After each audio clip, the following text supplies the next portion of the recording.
Oh, hey bitch. Oh, excuse you. Baloney wash. I'm annoyed. I'm just here to give my opinion and carry in. Oh, it's Chris Avalon Unfiltered, bitch.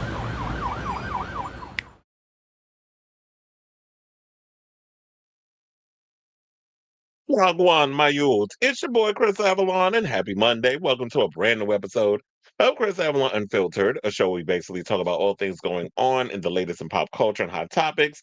Sometimes it might get a little political, so if that's a show for you, definitely stick around. I was like, why am I? Let me fix my beard.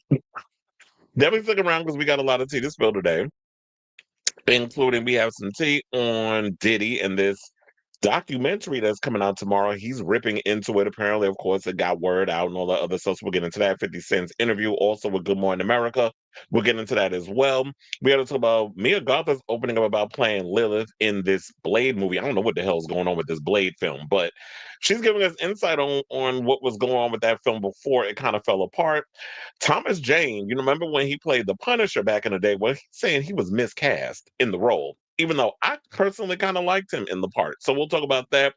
Lily Wachowski, one half of the Matrix sibling, well, the Wachowski siblings who directed one of my favorite movies, The Matrix, is opening up about something I have been bitching and complaining about on this show for eons. If y'all been paying attention, this whole commentary about red pilling and all the other stuff and how the conservatives have co-opted the red pill term for themselves when it's like that's not even what red pilling is truly about. So we'll get into that topic and the whole allegory behind that.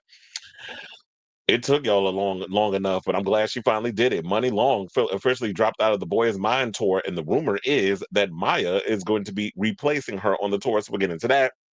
And then there's a story that came out regarding Andy Cohen and Kathy Griffin that apparently that she wants to come face to face with him for like an epic TV showdown, like hash out their situation, which I think would be good. But the word on the curb is he's scared to do it. So we'll get into that story courtesy of Rob Shooter.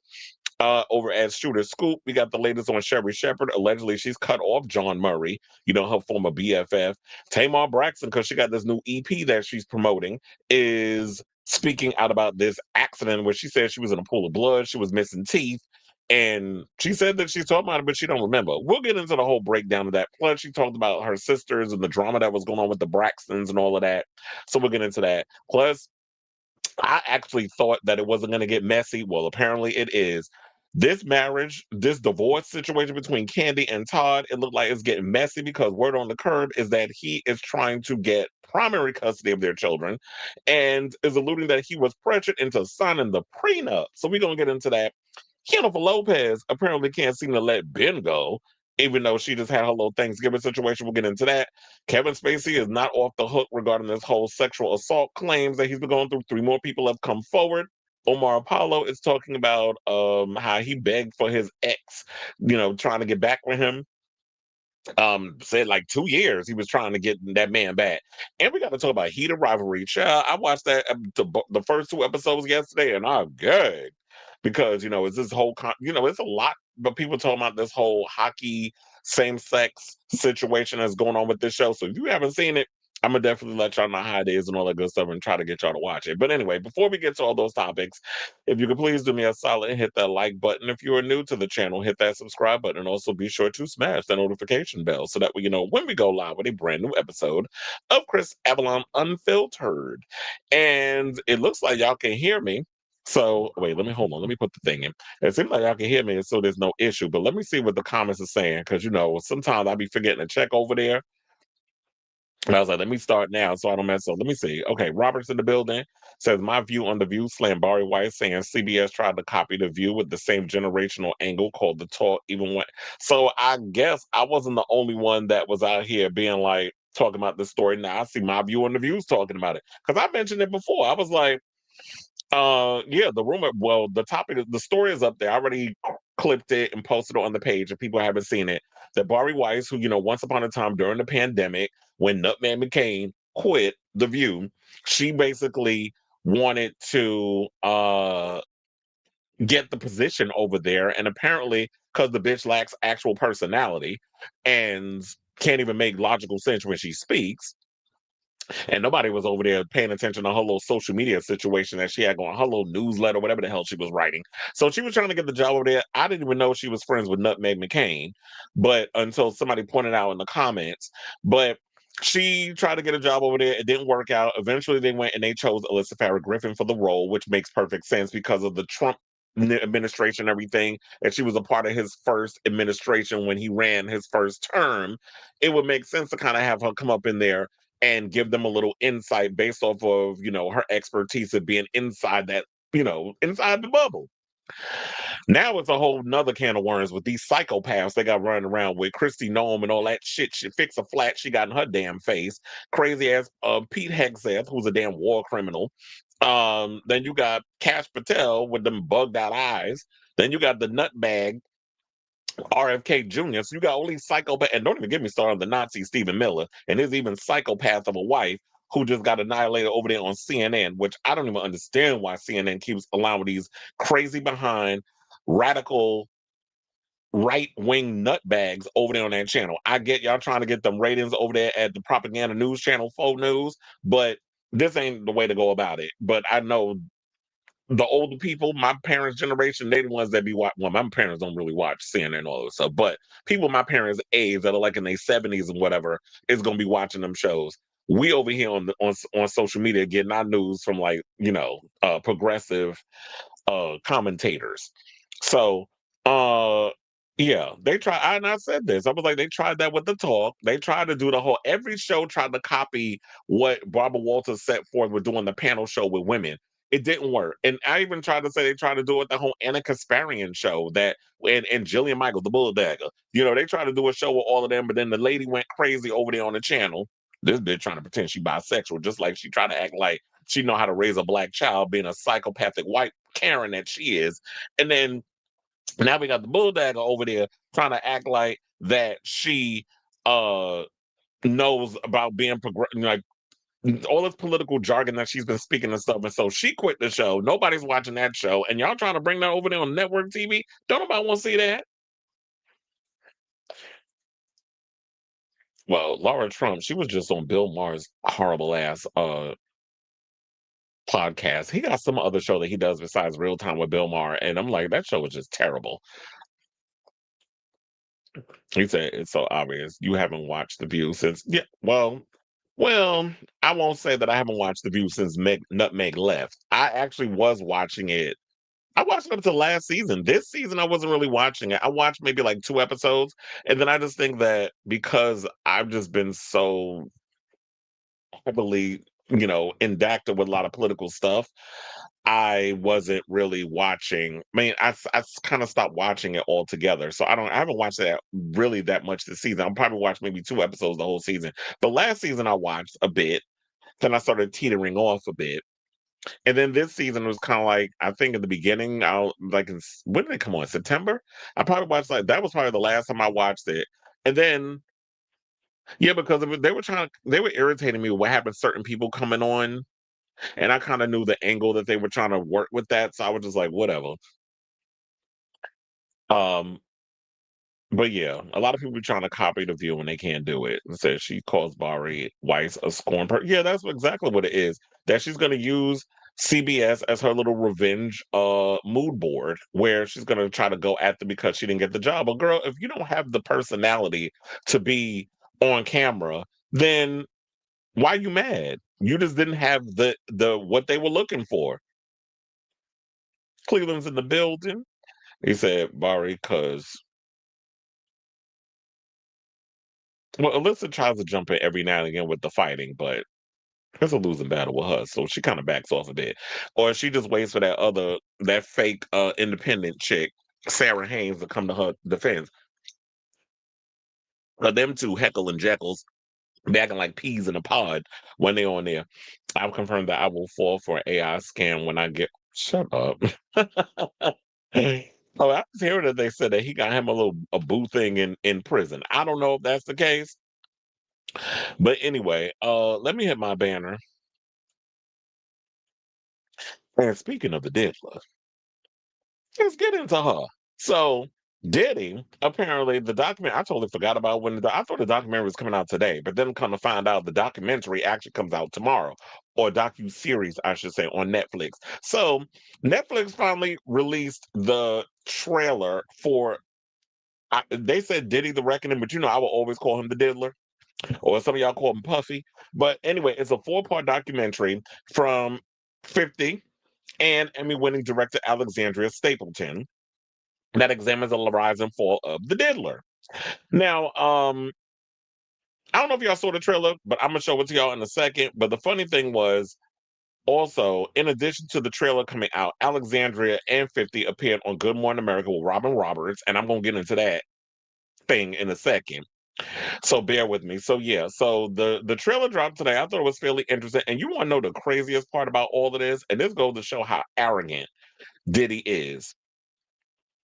This ding ding had the unlitigated gall to record himself days up to his sentencing and all the other stuff, the trial and all the others. Like, you're filming all of this. And even went in and was like, oh, I need to take a shower while he was in the car. He said, oh, because I was out in the streets hugging and politicking. They ain't say politic, but I'm saying politicking. He was literally out in the streets politicking, trying to manipulate all of y'all into making him look like he was the innocent one, all this. Because this is what Diddy does. He's a narcissist, he's egomaniacal, and he's a sociopath.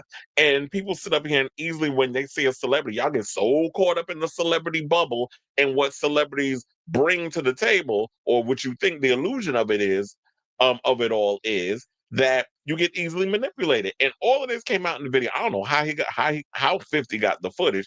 Someone on trying to say 50 paid $30 million, and wait, because I saw because it was from Glock Topics. Somebody jumped in the comments and said he paid 38 million for unseen tapes just to make a documentary. And Glock Topics got in the comments, was like, I don't know where you got this lie from. So you don't know what was going. I just love how people just jump on social media with the lies and the fairy tales, and they sit up in here and trying to make up narratives because they feel a certain way. But hold on, before I pull up this thing, let me change up the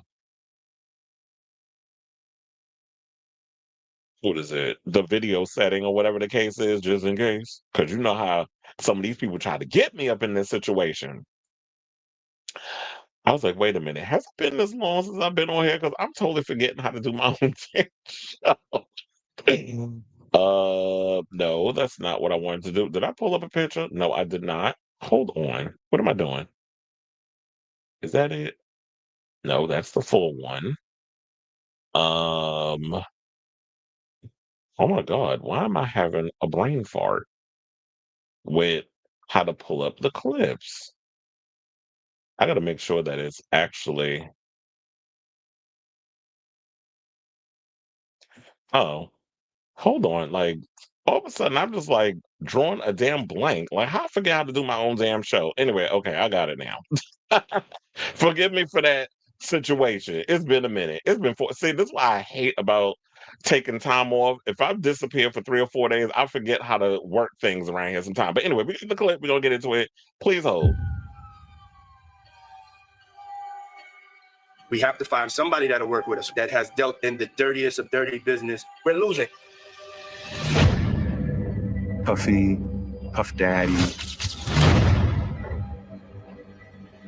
Diddy, Sean Combs. All of these reincarnations, all those name changes are attached to really bad deeds. Everything in life, you might have people that are bad and people that are good. You have to choose your side.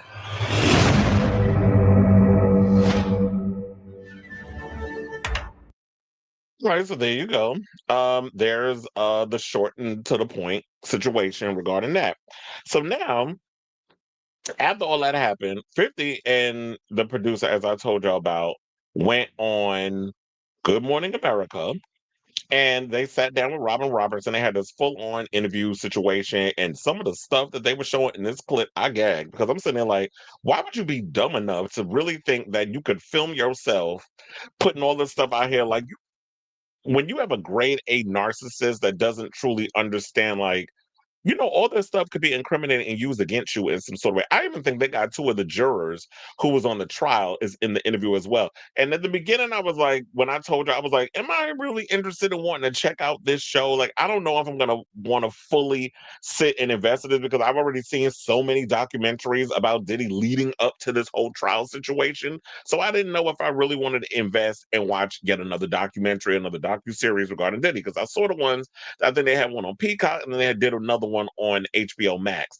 And I was like, okay, I think I got enough of what I need to get. But of course, Curtis, being the messy butch queen that he is, always finds ways to get some salacious stuff that'll suck me right on it, my nosy behind, right on in, and being able to see what's giving. So hold on, we're gonna play this clip, and then we are going to come back and talk. Well, it's not a clip, it's like a pretty long, it's like almost 5 minutes. So if y'all ain't said we're gonna watch it as a class, please hold. Before scene footage of Sean Diddy Combs in the days leading up to his arrest in New York last September. You want to put the stuff in my fanny back in? The exclusive video obtained by Netflix shows Combs debating with his lawyers about strategy. Listen to me. I'm going to get off the phone right now, and I am going to let you professionals look at the situation and come back to me with a solution. No matter what nobody said. Let's just here and there, y'all are not working together the right way. We're losing. The footage is part of a new, highly anticipated docuseries by director Alex Stapleton and rapper and executive producer Curtis 50 Cent Jackson, titled Sean Combs: The Reckoning. Was there anything that surprised you? Did y'all see how 50 was cheesing up in this? I mean, pay attention to him watching this whole thing, because he cheeses so hard throughout this whole thing. I ain't never seen somebody so happy to be doing the shiny suit man dance, on all over the misery of Diddy. But then again, I don't feel bad for Diddy because all of this was a long time coming. It was only a matter of time before, the chickens came home to roost on his ass. Anyway, let's get back to the clip. When you were watching? I think it was surprising that he actually filmed it. It was very interesting to watch a man who's known for his brand presence. He has a really amazing knack for marketing and all of that, and how he was sort of taking that into account in how he was coming off to the public. The exclusive video also shows Combs in Harlem greeting fans. I'll accept it. I need some hand sanitizer. Hold on. I got. I've been out in the streets amongst the people. Yeah, I gotta take a bag. Like the amount of people that actually I'm coming in contact with, like that's what I have to do. You know what I'm saying? Oh. It's like 150 hugs. You're a public person as well, and there was one instance in Harlem, and his reaction when those people Went away. went. Car, I said, I feel like I need to wash. Like I'm dirt. That was. It should show you his character. Was that the reason for including it? Yeah. I mean, and what's the odds that you would do that in front of a camera? Like that's one of the moments where he forgot he was on tape. How do you respond to people who say that it's more about the disdain that you have for Sean Combs than it is for giving the victims a platform? What they consider a pre-existing beef, right? For 20 years, right? It's me being uncomfortable with him suggesting that he takes me shopping, or I looked at it like it was like a tester. Like, maybe you'll come play with me type of thing, right? And it's not personal. I think it's important to also let people know that the show is not completely the perspectives of people that did not like Sean. We weren't trying to just get the highlights, the salacious details, that the real goal was to storytell. And not everyone needed to have an allegation to be a part of this project. The 4-part series also features 2 jurors from Combs' trial who are speaking for the first time about how they reached their mixed verdict, finding Combs guilty of 2 prostitution offenses, but clear of racketeering and sex trafficking charges, both sharing their thoughts on the relationship between Combs and singer Cassie. Juror 75 describing them as 2 people in love, and Juror 160 saying in part, domestic violence wasn't one of the charges. Cassie, is she a victim in all this? I believe Cassie's a victim in all this because she came in she's like 18, like 19 years old in the very beginning. After a while, over time, you condition for it. The goal of what the film is trying to do is to let the audience kind of come in to ask questions like, were their decisions colored by certain things, and who got the benefit of the doubt, in that courtroom? Do you think that hip-hop culture was on trial as much as Sean Combs was? Not look, if I didn't say anything, you would interpret it as the hip-hop is fine with his behaviors. There's no one else being vocal. So you would look at it and just say, because that mind your business, or let me not say nothing about nothing, or those things, it would allow the entire culture to register as if they're for that behavior. If Sean Combs watches this, what do you think he's going to feel? Like, wow, this is amazing. I think he's going to say this is the best documentary I've seen in a long time. Because you'll see people saying that. I mean, he may feel a different way about pieces and bits of it, but he knows the truth. I think he'll see the truth in it. Well, just in case y'all were wondering, that's exactly not how Diddy came and felt about the whole situation. We're gonna get into what the diddler had to say in a second, but to also add to the situation, 50 also said the reason why he came forward with a lot of this type of stuff is because he didn't like, and this is his wording, some of it, I'm a paraphrase, that Diddy came at him in a fruity kind of way. That he was like, "Oh, let me take you shopping. I'm gonna do all these other things." He's like, why are you even trying to take another man shopping or whatever?" So in a way, it's like you either trying to sun me or you trying to get something out of the situation, like some quid pro quo type of situation. And Diddy is notorious for being of course, with the freak offs, he a little freak. And if you're a man that's into hunching other men, that's on you. But I don't like how this whole cloak and dagger, how messy a lot of you closet cases be trying to get when y'all be trying to get with someone of the same gender in the industry, or using it as a way to have power and control over someone who's on the up and up or on the come up, which is what a lot of these people do in this industry, where y'all will sit up here and spread your legs and take dick up your behind or in your mouth or whatever the case is, because y'all want that money, success, fame, and glamour, or you want to be on the same level as like a Diddy. So a lot of these men will come out here and prostitute themselves and do that gay for pay type of mess. And there be a lot of closeted men, just like it is in sports or any other situation. A lot of them exist in the rap industry as well. Wendy Williams was notorious for spilling tea about closeted rappers and stuff when she was coming up in her career 30 something odd years ago. So we know the tea of what's going on. And even if she wasn't spilling it, we all know the situations and stuff that's going on. But also, um the director, Alexandra Stapleton, went on to say, she said, being a woman in the industry and going through the hashtag Me Too movement, watching giants in music and film go on trial and to know what their outcomes were, when Cassie dropped her lawsuit, I just thought this could go a million different directions. This is what she told Todo, the sound they make over here on Netflix. And she said, I wonder how she had the confidence to go out there against a mogul like Sean Combs. As a filmmaker, I instantly knew it was a stress test of whether we've changed as a culture, or, I mean, as far as being able to process allegations like this in a fair way. Well, I think a lot of it had to do with her husband, Alex Fine. I don't think Cassie would have been able to come out on her own and want to find the courage within herself to go up against a titan like Diddy. I do believe that when Alex Fine was there being a listening ear, and then they started to fall in love and all these other things while she was with Diddy at the time, that he may have helped her find her confidence. And over the years, because when you have somebody like Diddy that's breaking you down physically, emotionally, sexually, and all the alleys that you could think of in the situation, when you can find that person that can actually help you pick up those pieces of him after that no good SOB done broke your ass down, what do you actually think is going to happen? So I do think that there were some people, particularly, I'm guessing, her husband had come and helped her find the courage to be who she wants to be. But if you're bringing this whole situation in where it's like you saying, oh, well, because he was fruity towards you, that's some old misogynistic, homophobic ass mess that it's just like, okay, you're so tired, 50.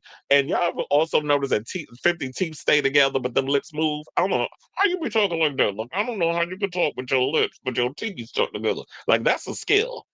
Or maybe it's because them teeth so damn big. But anyway, nevertheless, I will be watching. Like I said before, I was like, I ain't know if I wanted to necessarily watch this series or whatever, because I'm like, what else could you give us that we haven't heard before? But if you got a whole lot of footage of the diddler coming out and pretty much showing that he just is a user and don't really give a flying fig about the people, and are pretty much just using y'all because he's a master manipulator, and people still can't see this, and you still going to defend him. Okay, then you officially in the damn cult. But um, if he finds a way to reveal the stuff, I'm here for it. But before we get up off this topic, I do want to get to what 50 what Diddy had said about this whole situation regarding um 50 Cent and dropping of this series. So Sean Diddy Combs insists that Netflix should have never got into business with Curtis 50 Cent Jackson, and the streamer should definitely not have used stolen footage of the Incarcerated All About the Business performer for a docuseries launching on December 2nd. So they said blasting the streamer for giving. Wait, hold on, because I want to make sure I didn't skip it. Okay, so this is the. Hold on, actually, let me pull this up for y'all so we can read as a class. So shout out to Deadline for having this story at the ready, by the way. So they said, calling out Netflix co-CEO Ted Sarandos in a low blow, the exec's now deceased father-in-law and influential Black Godfather, Clarence Avant by name. Diddy today said that Netflix so-called documentary is a shameful hit piece, blasting the streamer for giving creative control to Curtis 50 Cent Jackson, a longtime adversary with a personal vendetta, who has spent too much time slandering Mr. Combs. The response from Bad Boys Records founder. This is why I be hating, because then y'all start moving when I'm reading. Founder follows a Good Morning America segment Monday a.m. on the much hyped four-part Sean Combs The Reckoning. Today's GMA teaser confirms that Netflix relied on stolen footage and was never authorized for release. This is what Combs' statement says of the Alexandria Stapleton director series. As Netflix and CEO Ted Sarandos know, Mr. Combs has been amassing footage since he was 19 to tell his own story in his own way. It was fundamentally unfair and illegal for Netflix to misappropriate that work. So you've been recording all this stuff, and you're supposed to be thinking like for 30 years, we're supposed to be believing that you've been trying to accumulate all of this stuff. Well, at this time, why don't you just have these people working behind the scenes and putting all this stuff together so that way you can have your side of the story coming out? So when you're going to get, I guess you're going to give it to us when you get out of prison. Will we actually care by then? We might, because I'm nosy. We're like, okay, so what was it like in these whole situations? But I don't want to hear your side of the story as you telling it, because you might try to be a little biased. But then again, with this footage that 50 Cent was able to get, I'm like, how are you able going to be showing like a biased side of yourself when you actually exposing yourself being even more of an arrogant prick? And especially the way you came at those people talking about, oh, I was around too many people all day. I need hand sanitizer. I need a shower and all this other mess. So they also they said Netflix did not have a direct statement in response. Deadline's request Monday for comment on Combs' attack on the streamer from The Reckoning. However, the streamer did offer remarks from last week by Stapleton in the acquired footage. They said it came to us. We obtained the footage legally and have the necessary rights, the filmmaker said on November 26th in an interview on Netflix's site. We moved heaven and earth to keep the filmmaker's identity confidential. One thing about Sean Combs is that he's always filming himself, and it's been an obsession throughout the decades. We also reached out to Sean Combs' legal team for an interview and comment multiple times, but did not hear back. So, Diddy, according to them, your team dropped the ball in this situation. Your team dropped the ball on everything. They said that they reached out, they dotted all the I's across all the T's, and you actually thought you was going to be slick. And so I was like, well, how'd they get this permission? First of all, Netflix been around long enough to not be fool our line around with some illegal mess where they're going to end up in litigation. So I don't know who leg you trying to piss on and tell us it's raining, because there's no way that these people didn't dot all their I's across all their T's. And 50 Cent been in this game long enough as a hustler and as a businessman to know how to protect himself from being in court for illegally obtaining footage. So someone in your camp clearly don't like you. I think Quiet as kept open up a list and read it, because I think there's a lot of people that don't like Diddy. They tolerate you and they deal with you because you got money and you're going to pay them. But for the most part, you're not a liked person. You're not somebody who's liked. The only people that like you is them damn kids. And they probably like you only because you taking care of them and they get money out of you. So, Christian, you sit up in here the other day talking about your daddy getting out of jail for the holidays. You better think again, because that ain't happening. Your father is doing all that time and getting released on the date that the judge said he's being released, which is in what, 3 years from now?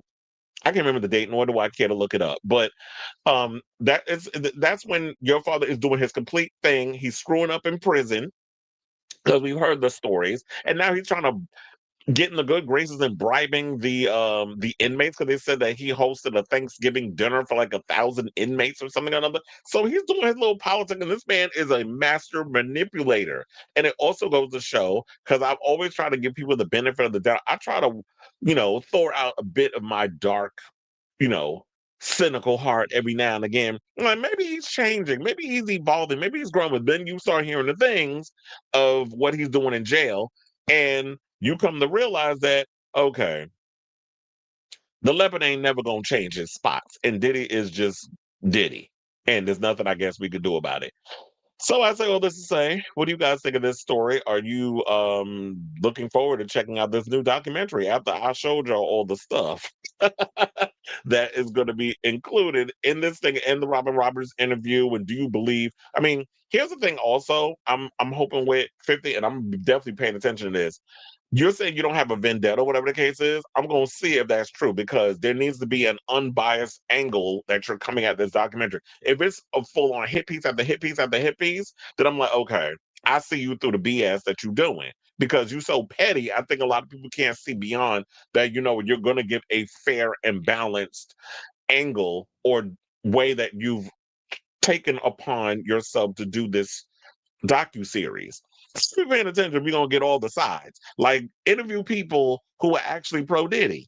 I hope you're gonna get those people in there too, just to show that you have a fair and balanced type situation. And that's no shade. I'm just saying. So I'll be watching. I don't know when I'll be watching, but I'll be trying to watch it when I can get around to it, because there's a lot of stuff calling for me and my attention. With a lot of must-see TV, or what they call it. Yeah, just must-see TV for now. So let me know what you guys think of this story in the comments down below.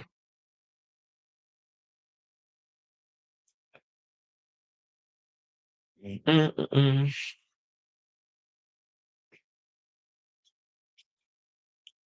Oh yeah, I did read that one. Said it seems Luigi was caught by his his eyebrows. I'm like, but the face and hairstyle don't match. He looked completely different by the photos. Um, don't think that they got the right person, but they say he's doing well in jail.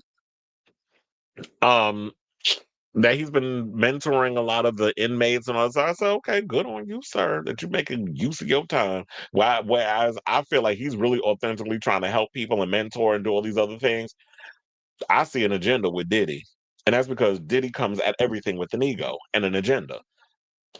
Sailor Mermaid's in the building. He is making himself sound like Trump, saying it's a place. Well, all what they call it?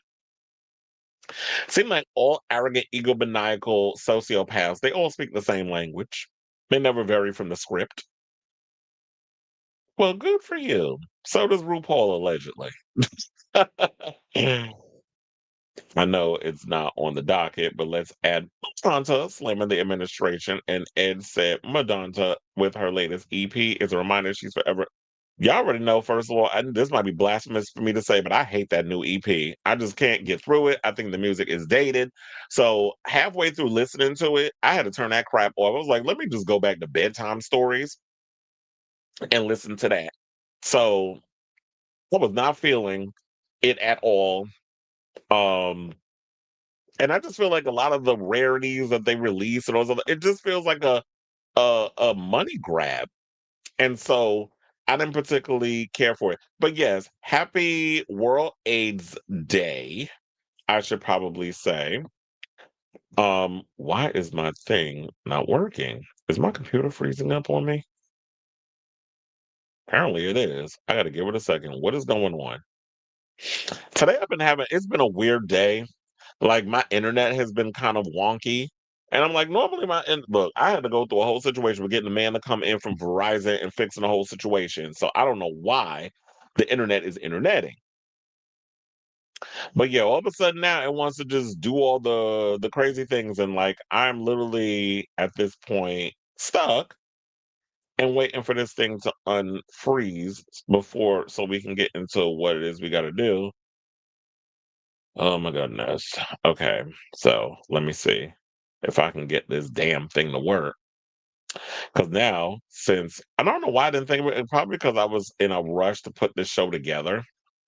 So that's why I wasn't really focused heavily on this situation because now I'm trying to get the Madonna screenshots that I had so that way I could put it up in the situation. But now it's like it's not showing my stuff. But anyway, I probably have a copy of it, a photocopy in here. I would have liked to have pulled it up onto the thing, but now my phone is overheating. Like, what the hell is going on today? Is Mercury in retrograde?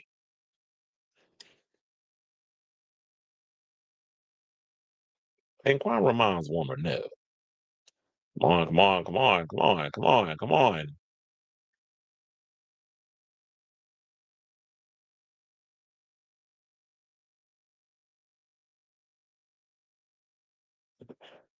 Okay, first of all, if it's gonna be acting up and stuff like this, then we're just gonna have to move on to other topics for now. I don't know. For some reason, it's like I had to close some of these windows, but my computer is not cooperating at the moment.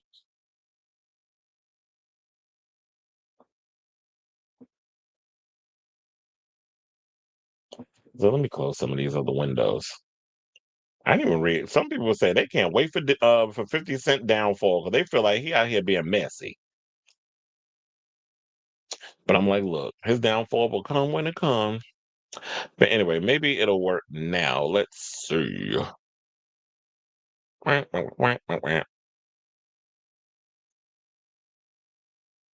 Little Latin boy in drag, why are you crying? Iconic line. Okay, so hold on, because I'm gonna just pull it up here over on the channel now that it wants to work. I got her. I got her. I got it. I got it. I got it. I got it.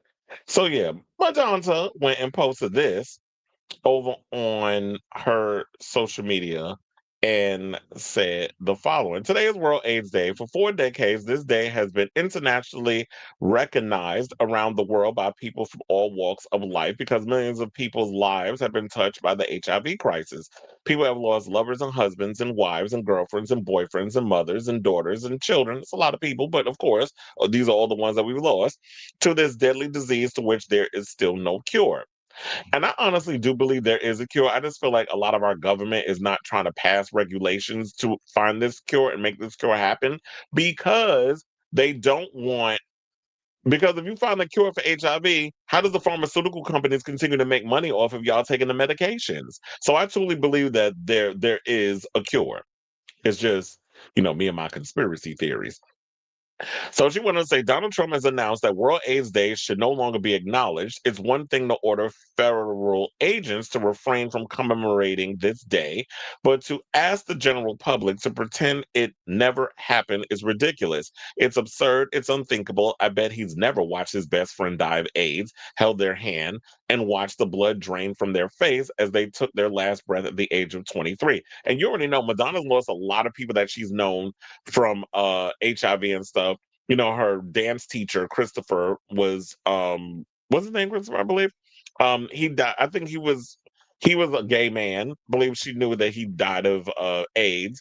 Also, um Keith Haring, she knew so many people coming up in the New York club scene who had seen a lot of them pass away. And here's the thing, Donald Trump is a narcissist. He's someone who doesn't care. Like, we literally saw him in the White House. A man literally fainted in the Oval Office, and he just kind of looked over like, okay, y'all, this man is messing up my vibe. Get him out of the room. The man, we already see Donald Trump's brain is literally deteriorating before our very eyes in real time. So you expect this man to actually have sympathy and empathy for someone who has AIDS? He doesn't even care about feeding the American people. Hence why he tried to take a lot of privileges away, cut people's food stamps, and they eradicated cancer research for kids and all kinds of other stuff. Like, all of this other stuff that's been going on. This administration and the man at the top could care less about his own supporters. What makes you think he cares about people with AIDS? So let me see if there was was that the last one? I don't know. It's That might have been, I don't know. For some reason, like this, that's why I said this thing is just doing a lot of freezing of stuff. Okay, they said the list of people that I have known and loved and lost to AIDS is pretty long. I'm sure many of you out there can relate. Let me say it one more time. There still isn't a cure for AIDS and people still die from it. I refuse to acknowledge that these people have died in vain, and I will continue to honor World AIDS Day, and I hope you will honor it with me. So, yeah, never forget. Hashtag. That's where I'll be going with it. And I will say this to be specific.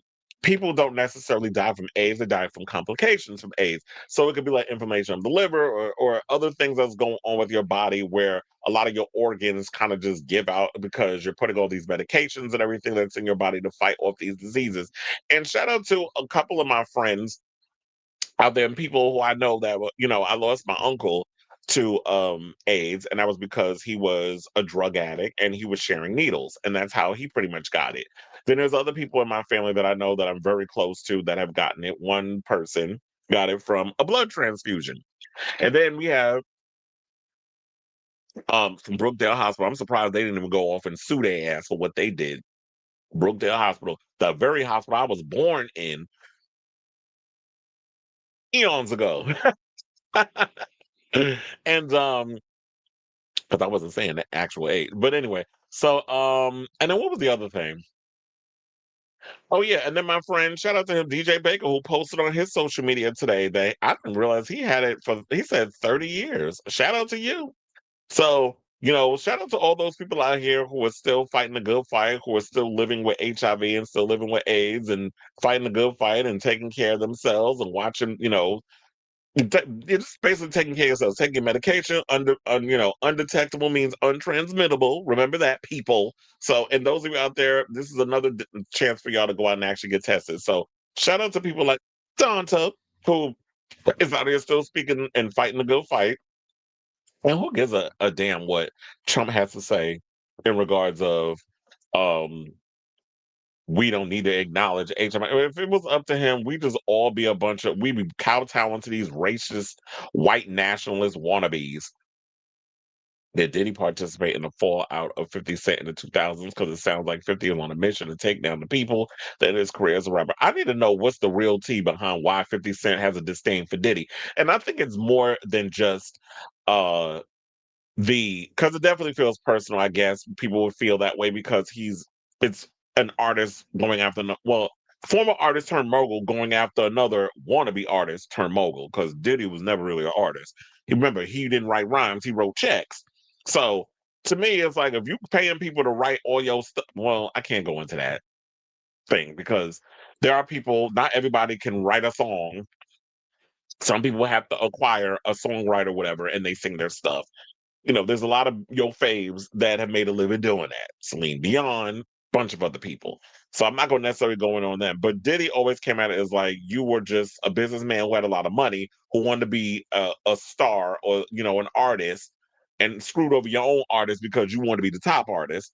But you was no Biggie Smalls. You wasn't any of those people that was on the roster. We just tolerated you because you was Diddy and you wore them shiny ass suits. But I definitely would love to know why there's this disdain. Why? What is his personal vendetta towards it? Because it definitely feels personal, and I think it's more than just, oh, he tried to take me shopping and it came across as fruity. I'm like, you that uncomfortable in your sexuality, sir?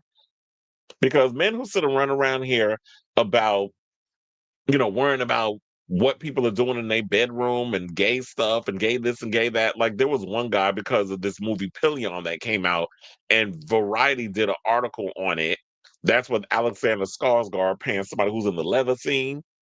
And one of the dude, and he's like, got one of the actors from Harry Potter is like his sub. And somebody was like, why we always gotta have gay stuff? And it was like, what are you talking about? I mean, do we say that every time you white people get one of your little basic ass programs that you get to put on the situation? Anytime there's one gay show, they'll be like, oh, it's an agenda. Oh, it's so many gay shows on TV. Who cares? Like, why do you care? Is it because secretly you want your pussy played with? I'm sure that could be arranged because real people out here who are doing their own thing ain't worrying about who's sleeping with who's zooming who, in the words of the late Aretha Franklin. People out here minding the business that pays them. Or real men who are comfortable in their sexuality ain't worrying about what this one over there is doing. So, yeah, I wouldn't be surprised if it is, but that's why I said, like, don't sit up here and try to act like that there's no vendetta in this situation. Just keep it real. But if he actually said all that, would y'all actually watch the docuseries? If he was to be honest and truthful about, yeah, it's a personal vendetta. Remember all the shit he talked about Madonna a few years ago, which annoyed her so much she responded, well, 50's a troll. Nancy Mace is losing her administration, hopefully, because we don't like that ugly, long-headed bitch. Kayla says, did a video. I know I just watched it before I did the show. And said, and I was thinking that too when I was watching. I was like, it hasn't been since, well, when we get to the heated rivalry, I'll give my overall opinions on it. So I'm not going to go into jumping around on different things when we didn't get to the topic yet. And you said it ain't a Chris Avalon stream unless the internet is okay. Because it's like the damn thing wants to freeze. I'm like, why all of a sudden I'm trying to open Windows? But I probably have what I need to do is once I'm all done, see, and I think that is what it is. He said, check to see is Windows is updating. Yeah, that's what it is because I have this thing and it's saying on the computer that I need to restart the computer. Hell, I'm gonna do that. I'm in the middle of a damn live stream, so you're gonna have to wait. And I need it's a Windows update. That's exactly what it is. So I'm in the middle of a stream. So I gotta wait until I'm done with the show and reboot the computer. Everything will be back tomorrow. So yeah, it definitely that's what it is. Thank you, Tyron, because you clocked my tea in this live chat. And you said some of the songs on the EP have been out for a long time. That's another thing too. It's like this is like the second look. Didn't you say the same thing about the last EP we got? Like I was like, I'm so happy that we got the songs or whatever is out, but I've already had those songs. But it's like they've already been out. They're not new. It's like, and then when you hear the beat, the production sounds so dated. I'm like, thank God she went and fatten up the beats a little bit. And when you listen to Bedtime Story, it's a much better record. We listen to EP, I'm just like, I'm gonna turn this crap. I can't. So some of you, and you actually saying, Felix said we got a bad quality. And you know what? That's probably what it is too. Like when I'm listening to music, especially when it's Dolby Atmos, my ears are very much trained to be hearing like the different levels and stuff of the music. And that's me, being classically trained and stuff and piano and training in music and all other stuff. So when I'm listening to things, it's like I'm listening for a certain type of pitch. When I'm listening to this record, I'm like, what the fuck is this shit? So I had to turn this mess off. I was like, oh no, ma'am. You are not giving me no half-ass mess. And what I'm curious enough to see is the Madonna Louise Veronica Ciccone podcast, because I saw last night they uploaded a video talking about, I want to hear if they actually gonna go in and let have, or they're gonna sit up here and kiss her behind. About, oh yeah, I'm so glad we got it. No. We got to call out our faves on the things too. Or is it really her decision, or is this Warner Brothers being greedy? I believe the conspiracy that there is a cure for. I believe it too. That's why I said like we live in an environment where the insurance companies are greedy. They want money, and they're going to use us until they can squeeze all the juice out the damn lemon. Keith Haring, her Rich, Christopher Flynn. So I was correct. I was like, what? His name is Christopher Flynn, right? I was just making sure. He's like Martin Burgoyne. Those are some of her best friends who died. So it's like, yeah, she knew a lot of men in the industry. Daniel Barris Sports Highlight. How you doing? It was like I had to take a minute to read all of that. I've had a few people in my family that I think it goes without saying, well, I don't want to speak for everybody, but I would assume that we all know someone who, whether they're a family member or someone just in general, maybe it's a friend, whatever the case is, that had it, male or female, that passed away from it. And of course, living in New York, you can't run into somebody without knowing someone who passed away. It was like my friend, oh my God. Well, never mind. Let's move on. Because I was going to say something. I was like, I don't know if I should be saying that on camera. But anyway, so it said the good thing about the advances in treatment is people live longer. That's always a good thing. But yeah, and they know that. Let's prolong the situation so we can squeeze so much out of people so that way we can keep them alive. But I remember he said Diddy tried hitting on him back in the day. They probably were. All the lovers. They were lovers once upon a time.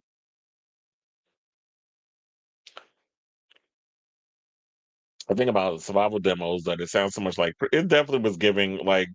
Do you not have any other things that you could like? You couldn't switch up your sound, Dallas, Austin. It all kind of sounded alike. And some of these producers, they be like one trick ponies. They hit like a little sound and they want everything to sound like it. So I don't know if it's them or if it's just the label. They're like, well, we want what you brought for TLC. We want you to make that sound for Madonna. We want you to make that sound for this artist or that artist and everything. Which is why when you would hear certain Red One tracks, when you hear certain Rich Harrison tracks, even down to If You Had My Love, didn't they say something similar with Rodney Jerkins when Shantae Moore did a song similar? And Tommy Mottola came at him and was like, well, we want that sound, we want that song, but we want it for Jennifer. And he went and it was literally the same song, but they just like switched some stuff up. Shantae Moore spilled that tea. So they do it all the time. So it might be the label. Notice Outside Confessions 20-year edition. She's not pushing it, but according to Michael, it sounds good on CD. And I'm like, of course, the CD is higher quality where the streaming sucks the force. Are you saying she's not pushing the EP? So she's basically pushing. Oh, yeah, because she only mentioned Confessions because, that's her. And because Confessions Part 2 is coming and they're kind of like siblings, Madonna is not going to ignore that record because she put a lot into that album. I'm looking forward to hearing the new album when it comes out. So yeah, physical always sounds better. He said Madonna was smart to go to Nelly Hooper to produce a majority of bedtime stories. Dallas ended up producing 4 tracks. Well, yeah, Nelly Hooper. First of all, a lot of amazing artists work with Nelly. Even No Doubt ended up working with Nelly Hooper, especially want to get kind of like that reggae vibe. Didn't Grace Jones at one point work with Nelly Hooper? I know she's worked with Sly and Robbie a lot, but I think she worked with Nelly Hooper too. But anyway, enough of all of this talk. We could talk about. I was wondering where you were. You said forgive me for missing your last show on Wednesday. I'm sure you know what 2 TV shows. So that's why you missed the show because you was watching Stranger Things. Which yes, I did watch it. I binged the whole half of the season, the episode they gave us on Thanksgiving. I wasn't planning on doing that. I was actually gonna watch. I mean, and look, I wasn't gonna watch it on Wednesday because I heard the server crash twice, so that's why I didn't watch it. But I heard on Wednesday. I mean, I waited till Thursday, obviously Thanksgiving. So I watched all the episode. And I'm sitting there like,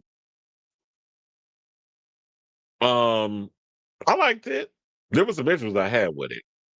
Like I know some people had a problem with Karen fighting the Demogorgon with a broken bottle. I'm like, that makes sense. They're like, why she hurt the Demogorgon with the bottle, but when the military be shooting at them, it's like it's nothing. I'm like, you literally see, like, yes, it is penetrating, it's affecting in some sort of way, it's painful, but the Demogorgons are still getting their licks and it's still taking out the people. And at the end of the day, Karen got injured. She was clinging on for her life while her daughter got kidnapped and taken into the Upside Down, which now she's hiding out with Sadie Sink in this little cave where they're going to come after Vecna, which, by the way, it looked like Vecna on that Ozempic. Because did you see between the 2 seasons how much weight that the Vecna lost? Like, that waist is snatched.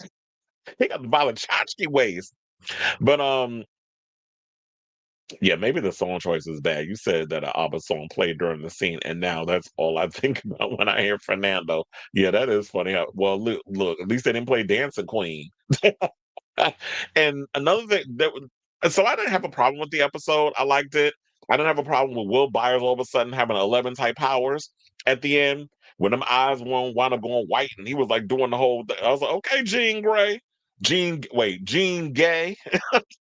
That's what we're gonna call him now because he became Gene Gay at the end, and I was like, okay, well, but does that mean him and Mike is gonna get together? Because he got a thing for him. Him and Elle fighting over Mike. But I would have been like, look, let Noah Schnapp character find himself a boo. But then again, that would feel a little rushed that all of a sudden now, because he came out, that y'all just trying to rush into a relationship. It does kind of feel a little rushy with this season.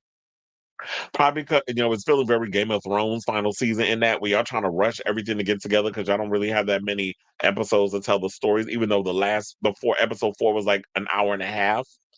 And another thing, Hopper and Will's mother was getting on my damn nerves because every time y'all spend so much time being like, "Oh, I'm trying to protect my child from the monsters," or whatever case. And I understand you're in mom mode and he's being a stepdad or foster father mode. But if 11 has these powers, at some point, would you train her or something? You got to let her do her thing.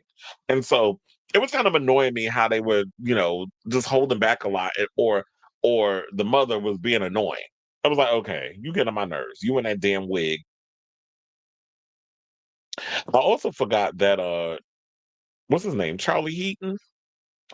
And the older girl, I forgot her name. The one that sister got kidnapped. I didn't know they was dating in real life.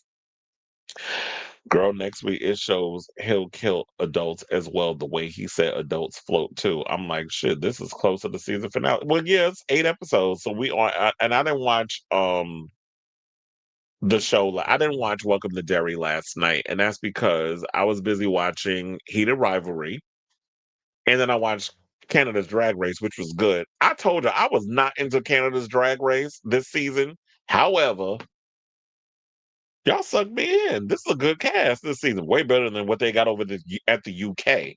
And another thing I'm actually happy about, it looked like they got rid of Brad Goreski. I did not think he was a good fit over there. Stacey Melchor is still there. She interviewed the cast with the 2 guys that's in that Heated Rivalry show, which was actually a good interview, by the way, because it's a Canadian. We'll get into that later on.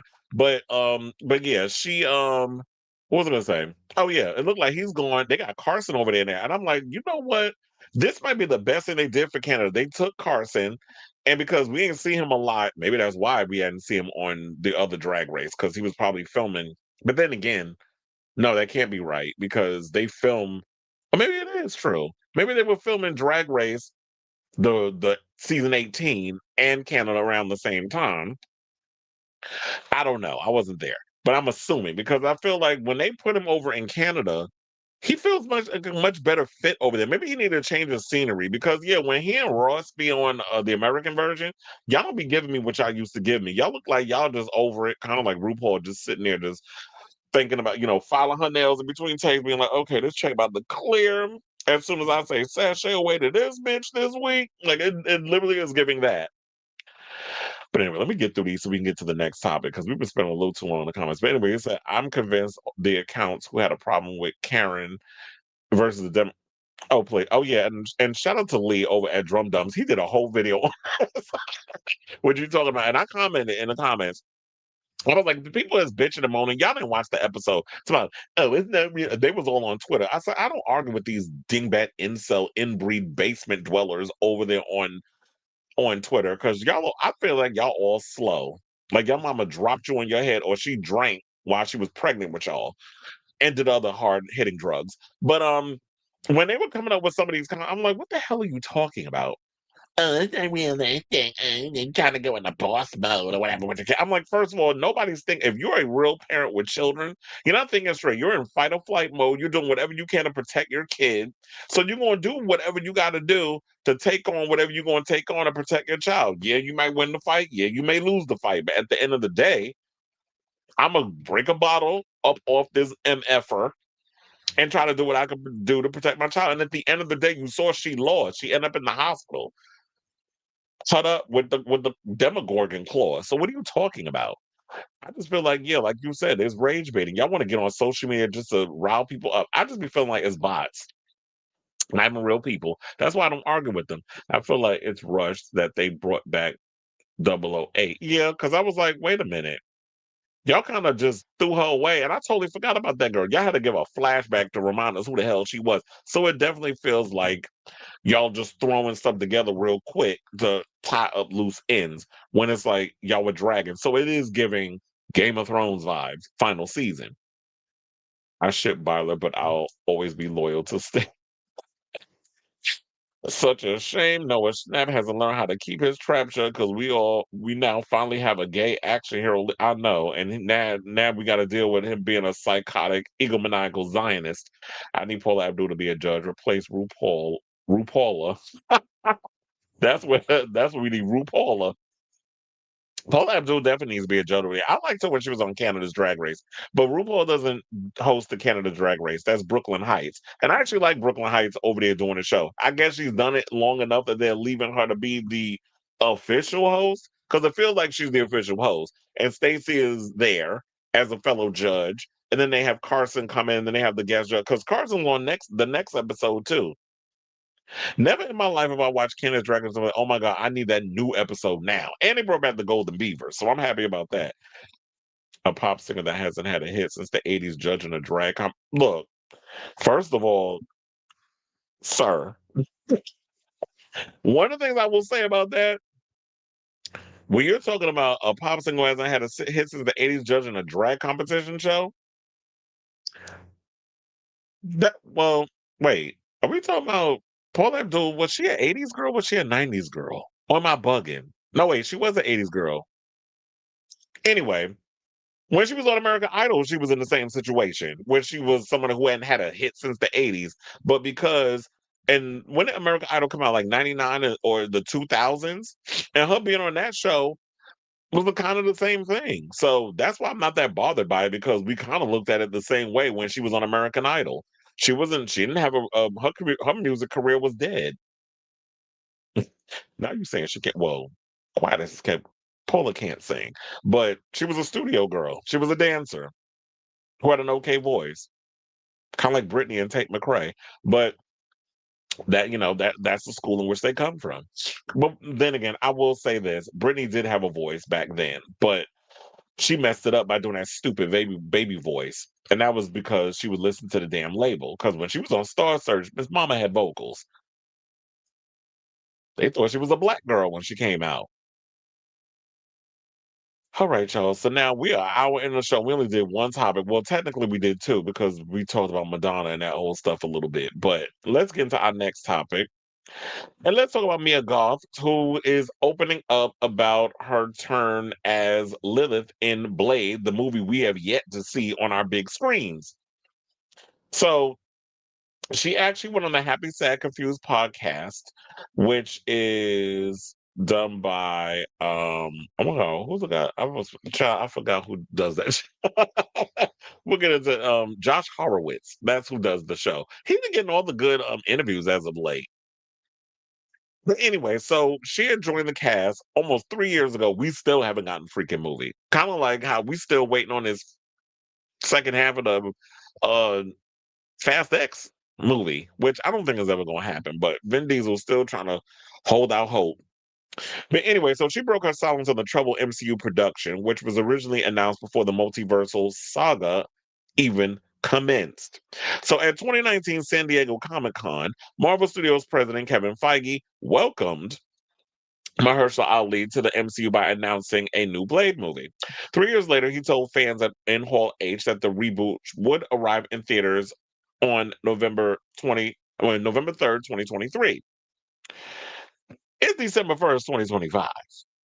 Then they went and moved it to September 6th, 2024. And then they moved it again to February 14th, 2025. So look, 2025 is about to be over. And then it was supposed to come out last month, November 7th. We still haven't gotten the Blade movie. So then, after keep changing the date, you changed about 4 times, and you changed directors. Bassam Tariq was supposed to direct. Jan Damon was supposed to direct. Other writers came on board. Stacey O.C. Kofer, Bo DeMeo, Michael Starbury, Nick Pizzolatto, Michael Green, and Eric Pearson have all worked on versions of the script. We still don't have a Blade movie. So now they're saying that Mahershala is still attached. Mia Goth, for all she knows, she's still attached to play Lilith. They said the film was supposed to be taking place in the 1920s. So then they scrapped that idea because remember at one point, oh my God, I forgot the was it Ruth? Oh my God, I forgot her last name. But One of the costume designers who had worked on the film, she also worked on Black Panther. She actually took some of the pieces that they were going to use for Blade, and they actually used some of those costumes for Sinners. She said there were some things that they wound up changing, and there were other original pieces, but there were pieces that were already created for this Blade movie that she was working on. They gave some of those, the wardrobe and stuff, over for Sinners. So I don't know what pieces is in that movie that was supposed to be originally for Blade. All we can go by is what they said. They didn't specify, as far as I know, what pieces were used for the situation. But nevertheless, they said that they had plans for Blade to team up with Eternal's Dane Whitman, aka Black Knight, which I believe was supposed to be the part that oh my god, the actor that plays Jon Snow, he was supposed to become that character. So from Game of Thrones, I should say, some ideas from the past may find their way into the next draft, but who knows if the movie will ever see the light of day. So, as I stated before, Mia spoke to Josh Horowitz on his Happy Sad Confused podcast, and she revealed that she knows of Blade's current what she knows of the status, and said, I mean, I don't know what's going on with that. I think that they want to make it. It's such an important film for them. They're taking their time with it. I really don't have any information. I don't know why it's taken the time that it has. We will see. When the interviewer asked the Frankenstein star about her role and original plans to tell Blade's story in the 1920s, she said, yeah, the furthest it got with me, I auditioned for that. I flew to Atlanta. We had a chemistry test between Mahershala and I. We did a costume fitting and a wig fitting. I was very excited for the direction it was going. It was very cool. Now, she also went on to say Mahershala had such an interesting take on it. It was great. And then it just unraveled from there, unfortunately. And I would really have learned of like where did the unraveling start? Because I'm like, 1920s, a period vampire piece. Would we be here to want to see Blade in like the 1920s dealing with slavery and all that other stuff? So maybe thinking about it, maybe they scrapped it because Marvel wants to keep their hands clean and they don't want to deal with this idea of, oh, now we gotta cover racial themes. We don't want to be accused of being woke. And I was like, you know how a lot of these snowflakes feel whenever you bring up anything that makes them relatively uncomfortable. When you bring up a specific topic that makes them feel uncomfortable, it's you're woke, you're trying to push an agenda, all these other things. What about the fact that, you know what, some of us people of color would like to see someone like that represents us on the big screen. And if you want to tackle some of the hard-hitting topics regarding our American history and what someone like a daywalker what would the world be like for a daywalker, a black vampire hunter in the 1920s during like the Jim Crow era? If that was the direction they were going to take, what would that world look like? What would that be like? I mean, yeah, we got a bit what we got with Sinners, and that's a completely different movie. Sidebar, I would love to see Ryan Coogler direct something like a Blade movie. But I know he's busy putting together Black Panther 3. I guess the closest we're going to get to a Blade-esque type movie would be something like Sinners. But I would love to see what that world will look like, and I'm hoping that this thing gets made. But since they want to tackle that situation, they could maybe bring it into now, bring it into the future, have a different idea. I would love to see Mahershala Ali still take on this role. I know a lot of people talk about, oh, he's 50 something years old. Okay, and Keanu Reeves is in his 60s, doing action. There's a lot of older men now. If you see this big renaissance, Bob Odenkirk, the guy that did the Sisu movies, because there's two of them. That's why I said movies instead of movie. Um, who else? There was also that I was hearing Josh Brolin's about to do a John Wick-esque type action film that he signed on for. So they're going for like more of the older man in action type of situation. And first of all, Mahershala Ali do not look like a man in his 50s. That is black that don't crack. So we can get him in the film and still do the things. He could do a lot of the up close and stuff, or as much as he can, but you could throw in a stunt double. First of all, quiet as his cat.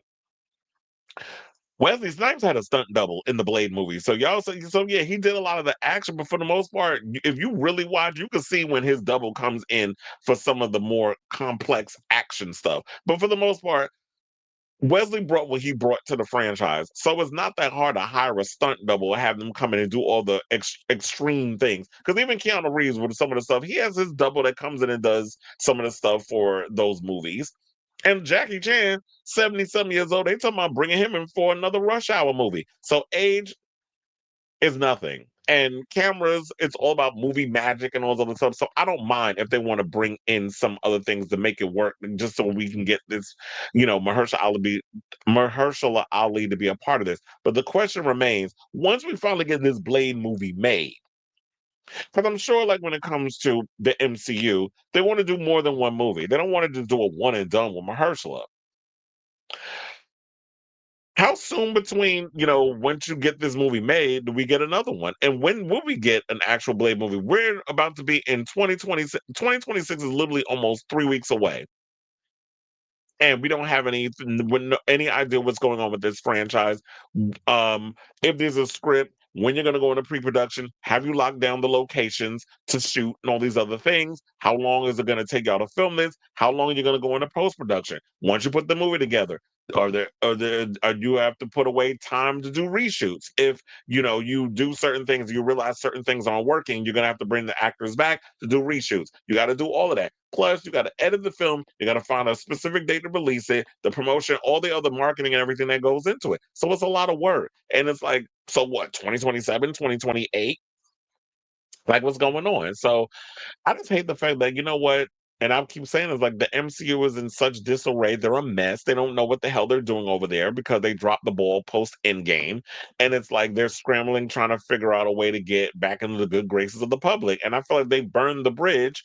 And there's still some of us that are holding out for the MCU to really deliver on a lot of, the quality and stuff, and stop taking advantage like y'all did. Y'all was putting out more quality instead of quantity instead of quality. You weren't really giving us a lot of like really good things to watch. You were just throwing stuff out there because Bob Chapek wanted to flood out Disney Plus, which, quiet as it's kept, what did Disney Plus need a channel for? Just merge into Hulu. More people watch Hulu than anything. You can just put all your stuff on there and call it a day, but they want us to subscribe to Disney Plus, even though Disney Plus ain't got jack crap over there worth watching. There's nothing on that channel worth watching. I did see for Cyber Monday, they did drop a lot of the prices on the movies or whatever. I think you can actually buy Fantastic Four for like $7 or whatever the case is. So they really trying to get y'all coins. Who knows? Maybe tomorrow the price will go up. But nevertheless, you know what? Shout out to you, Mia Goth. Hopefully they get this movie made. I definitely want to see Blade on our big screens. We don't really have a lot of characters that are othered. We don't have I don't see any representation in regards of, people of color in the whole superhero genre. It's been a minute since we've had that. It's the same thing like with Simu Liu just come out here recently griping about the fact that the lack of representation for Asian actors. So yeah, we want to see more Black action heroes, more Black superhero characters on our big screens, on our small screens, or just any kind of representation. I understand during this administration, everybody's scared to come out and post things because, they worried about DEI and all that crap. But it's just like, kill the noise, screw them. If you got an idea, we need to make it happen. So I definitely want to hear from y'all. Even though Mia Goth just spoke on what she could speak on, she didn't really give us much. I mean, what could she? She doesn't really know much of what's going on. It's just I did my fittings. It was supposed to be a go, and then all of a sudden, things just fell apart. So I definitely want to hear from y'all. What do you guys think of what she had to say? And do you think a Blade movie under the MCU will actually see the light of day, or should they just at this point, you know what? Cut your losses, MCU. Go into a co-partnership, kind of like you did with Spider-Man, and let another studio come in and take a crack at it. Or better yet, call David S. Goyer. He developed Blade for the big screen. Yes, 2 out of the 3 movies were good, but nevertheless, 2 out of 3 ain't bad. I like those numbers. 2 better than 1. 1 bad movie out of 3 is better than two bad movies or all three of them sucking, but they just making a lot of money. So call up David S. Goyer, let him take a crack at the script and figure out what needs to be done because y'all clearly don't know what the hell y'all doing over there at Marvel. And Marvel, Disney, whatever the hell y'all calling yourselves these days. So let me know what you guys think of this story in the comments down below.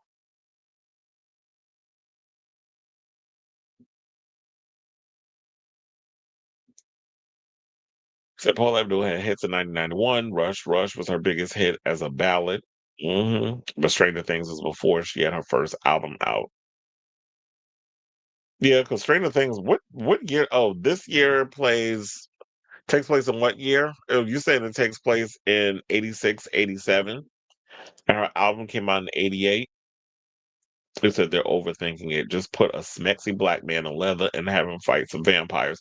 Exactly. It's like it's not that complicated. It's literally Blade hunts vampires. It's like he said about his arrangement with Whistler. He makes the weapons, I use them. It's like keep it that simple, stupid. Y'all all overthinking it. It's like y'all want to create like these multiverse of things, and this one's got to be connected to this one, and this one. I mean, if you have a great way of world building, a la John Wick, then do that. I even said that. I was like, do a cross between John Wick and The Raid with vampires.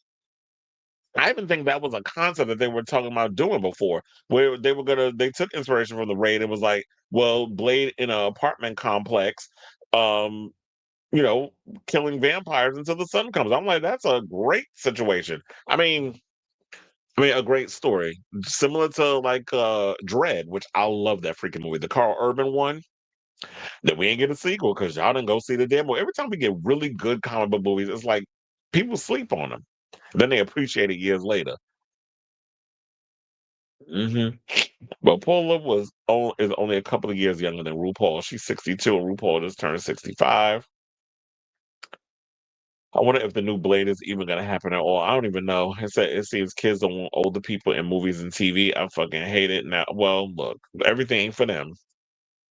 So if you don't want to see older people in movies and TV, don't watch. Speaking of which I'm looking forward to seeing that Ready or Not Here I Come movie. I saw like they posted the pictures and stuff, courtesy of People, and I did post it on my website. I thought about doing it as an article today. Maybe I'll do it tomorrow.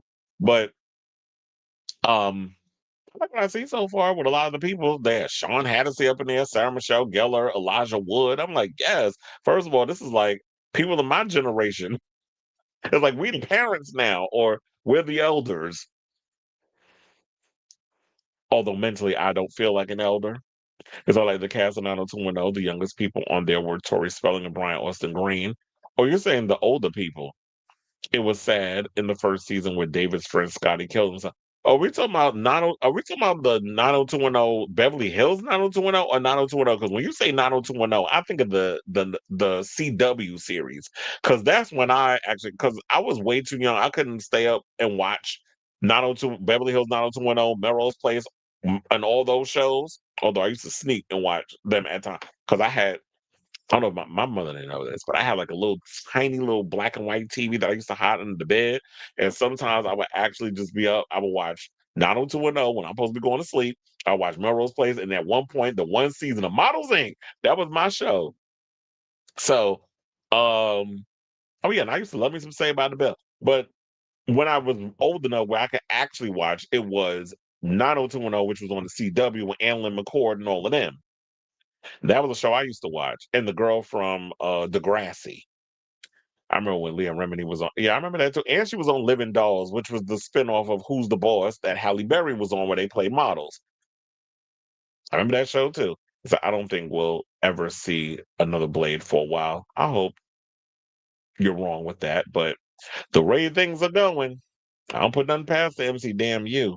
But in a lot of shows and movies, most teens are played by people in their 20s and older. Gabrielle Carteris was in her 30s when she played Andrea. And there was Moaning Myrtle. They said Moaning Myrtle from Harry Potter was almost 40 when she got that part. I was like, I thought that was a little girl. She probably had that orphan disease where it was like you got this grown woman playing a kid. Sometimes they use teen actors, but people over 21 can't play a 14, 15. Well, look, that's why I said Bone and Myrtle, the actress that played her, she was 38 when they cast her. That story came out the other day. I gagged over that. I'm like, I thought I was a little kid. Speaking of which, they're making another orphan movie. I remember hearing that. But anyway, let's move on back into the show.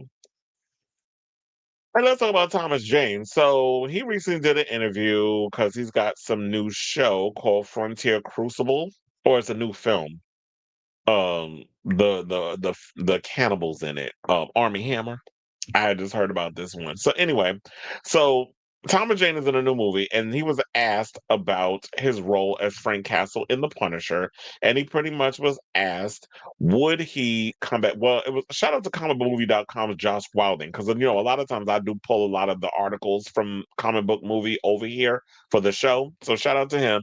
He did an interview with Thomas Jane where he was promoting his new film called Frontier Crucible, as I was saying before. And then remember, Thomas Jane played, what are we in, 2025? So like almost 21 years ago, he was the original Frank Castle the original actor to play Frank Castle on the big screen. John Travolta was the villain. They even had a gay storyline up in there, which I was like, for its time, I'm like, okay, this is what we doing. Okay, it's good to see we got a homosexual gangster up in the movie. But anyway, so he went and talked about this interview or whatever, and pretty much said that he was miscast. He felt he was miscast as Frank Castle. So he said, I was miscast as Frank Castle. He's an Italian. He's got black hair and a whole different sort of lineage. I'm not that guy, he further added. I had to dye my hair black and become a different guy. Well, sir, you do know you're an actor, right? Like when you pick up a part, you become that character. Like, is this the first time you've actually acted in something? Like, you've been acting for a long time. It's Thomas Jane slow. Like, what's going on? It's kind of like the actor that plays Ilya, and it's funny because I'm like reiterating this show in everything that I'm talking about now. From the actor that played, wait, hold on, because I gotta remember what's his actual name. So the actor over there from Connor's Story, who's on this new show, this hockey series, this gay hockey show called Heated Rivalry. He's playing a Russian. He's from Texas. He's from Texas. He said, I'm literally playing a character that is so far removed from who I am in real life. He had to speak Russian. He had to have a Russian accent. He's American. And he's not an actual Russian guy. He doesn't play hockey. He's not a hockey player. So it's like, that's what you do. It's like, oh, it's an Italian. I'm not those things. So I had to dye my hair. Okay, well, actors have to transform and do all these other things. So what are you talking about that you're not that guy? We know you're not that guy because when you're an actor, you take on a role totally different than who you are. He went on to reflect on the experience with gratitude, noting, I'm happy the part is now played by someone who is more right for that role. I had fun and I did the best I could with it. I'm very grateful for it, but I'm not that guy. That's someone James seemed to be referring to, because I was going to say which one, because Ray Stevenson, may he rest in peace, played the character in a sequel of sorts. Well, it was a sequel. And then again, Thomas, the fans loved you as the Punisher because you did like a little short with like a laundromat or something. I can't remember the name of what the situation was of that little short that they did on YouTube. Because I remember that one. People wanted you to come back and play the part. And I liked him, to be honest. I liked him as the Punisher. But I will say this: Ray Stevenson definitely had the physicality, the slick back, dark hair, and I liked how he was just like brutal in that film. I just didn't think the Punisher movie that he was in was good, but he was good in it, if that makes sense. So the 2004 Punisher was directed by Jonathan Hensley. It was his feature debut, and he later found some success helming the Ice Road with Liam Neeson, a film successful enough to warrant a sequel, which was released earlier this year. Oh yeah, I remember hearing about there was a sequel. I never even saw the original of that. I have to check those out. But anyway, they said Hensley actually started off as a successful screenwriter in the biz as the scribe behind Die Hard with a Vengeance, Armageddon, Jumanji, and The Saint. Here's the thing. I liked all those movies. The Saint I've never seen, but I love me some Jumanji. That was like my favorite movie as a kid. All the Die Hard movies, well, the first three, because I will say Live Free and Die Hard I actually kind of like. That was where I met Bruce Willis, so I have a bias there. But Die Hard with a Vengeance was good. That was with Samuel L. Jackson. So I like that one, but I always love the first one. And yes, I don't give a good goddamn what anybody says. Die Hard is a Christmas movie. So go argue with your mammy. Armageddon, I love that movie. That movie was so cheesy and corny. Shout out to Michael Bay. I actually teared up watching that movie as a kid because it was like, they're killing off Bruce Willis. He had to die to save the world. And it was a sad moment. So I know I wasn't the only one that felt sad when that scene came up. But yeah, I love Armageddon. And like I said, I love me some Jumanji. But no, they also said James shouldn't really be putting his work in the 2004 version down. The film and the performance were blunt, brutal, and R-rated, staying true to the bleak spirit of the character and source material.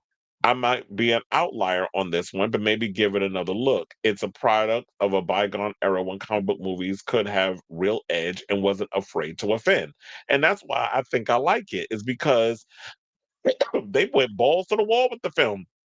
It wasn't scared to offend. You saw things that went down. Like literally, you had a scene where a mother and a son, Frank Castle's wife and son, get mowed down by a vehicle. Where else are you gonna see something like they was killing everybody in that movie? The whole family reunion situation, the whole family got wiped out.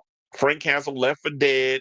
Then we had the little final family dynamic that he created with Ben Foster, the fat dude, I can't remember his name, and Rebecca Romaine.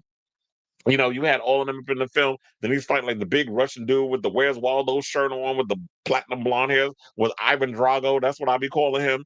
That scene was iconic. They had a lot of great iconic scenes, and I loved how John Travolta chewed up the scenery as the main villain, and how the tables got turned because he used one of the little snitches that worked in the underworld to conspire against John Travolta's gangster character, and just basically because you took everything away from me, I'm gonna turn everybody against you and turn and get you all paranoid, which is literally a thing that happens with a lot of people that work in that are gangsters, people that work drug dealers, lords, whatever. They all run around with this sense of paranoia in the occupation that they have because they're always wondering if somebody's gonna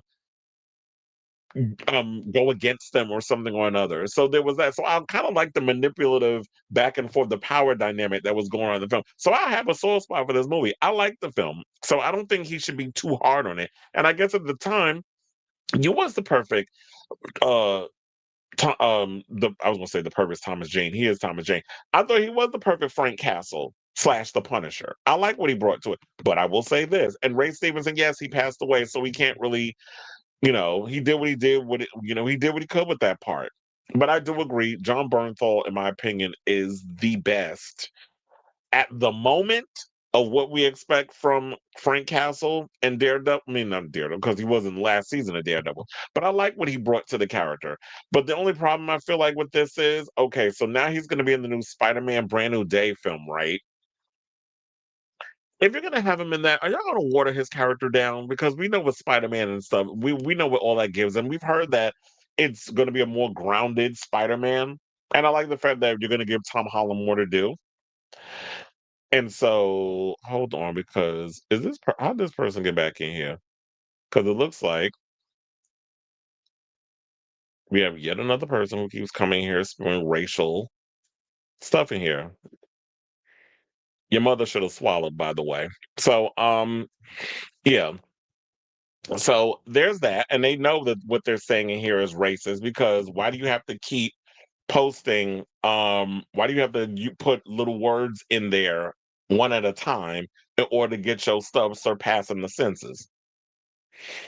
So, yeah. So there's that, and I'm looking forward to seeing what John Bernthal is going to bring to the new Spider-Man movie. So, shout out to you.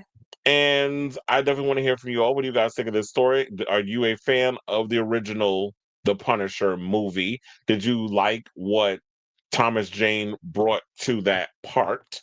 And do you think that he's kind of just in his own head regarding this whole situation and kind of it just comes from a place of insecurity? I just think he's being a little too hard, in my opinion, on himself playing that part. I thought he did good enough with what he was able to bring to, the part as an actor.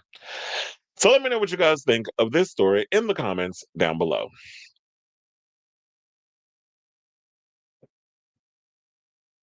Hold on.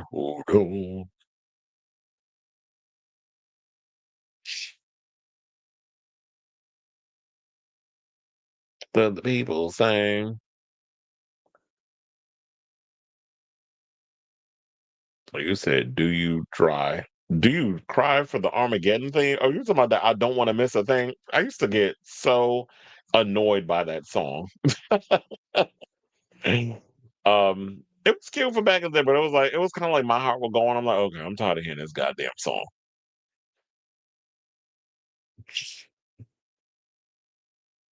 But anyway, let's get back into the show. And yes, I'm waiting for you ignorant ass motherfuckers to jump up in my comments with y'all bullshit, because y'all will get cussed the fuck out, trust and believe, and banned and blocked and reported. So try me if you want. Let's talk about Lily Wachowski, who is speaking out about this whole red pill situation. Because yeah, we got to address a lot of you ground dwelling, basement dwelling incels that want to jump up in. Oh wait, that person got banned, so we're good over here. But anyway, let me start over. All right, y'all. So let's get into this topic about Lily Wachowski, who is slamming right wingers for co-opting the red pill thing, which y'all know has been an ongoing theme that I have had with this when I'm conversing about The Matrix was like one of my all-time favorite movies. It's not just because, the martial arts and all the sci-fi stuff that's up in there and the genre breaking special effects that we saw at the time with the bullet time and all that other stuff and freeing your mind and all these other things. But I also like the socio-political commentary. I like the sociology of it all. And of course, the whole thing regarding the red and blue pill, which in real life, if we really want to talk about it, MAGA supporters take the blue pill. They have never taken the red pill, which is why I've always had a disdain for the fact that people have taken the red pill term. And I guess maybe the reason why they use the red pill term because red hats, Republicans are red, so they want to say red pill. And it's like, no, if you actually paid attention to the Matrix instead of looking at all the visual stuff and people are fighting in leather, the film not only has a trans allegory, and we'll get into that in a second, especially with both directors being transgender, but it also with the true essence of, or with the true meaning of what a red pill is. But one of the things we've always known about Republicans or GOPers or people like that, or people in that whole situation, they've always co-opted certain ideologies and tried to weaponize it for their own personal gain. Why am I struggling to find this thing, by the way? Okay, I got it. So let's get into her. So, Lily Wachowski recently pushed back on MAGA supporters who tried to claim an iconic scene from The Matrix. The 1999 masterpiece introduced a now famous moment when Morpheus offered Neo the blue pill or the red pill, because he says that the red, if you take the red pill, you get to see how far the rabbit hole goes. If you take the blue pill, you remain in Wonderland and forget all the other things that went on. You just go back to living your life. But if you take the red pill, I'll show you how deep the rabbit hole goes. That's how the whole situation is. So of course, Neo takes the red pill, and then the rest of the film is what the rest of the film is. So she went on and said, you have to let go of your work. People are going to interpret it how they interpret it. I look at all of the crazy mutant theories around the Matrix films and the crazy ideologies that those films help create, and I just go, what are you doing? No, that's wrong, but I have to let it go to some extent. You're never going to be able to make absolutely every person believe what you initially intended. So that is definitely true, because it's like, you know what? I created what I created. I put it out there in the universe. And hold on. Okay. So people put things out in the universe like, you know what? I created what I created. I wrote the script. We directed it. We had the ideas. We put it out there, and take from it as you will. Some people understand and realize the deep philosophy behind the Matrix. Some people like it for the action, people like it for their different things.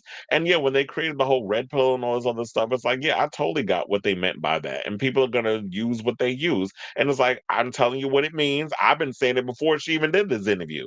But people are gonna take whatever they're gonna take and they're gonna weaponize it the way they weaponize it, kind of like how they weaponize woke.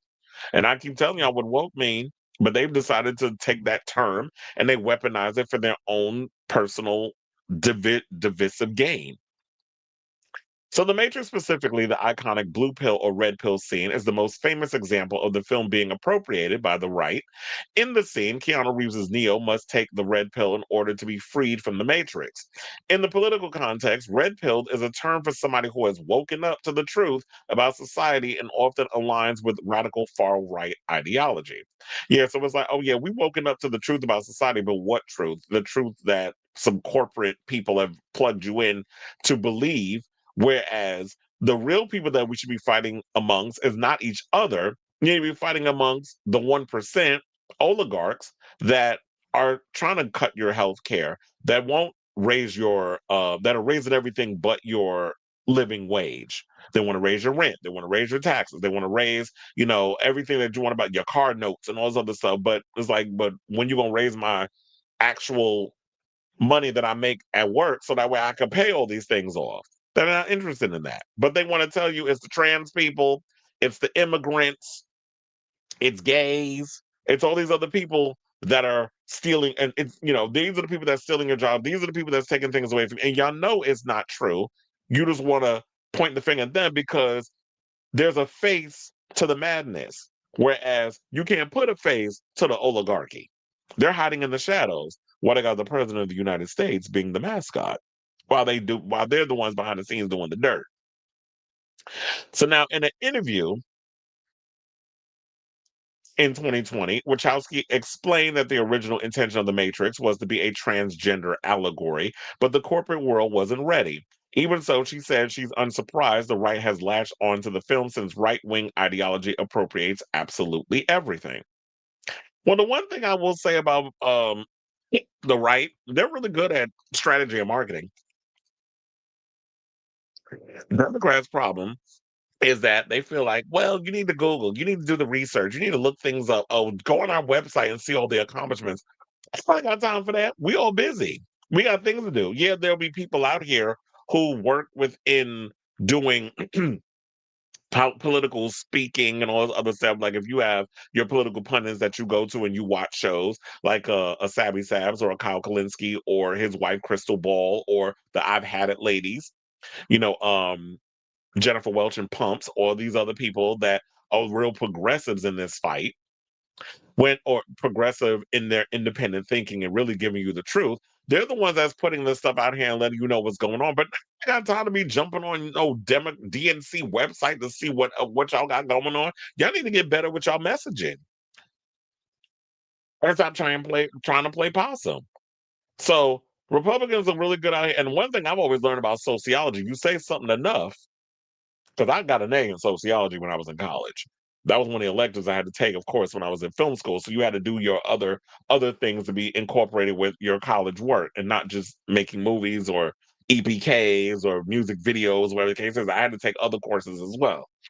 So one of the things is if you say the lie enough, people will believe it because it's been ingrained in the brain. So if you actually start to come out here and be progressive and trying to hammer people with the truth, eventually it'll penetrate.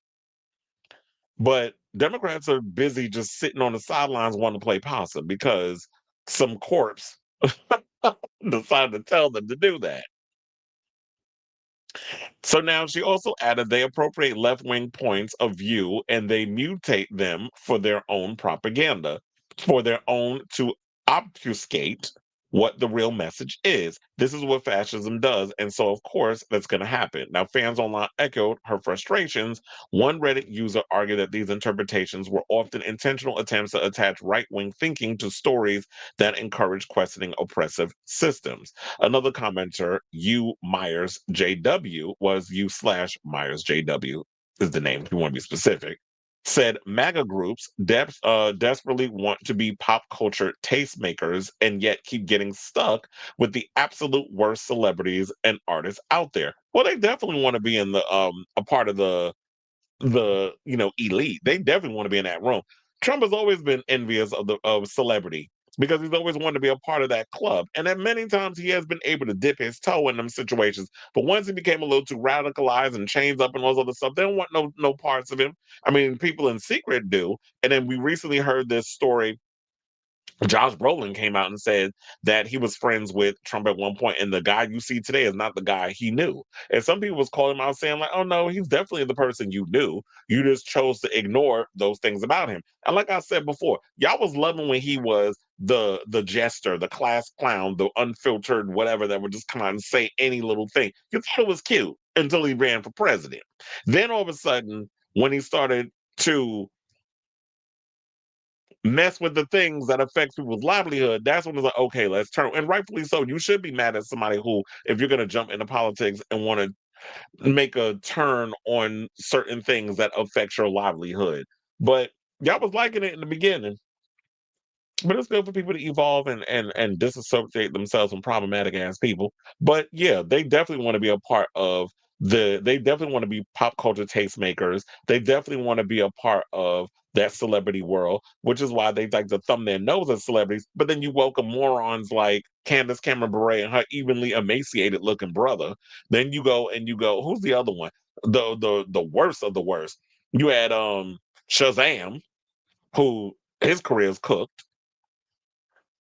Then you had who's another one? Kevin Sorbo, another washed up one. Scott Baio, another washed up one. Stinky McStink, aka Kid Rock. So you find like some of the most bottom basement dwellers, people who look like they smell like actual sewage. Y'all want to incorporate them into y'all thing and call these people celebrities. I'm like, these people ain't had a career since 1993, and y'all talking about this, and this is the level of celebrity dumb y'all be looking forward to. Okay, so Lily said what she said. I agree with what she said. I can be here blue in the face to try to give you the full philosophy breakdown of the Matrix because I told you I've seen that movie so many times. It's kind of like, but then I wouldn't be as messy as Casey Becker was. Because remember, she said she's seen Halloween 50 goddamn times. I mean, Friday 13th. She said she saw it 50 goddamn times. And look, you done messed it up because it was Jason's mother that was the killer in Friday the 13th. You kept saying Jason. He showed up in the sequel. So yeah, I will actually give you a full breakdown of the whole situation, but I could be here blue in the face trying to tell you what the real meanings of the stuff that I took from the Matrix. But people are gonna believe what they're gonna believe. They're gonna incorporate whatever beliefs that they want to believe on stuff and twist it and bend it like a pretzel for how they want to believe it, and it is what it is. So I try to tell people you can lead them to the water, but you can't make them drink. That's the way I look at it in a lot of situations. If you're willing to open your mind and all, free your mind and learn, then okay. But until then, people, like I said, people gonna believe what they're gonna believe. So I definitely want to hear from y'all. What do you guys think of what Lily had to say regarding, speaking on the Matrix and how some of the things that they've come up with in the film has been co-opted by right-wing ideology. So let me know what you guys think of this story in the comments down below.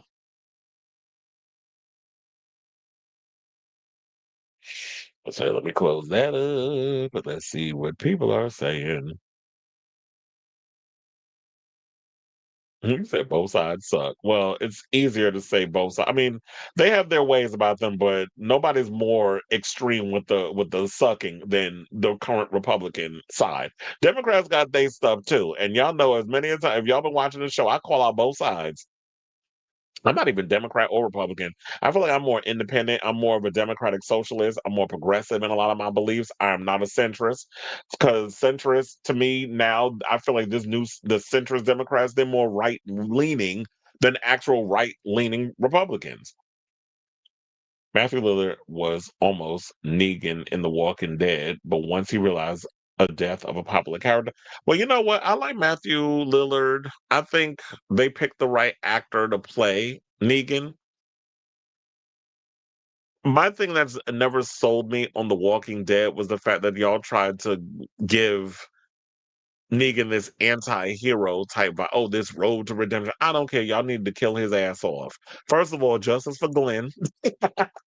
After y'all did what y'all did to half the cast, I'm like, no, there's no coming back from that. And The Walking Dead tries so hard to make him like this anti-hero that we should just grow to love. Nope, nope. I'm still mad. It is what it is. So, and I don't know, did they say this is gonna be their final season, or is it the final season of Daryl Dixon? I think. I couldn't get into that. What is it, Dead City? The show that it was him and Maggie. I couldn't get into that. Y'all let me know if y'all watched it and if it's good or not. But yeah, I couldn't get into it. Yeah, Dean Cain, another one. His fat ass couldn't even become an ICE agent because he couldn't pass the physical. Sydney Sweeney might be smart to rebrand her career as a co-star instead of a lead. That's what I said. I think at this point, just pop up in small roles. Nobody's liking you as a lead unless you're gonna play like some sexy femme fatale type. You know, the guys only see her as masturbatory material. All right, y'all. So now let's get back into the show and let's get into some music news. It's by Miss Money Long. So it looks like Miss Mamas has dropped out of the Boy Is Mine tour. You know, quiet as kept, a lot of people saying that she was miscast as part of the group. As part of the lineup anyway.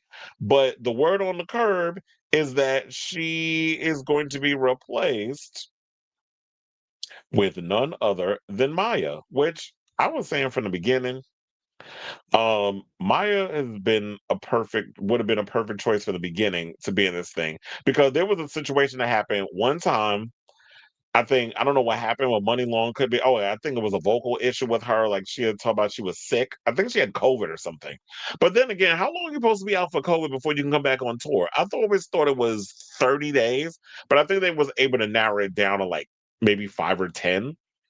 I can't remember. It's been a long time since I worked in the hospital dealing with COVID patients and testing them and stuff. So that was my job before I started working at, Madison Square Garden and all this stuff. Yeah, I was in medical for a minute.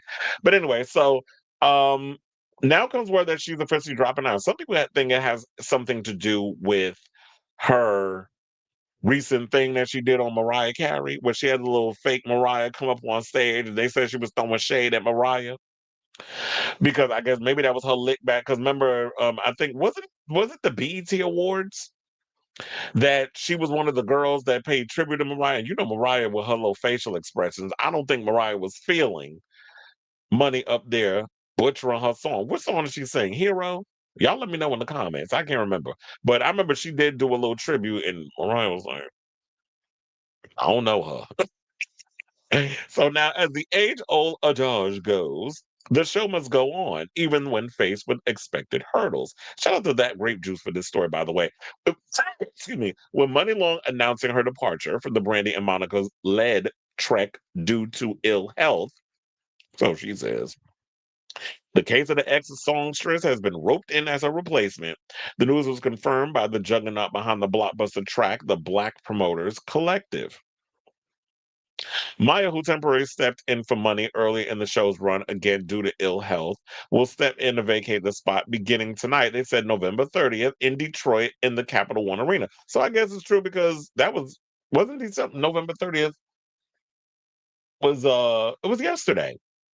Today is the 1st of December. So I guess she was there. Let me know if she was actually there because I don't know. I didn't check and confirm if Maya performed, but here's the thing. Maya had already earned rave reviews when she showed up on the tour. And people were saying, and everybody I remember in the comments was saying, no, it needs to be Maya. Y'all need to get rid of Money and put Maya up in the situation. Because first of all, it should have been a 90s R&B pop girly type situation from the beginning. Brandy and Monica, Kelly Rowland, and Maya came up all around the same time. So why wouldn't you put Maya up in there? I'm tired of y'all treating my girl Maya like a redheaded stepchild, and y'all don't be giving her props because Miss Girl can throw down in regards to the performances. I told you I worked the Queens of R&B tour when they did the stop at Madison Square Garden. I remember when she got up there and performed, and she tore it up. Maya gave us choreography. She sings down. She's got a lot. She's got pipes on her. Like I think, like a lot of the ways that she was singing on a lot of those songs, like when she was the songs that she was recording in the studio, did not really show off her range as a singer, in my opinion. So I felt like they were probably telling her to hold back a little bit on her singing down. But if you ever heard Maya sing live, she definitely sings down. Plus, I'm a little biased because I know her manager, Mike, Mike Hillman. Shout out to him. So it's like, yeah, I know her manager, so I'm a little biased in that way as well. So yes, this is the perfect excuse me. This is the perfect situation in regards of, a glow up that they was able to call up and she's like, I'm here. And it's just like she's prepared. So I don't know what type of show she gave. She was up there because I think when she did the one off show, she didn't really have dancers or whatever the case was because I think it was last minute. But hopefully, she was able to scrape something up really quick and have, you know, some dancers come out and really give like some good choreography to go along with a lot of those songs. 'Cause, I love me some Case of the X. I love a lot of those hits that come from the whole Maya situation. So as I said before, shout out to you. Y'all did a smart thing by having Maya become a part of this lineup. And also a huge shout out to Kalani for basically saying that Brandy should be on everyone's Mount Rushmore of R&B vocalists. I definitely agree with that because here's what y'all not going to do. What you can't sit up here and say, you can say a lot of things about Brandy. You can say a whole lot about Miss B. Rocker. But one thing you cannot deny is that the vocal Bible and her cultural impact on how so many of the newer R&B girlies sing today. So we got to give Brandy her props. Yeah, she didn't invent vocal stacking, but she popularized it. And you hear so many girls that come out here and they do that. Billie Eilish does it. Ariana Grande does it. A lot of the girls out here have taken a lot of what Brandy does with the vocal stack and all the stuff, and they do that with their stuff. And of course, the way Brandy sings, because she is from the church, she doing what she doing. Although I don't know what's going on with her brother Ray J. He's just like a straight up loser. And I saw somebody jump in the comments, go in on Sonya, calling her a lousy mother because of how her son turned out. That's a whole nother conversation for a whole nother day. And she was sitting there, I guess, going back and forth with the person. But it's like, yeah, what happened to Ray J? Because it's like y'all were so focused on Brandy. It's like y'all forgot about that boy. Now he out here crying for help, holding putting a pow pow up on the screen during the what is it the Twitch situation where I heard he was banned from Twitch. You out here putting a pow pow up in the situation. I'm like, what is wrong with you? This boy want to be a gangster so damn bad. You a PK from Mississippi. Like, sit down somewhere because they ain't shit gangster about you. But anyway, so speaking of that, before I get up out of here with this comment, I definitely want to hear from y'all or this story. What do you guys think of this story? Are you happy over the fact that they got Maya on the Boy Is Mine tour? Now I know this story is a day late because the situation went down yesterday. The show. Let me know if you've seen Maya in the new show. What's your overall thoughts about this? And because I can't think off the top of my head right now, who would be your four girls? Well, you got to pick three now because your Mount Rushmore R&B singers. Because since we got Brandy up in the situation and you can't take her out, so play along. I need y'all to add three more people to go up there in this whole Mount Rushmore of R&B singers to be alongside Brandy. Because right now, at the top of my head, while I'm doing the show, I couldn't think of. I mean, and even me putting the show together, I can't think of nobody. But throw some names up in there. I guess you know what? Can we put Beyonce in there or Kelly Rowland? One of them. I was gonna say Michelle, but I'm gonna leave Tanitra alone. I'm not gonna say nothing shady. I'm not gonna say nothing in the words of Valentina. I'm gonna leave that girl alone. I'm not gonna hit Tanitra with the stray. Michelle Williams, the other third member of Destiny's Child. But anyway, so yeah, I definitely want to hear from y'all. Let me know what you guys think of this story in the comments down below.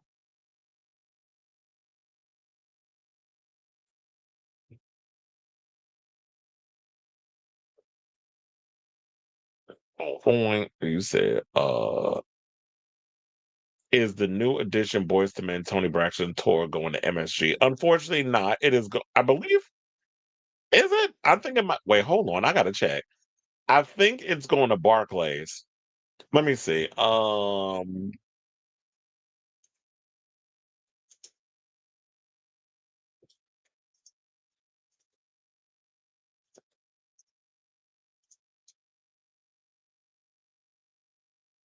No, like I said, it's coming to Barclays. Of course. I was like, we don't never get the good black stuff. No, y'all give us fucking Gunna, which y'all could have sent that mess back to freaking Barclays. I hated working that show.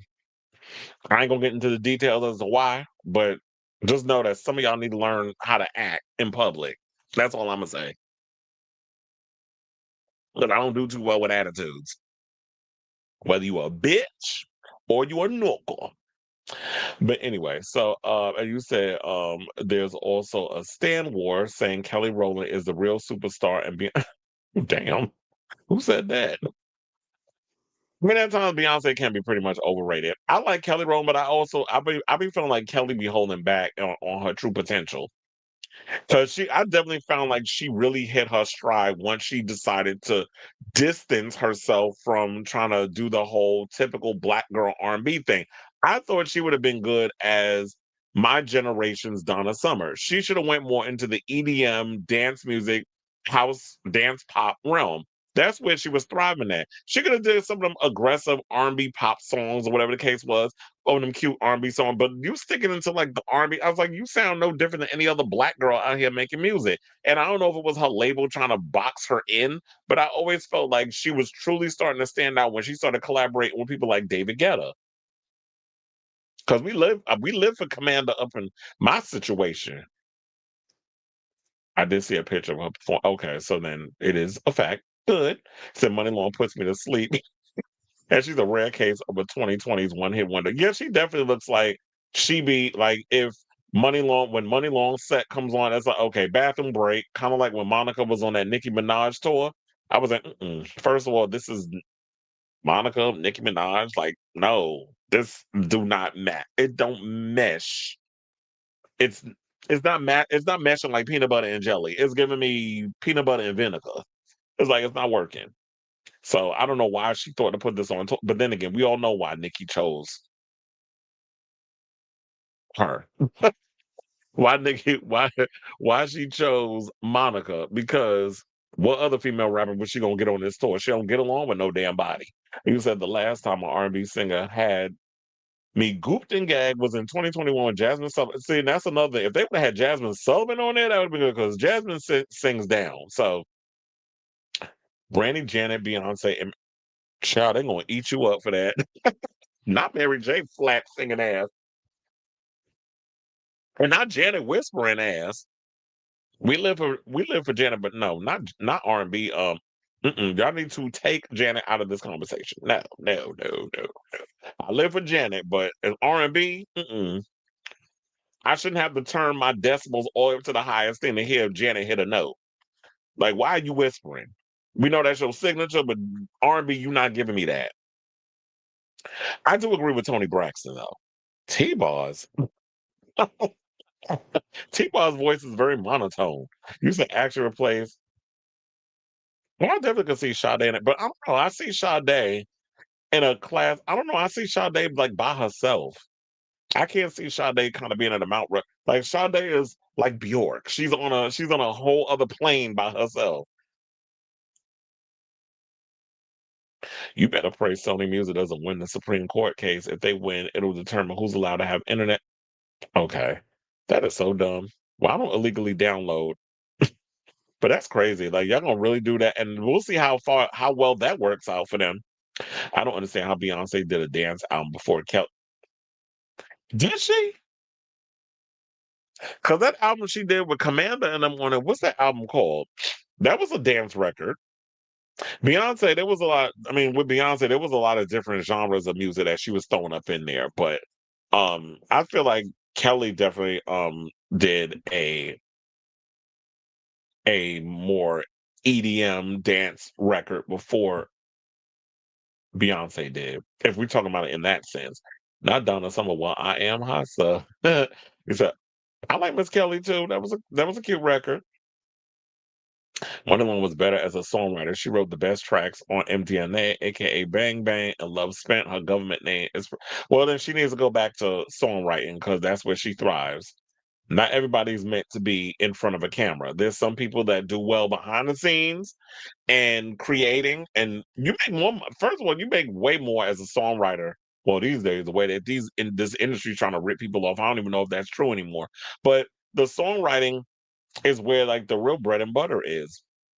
Rihanna is the 21st century pop girl that made electronic dance music through her entire career in the 2000s and 2010s. Well, she was also positioning herself to be more of like an international pop star, which definitely worked in her favor. And I'm glad that she took that route because she was from especially a label that didn't really believe in her. Y'all was putting y'all put all y'all chips into Miss Tierra Marie. You see where she ended up.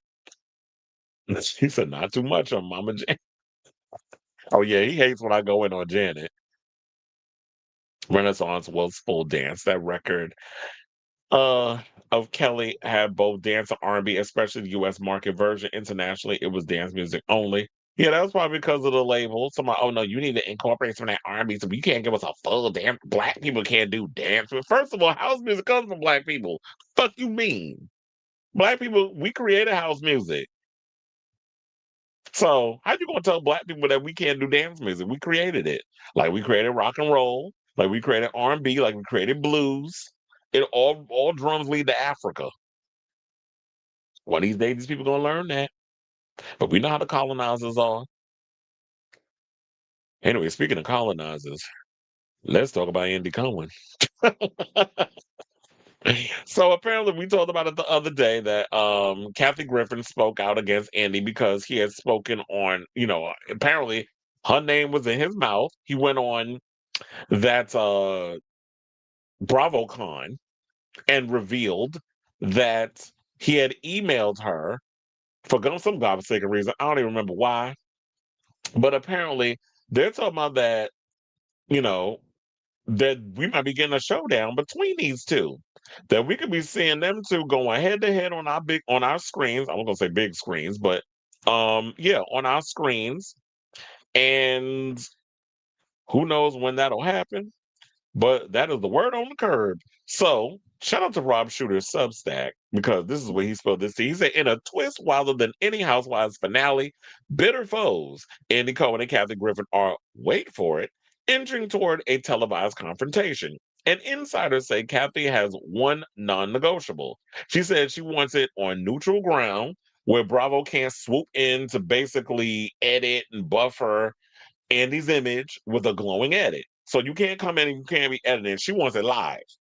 And I was gonna say, you know what? That would actually be a good thing. Like have them do a sit down, do a little live situation, kind of like how I do this show, live and unfiltered and unedited. I can't stand edits with all the choppy whatever because I feel like you're not being real and authentic. If I happen to run off and say the same thing over and over, oh well, it is what it is. I'll learn how to edit myself in my brain as I run my mouth. But for the most part, I don't like edited stuff, especially when you're doing live stream. You give your opinion on things because it's like I want you to hear what I'm saying from the horse's mouth, and what I said is what I said. Shout out to Tamisha Iman when she went in on Candy Muse. I said what I said.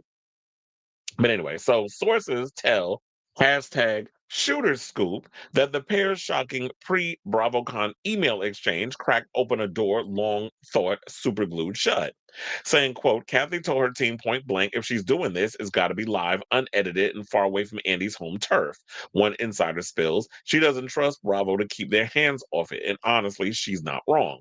The early concept, a one-night only, no cuts, no safety net special, where the two finally air nearly a decade of grievances. Can you imagine how long that episode's gonna be? You're just gonna have somebody make sure y'all keep it within a certain time frame. Because do we want to sit and watch a 4-hour situation of them two going back and forth? But then again, it's been years since these two been in a room together and had like a real authentic conversation. So yeah, hold his feet to the fire and really be asking all the questions about why this and why did you do this and why did you do that? But then the question remains, could Andy be actually transparent enough to spill the tea and not be trying to edit himself to make himself look a certain way? Because there's a lot of people that do find him abhorrent and annoying. So they said no contract signed yet, but interest is heating up across multiple networks, eager for a ratings earthquake. They said these two have, well, I guess maybe this answers my question. They said these two have history, resentment, and absolutely no filter. Well, I beg to differ about Andy not having filter, but okay. America would watch every second. Well, that part is true because I definitely will be watching. Now, if a deal lands, TV insiders are already calling it the biggest celebrity confrontation since the very first Housewives reunion, and nobody is prepared for the fallout. So, my overall thoughts on this whole thing, while I think that this would make good TV, um, I don't know. I'm of two minds about it. While, yeah, I'm nosy and I would like to see these two kind of come to a mutual situation because I do feel like, excuse me, Kathy has matured. She's evolved. She's like, you know what? That was a time going by. And at times I get like that too. When I've dealt with people in my personal life who have done me wrong and have hurt me, be pissed at the time. But then I realized, you know what? I'm the only one still mad. I'm sitting here stressing myself out. I don't want to get crow's feet. I don't want to get wrinkles. I don't want to get gray. I already got grays, as some grays coming as it is in my beard and some in my hair or whatever, because that happens when you get older. But I don't want to be running around here looking, all crusty and looking like Kirk Cameron with all that hate up in his body, or Pete Hegseth. Well, I mean, not Pete Hegseth. Who's the other one? Stephen Miller, who supposed to be, I don't even think he's 40 yet. But you see how old he look? I said, hate ages you. So you don't want to have all that anger and hate and resentment in your body because you mad at this person who did you wrong. Andy, at the end of the day, is still living his life. He's still out here with his little BFF and about to do probably another New Year's special with him, Anderson Cooper, and they still doing their thing. So why am I going to sit up in here and hold on to this and harbor this negative energy? And these people over here just minding their business, going about their life. I don't know if they still harbor that same energy, but I'm still mad and bitter. And I got ulcers. I got all kinds of ailments. Anybody got time for that? So let go and let God. That's how I feel about it. So I'm at a point in my life where I don't even be holding grudge. Like I will forgive, but I won't forget. And it's like, okay, I've moved on, I've evolved, I'm willing to forgive you, but I'ma still sleep with one eye open when we in the same room together because I don't trust you as far as I could throw your ass. That's how I would feel in this whole situation. So I'm of two minds about that. But then again, it's like I would entertain the idea of wanting to do this because it'd be good for TV. It'd be a ratings gold. And I don't know if they would want to monetize it in a way, but it'd be a good way of getting a check out of the situation. So kudos to you, Mr. Cohen, for sending her a strongly worded email. But if I were her, I would just continue to, pound the pavement as a comic and live my best life. But if you want to do this for the sake of TV and ratings, I totally get where you coming from with that whole situation. But at the end of the day, I feel like Andy showed you what type of friend he was to you, and I would, as I said earlier, I wouldn't trust him as far as anyone would dare to throw him. But then I should also point this out. So after this article first came out, Rob Shooter did add more to the article and basically said in a separate story, and basically said that Kathy is ready to forgive Annie for backstabbing her, but he's actually the one that's scared to have a one-on-one with the comic because he can't control the narrative like he would when interviewing those white-collar criminal Bravo celebrities. Most recently, Karen Huger and all the other ones that he be having. And I'm sure Wendy Osafo, he'll be getting her in a one-on-one too. So Annie's basically worried about what might spill out if there's ever a face-to-face with her. A Bravo source whispered to Rob, he said, if Kathy steps onto his set, she's going to speak her truth. Amazing TV, insane ratings, but Andy can't control her. And what scares her to death? One insider hissed, Andy's entire image is curated within an inch of its life. And Kathy, not Kandi. We got a Kandi Burruss story coming up after this one. Well, coming up later on the show. And that's what I'm thinking about. And Kathy knows too much, basically. So he's saying she know where all the bodies is buried. And this is what happens when I keep telling people, and this is the problem that I've said with Andy over the years. He doesn't know how to separate business and friendships. He tries to hobnob and schmooze with a lot of these colleagues that he works with at Bravo. And the thing is, I've always said this, like it was really weird with me even coming up in the entertainment stream my time at VH1. It is a very much laxed environment versus when you are someone who's working a regular job in a cubicle with regular people. When I was at VH1, I was totally shocked with like, oh, so this is what we do. Okay. So it gave me a feeling like, okay, I can be more relaxed and those other stuff. So yeah, it's like people kind of like those those lines get blurred at sometimes is what I'm trying to say. So it's totally different when you're in the entertainment industry versus when you're in like other aspects of corporate media or corporate conglomerates. So I can understand like the lines and stuff get blurred, but in the beginning, a little too comfortable with these ladies and a lot of the talents that he had over there at Bravo. I mean, we heard the stories from Brandy Glanville and the thing she came out with him where he was somebody he want to have a threesome with her and another Bravo girl, and he was, oh, I was saying it in jest, but it's like, yeah, but still, that's sexual harassment. Like, I mean, the textbook version of that will be considered sexual harassment, but you're doing it as a joke because you're too comfortable with these people you work with instead of realizing this you are work this is work and my personal shit is what is over here. Hence probably why I'm not at that Christmas party at my job because there's supposed to be one today. And it's like, no, I keep my distance with the stuff. It's like, I like my job. I like what I do. I go in and do what I got to do. But me wanting to get a little too, like letting too many people into my situation, it's like, no, I'd rather be here doing this than hobnobbing at a Christmas party getting drunk. And because I've done enough Christmas parties in my lifetime with jobs where I've seen people get out of pocket, people don't know how to act, people don't really know how to be like, okay, I'll have a drink or two, but don't get stupid because y'all be drinking too much and y'all get too messy and then people got stuff on you and then they want to use that against you down the line. Nope, I've learned my lesson over the years with getting too close to people in the workforce. So keep my distance with that situation. But anyway, so yeah, there's that. And then like if Kathy knows where the bodies is buried in a lot of situations, I would be like, okay, I'd be worried about it. But look, if it never happens, Kathy, then if this one-on-one doesn't happen, like Rob Shooter is saying might happen, so we're just gonna have to put this all under alleged. What I would basically do is uh keep all of this, like write it in a book. I mean, you had a lot of stuff going on in your life post what happened at Bravo. Come out with a memoir and spill it there. That way you get to control the whole narrative and get your side of the story out if it's not going to work out on your terms with this whole situation. So I say all this to say, what do you guys think of this story? Do you believe this story from Rob Shooter's Substack? You guys should definitely check it out with it. He got some good juicy topics. So I think I'll be referencing him a lot on this show. I would even like to try to get him on this show to, if he got some good juicy gossip that we can have like a little segment or something as this channel continues to blow up. But anyway, so yeah, do y'all believe that there's a possibility that Andy Cohen and Kathy Griffin could have an epic TV showdown and do a one-on-one like he does with them housewives whenever they get into trouble with the law, that these two will actually sit down and have a real transparent conversation about their history, their friendship, and the shadiness, the shady little stunt that he pulled with snatching her job over there at the New Year's Rockin' Eve, which I'm sure he'll probably be doing this year.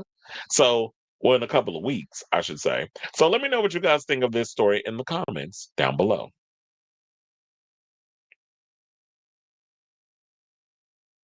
All right. So now, um,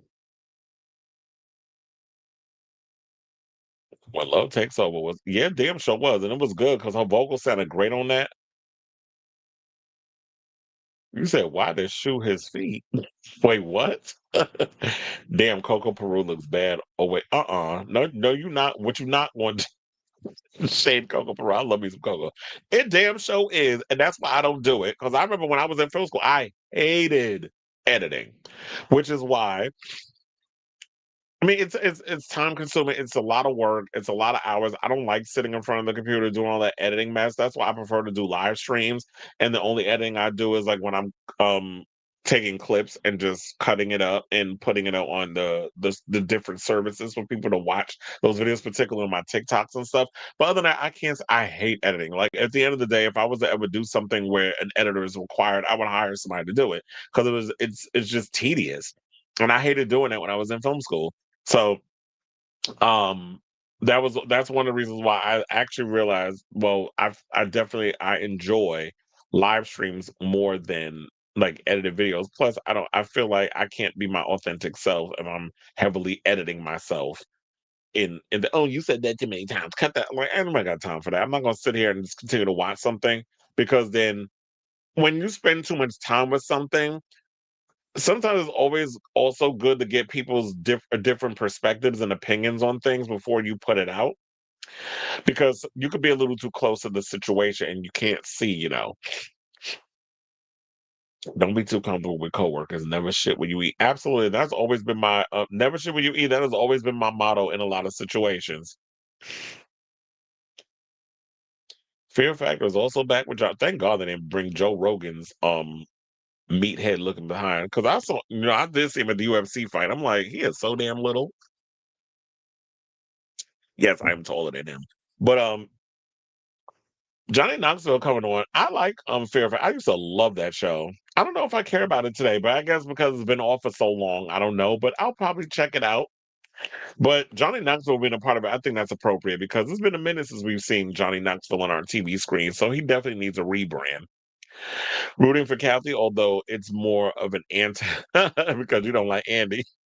That's how some people were saying that, kind of similar to like, oh, people hate All Sphere because they don't like Kim Kardashian. I'm like, I think it's more. I mean, there might be some people that's feeling that way because of that, but I don't think that's the only reason. The show was just bad. Okay, well, thank you for thank you for letting me know because I was like, is he doing? Is he not? But who else they gonna pick? I never watch. Well, first of all, I'll be working the Fish concert at the Garden on New Year, so I won't be. So I'll be in the area, but um, I'll be busy working till like 2 o'clock in the damn morning. That show, Joe Rogan's like 5'5" and muscle bound. Yeah, he's definitely muscular, but it looks weird on him. It's like you using probably them same shits that RFK uses, which is like what do you call it? Like the human growth hormones and all that stuff. Those the testosterone injections. He said if he were a right wing nut job, he'd be. Oh, yeah, I think he said if he weren't a right wing nut job, he'd be my type. I got what you was like, because I was like, if he were, I'm like, he kind of is. All right, y'all. So now let's get back into the show, or the rest of the show. And let's talk about Sherri Shepherd. So, we go from one topic to another regarding the whole epic TV drama. So it looks like the door is officially closed regarding the friendship between, and this is another story from Rob Shooter, who has been keeping tabs on this whole story. So shout out to him. But yeah, it looks like, the door is officially closed on their friendship. Yeah, I got that from the Housewives of Atlanta. Shout out to Nene, because she was like, the door is closed. So, according to Shooter Scoop, Sherri Shepherd's glitter-soaked 500th episode was supposed to be all joy, confetti, applause, and a studio packed to the rafters. But fans couldn't help noticing the one person missing from the milestone celebration, former EP and self-declared BFF, Jawn Murray. And insiders say that absence wasn't accidental. Now, sources reveal that Sherri has cut all ties permanently after a wave of new allegations about Murray surfaced following his season 4 firing. While Murray kept telling people he and Sherri were still close, insiders claimed she had no idea what had allegedly been happening behind the scenes. When it all came out, she was devastated, embarrassed, and honestly betrayed, one staffer spills. Yeah, so I know a lot of people are confused because it was like, what is going on with him? Like, why was he fired? And they were saying that there was some some harassment type of stuff. There was some bullying, some hostile behavior, and there was also an infamous bathroom video that HR was looking into. So after he was removed from the show, they said that he tried to claim discrimination only for his own lawyers, to allegedly tell him he had no case. So it's like, if you out here doing so it's kind of like, when I heard somebody say this in my comments, I believe it might have been on TikTok, but it was saying, you know what? Sometimes you gotta leave people where they're at. I know, like when you're in a certain position where it's like, yeah, I finally made it on my own after all this blood, sweat, and tears I've been putting into my career and the hard work that I put in and the hustling and all the other stuff that I've done. And it's like, yeah, as a loyalist, you want to bring some of your people up with you. So that was like, we all, we shine together. We gonna do all these other things together. Like sometimes I feel like that way too. I don't know if it's a sense of guilt when you feel like, yeah, you want to bring some of those people that's down at the bottom that kind of been there with you from the beginning when you were struggling, a struggling comic or whatever the case is, you want to bring those people up with you. But then sometimes you got to look at the situation as it's like, I'm here and I'm trying to get you here, but you here. And it's like, I can't keep trying to bring you. Get up there. Like you trying to get them up there, and then like regardless of how you try to get them up here, they still down here. And sometimes you got to leave them down there because it's like they're not going to meet you where you're at. And I've had to learn that over the years, that when I've had to deal with a lot of people, is like when I've evolved in things, whether it's career or the things that I was doing back when I was younger, and you still in that same spot, and it's like I'm ready to move on, evolve, whatever, and you still want to be down there. It's like, but I gotta cut ties. And so I literally realized that what that is you're starting to age out of, whether it's friendships, relationships, careers, whatever those things are. I feel like that's what that is. And that could have been with this situation. Sherri tried to bring up one of her good friends. Jawn been with her since back when she was at The View, and she tried to bring him over there to the Sherri Shepherd show. But I've never felt that he was a good fit with her when he was over there trying to be her Norman to Wendy Williams.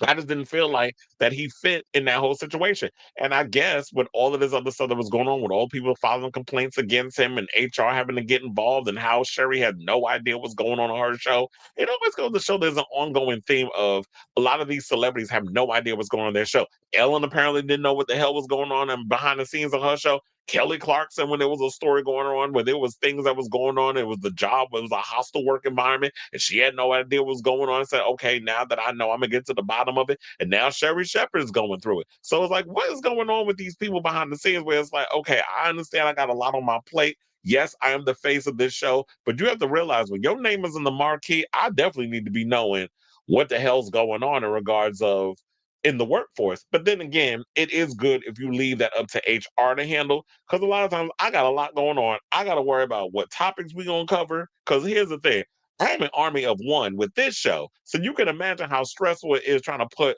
a bunch of topics together, coming up with the pictures, coming up with the lower third, the headlines, and all the stuff, and even when I'm in the moment now of talking about these topics.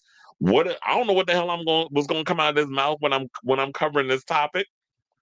Hence why we call the show Chris Avalon Unfiltered. But nevertheless, it's like, can you imagine like when you an army of one trying to do a show, how you got thousands of people that you're employing that have to handle so many different things. I don't have time to be sitting over here worrying about every single minute detail of what's going on. And especially when you're a single mom and you're raising a kid, I ain't got time to be worrying about what's going on behind the scenes. That's why HR is there. And let them handle it. Or the producers or whoever else, the hires up, they got to handle all that. But people don't look at it that way. They look at it as like, okay, Sherri Shepherd's name is on the marquee. They think they know who Sherri is because she's on our TV screens. So it's her fault in whatever situation. So then they also say it didn't stop there. Now, sources claim Murray's been working the phones trying to turn Black celebs and media against Sherri. Even as whispers grow about certain handsome staffers, he was reportedly, child, not them saying that he was fixated on male staffers. Robert, Mr. Shooter, are we pulling Miss Murray out the closet? I mean, quiet as this cat, look at that picture. If that man ain't giving queen, butch queen, category is butch queen, first time in man drag at a ball. Which I'm not giving a category. But it was like, child, we all know that's a big old woman. I was trying to say like Al Reynolds, woman.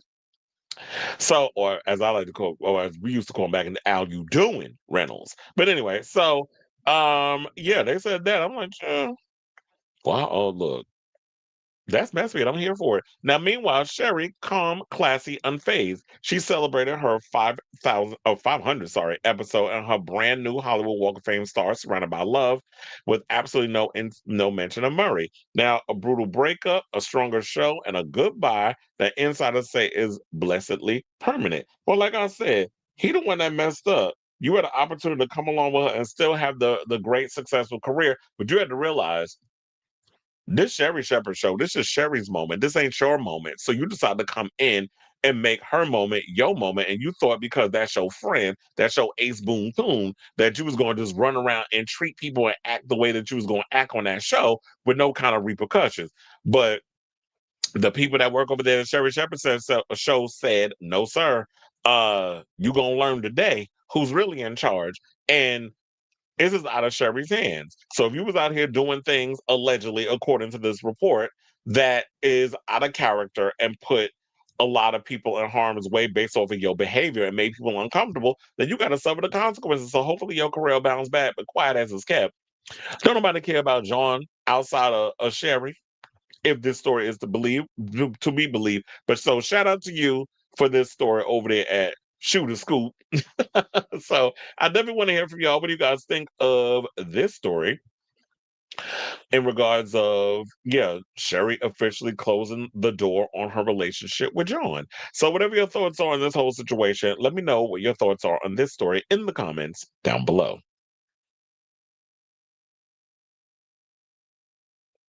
All right, let's see what the people are saying. Yeah, it sucks when you want your friends to level up alongside you, but some people don't want to evolve. Exactly. And it's like you can't just keep trying to drag them along with you. That's like you trying to drag an anchor instead of pulling it up. On the ship, you still got the anchor hitting the bottom of the ocean. You trying to sail along. Hope dragging the anchor behind you. Isn't anybody got time for that? If you're not willing to meet me where I'm at, then in the words of RuPaul, sashay away. No, for real. Oh, you gotta leave their ass where they at. You said no, for real. Being a one man or woman band doing so many things for content is stressful. I see why some of my faves here take a break. Well, have you noticed that I've been taking breaks lately? Like I'm not doing shows as much as I used to. I'll do 3, maybe 4 episodes tops. Next week, y'all probably gonna get like 2 or 3 episodes because I'm gonna be busy Friday, Saturday, Sunday, and Monday. I'm gonna be working back to back, and it's like between working at the garden, the gym, the website, this show, that's 4 things. I am spent. Like this morning, I was exhausted. I didn't get up till 11 o'clock because I was like, I don't know. For some reason, it was like this whole weekend I was working. And then I was literally up until 4 o'clock in the morning. I could not sleep. So I was trying to just watch a bunch of shows. That's why I told you I watched that show. I was watching a bunch of stuff. I started watching Heated Rivalry. I watched Sex in the City. I was watching a bunch of stuff. And it was just like, could not fall asleep. Then finally my brain decided to relax. And I was like, my brain will pick the most opportune time to start thinking about things in life. I'm like, why am I thinking about this at 3 o'clock in the morning? I don't care about all this stuff. Can I deal with this in the morning? I'm sure I'm not the only one that has like these overthinking things. That's the worst part about being a Virgo. We overthink every damn thing.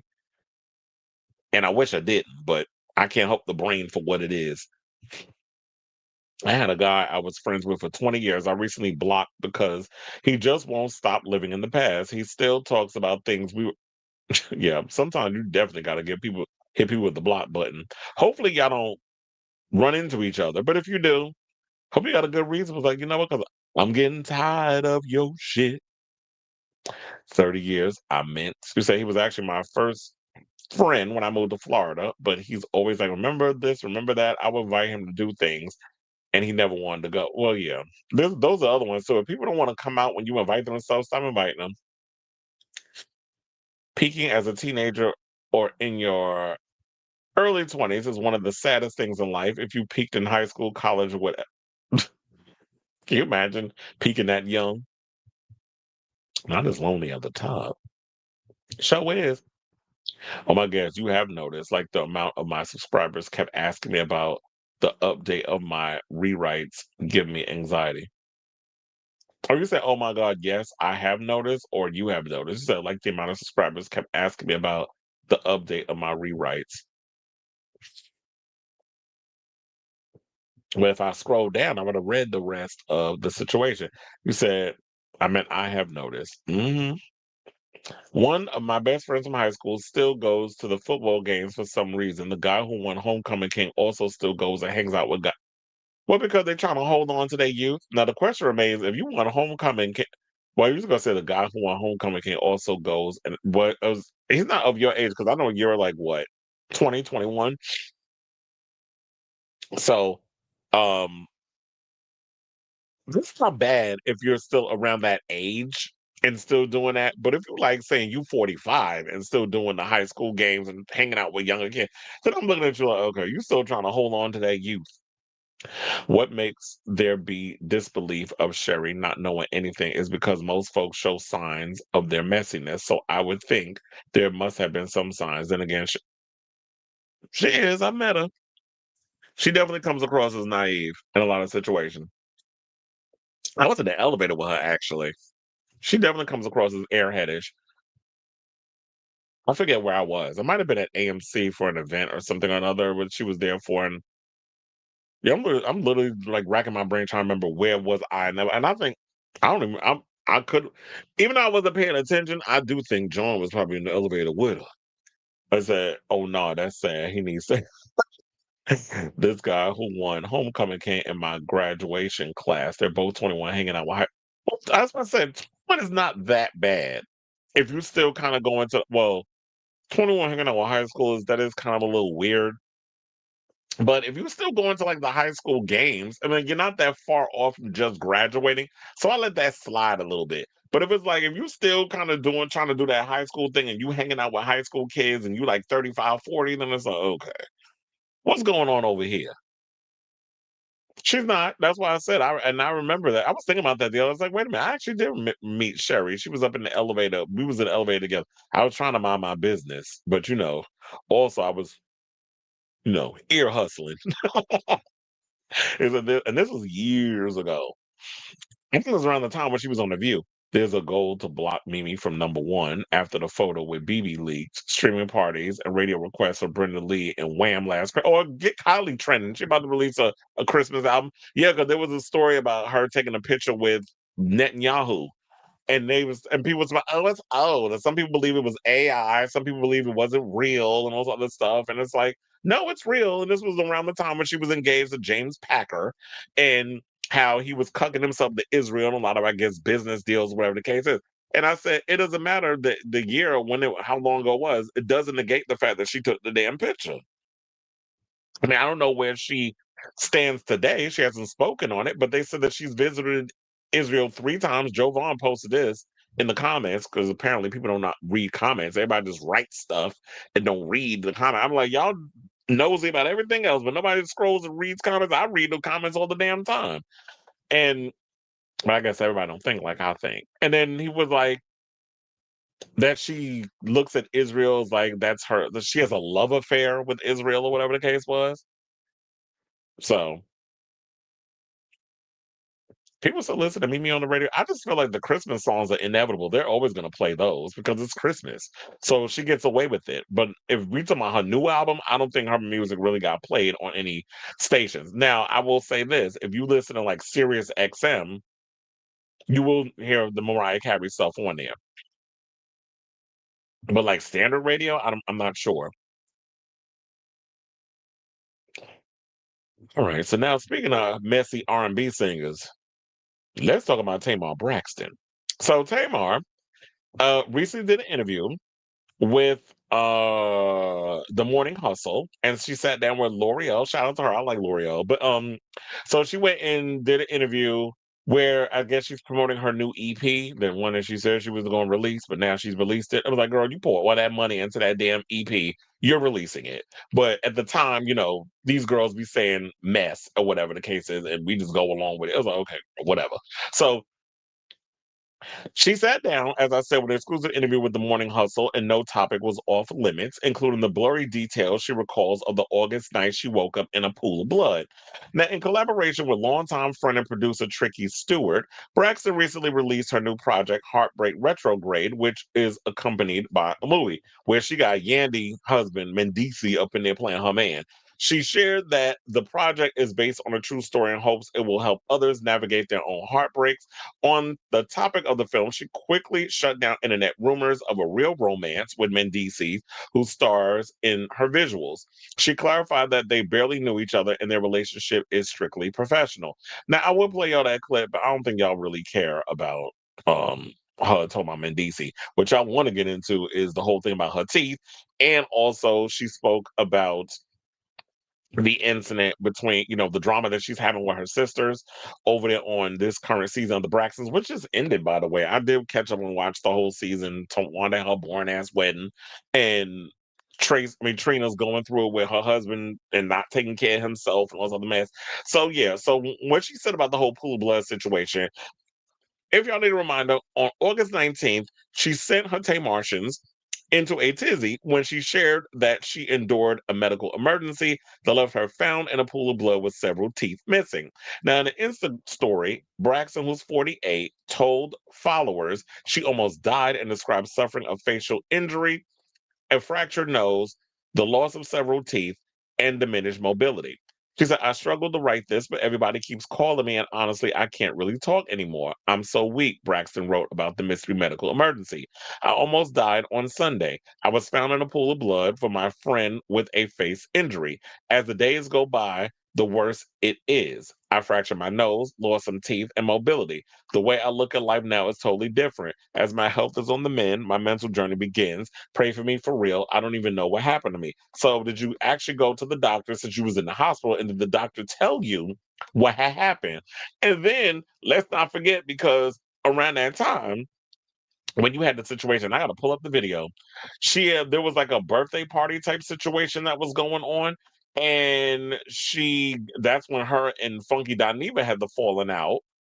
Because, and here's the clip here. Let me make sure it's muted because I don't want to play no music. Here she is up in here with a little bonnet on her head, or her hair is in a wrap like she Erykah Badu, and looking like she living her best life. And you see Funky Dineva behind her, and I don't know who this guy is with the blonde hair grabbing his junk. I was like, how you doing? He cute though. But and then you have Dineva behind her, and she having her little birthday situation, but it looked like Funky, the way his overall energy was that he wasn't that excited to be there. He just looked like he wasn't in the mood or whatever the case was. But if you look at it, and one person said right up under his comment, he said he looked uninterested. And that's why I'm getting at with his facial expression. He looked like he just, I just wanted to show up because it's my friend, and I'm doing like the whole Hollywood business hobnob situation. Like, this is business. Like, I gotta show myself out and play. And trust and believe, I know this because as somebody who's in media, why do you think I'll be going to the drag race premieres and all this other stuff? It's like, yeah, you gotta show your face at these things so people know you're a real person, and all these other things. So you show up to the things. I get it. It's politicking, it's business. But he definitely looks uninterested to be there in this whole situation, but he doing it because is what you got to do, especially when you're in Black Hollywood, aka Atlanta. But he went and said in the comments, thank you so much for your hospitality. It was my first time there, and I definitely will be back. I'm so proud of what you have built. And so, yeah, there was all this going on, and you see they all just keep having a good time. And now they have a fractured friendship because, remember, Funky claimed that Tamar basically used him while people was dragging him because of this video. Oh, you was there. You know what happened. Why she woke up in a pool of blood and got missing teeth and I'll say a botched nose or whatever the case is that's going on in this whole. And here she go throwing it back on the homosexuals because Tamar of the gays. But anyway, let me just leave the video running as we go through this. So anyway, so she up in here living her best life, this whole thing. And he was feeling like, well, why you got these people dragging me and you not really letting people know what's going on? And from basically his assumption, what he's saying that how she treated the whole situation is like, I'm being dragged in this whole situation. People are coming at me on social media. You keeping quiet, and the way you going about it, you making it seem like, oh, well, no, keep it on the hush because this is in so many ways, like, this is giving me buzz. I'm getting a lot of momentum for this, and I could use this for the promotion of the album. So now I gotta get dragged by social media because you getting attention for your music. So I gotta suffer at the hands of this. We supposed to be friends. But yet again, this is when people be saying that she be out here using the gays and a lot of people for clout. And it's like, yes, we know that Tamar is famous. We know she's more infamous than famous because even her sister Tony said that. She could sing. She's got a talent, but quiet as it's kept, ain't nobody making money from this music.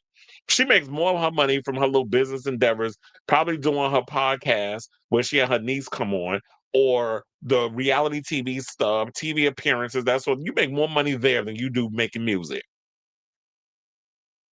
So yeah, T- Funky felt like you was using Tamar for a publicity stunt to promote this EP. But then Tamar and her dentist basically shut it down in that situation. So now on August 28th, I should point out, the R&B diva issued a joint video post with Dr. Amira Ogunleye, however you say it, Ogunleye or Ogunleye. I don't know, child, that's a tongue twister. It's Dr. Amira. We'll just call her that. Explaining that the injuries that she sustained after she was found to pull a blower from a bad spell of sleepwalking. Dr. Amira said she helped Tamar conduct surgery on her teeth and nose. Why you ain't called Dr. Heavenly?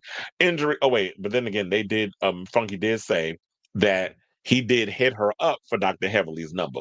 So I forgot to bring that up. So I guess because he was mad at her, she had to go to a different doctor. So the doctor said that she helped Tamar conduct surgery on her teeth and nose, injuries that consisted of multiple dental fractures, a nasal fracture, and even a tooth completely knocked out of its socket. Well, if you're doing all of this, and that's what caused sleepwalk, what you walking into?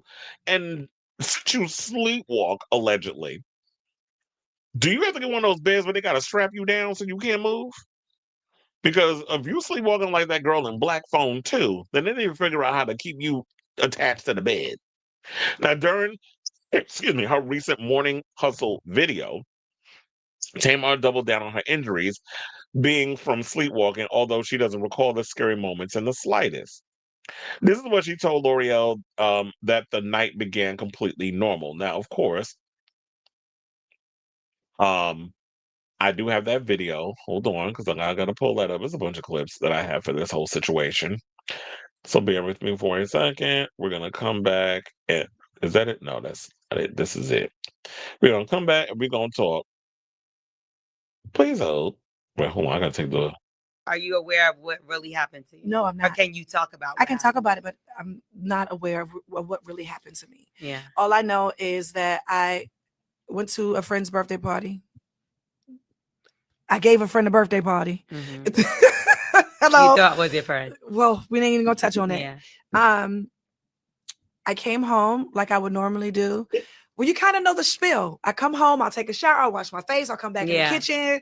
We'll have, have more cocktails. I know how it goes. Or have some food. Yeah. And congregate until everybody leaves. And the last person left.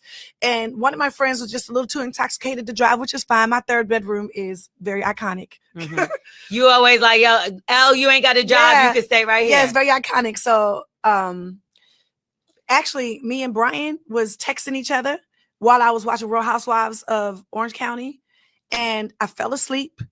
And when I woke up to my friend shaking me like, Tay, are you okay? Are you okay? What's going on? I'm calling the ambulance. I was like, no, you're not. Yeah. No, you're not. Yeah. And then when I came to, it was like teeth and blood all over the place. And you just don't remember anything.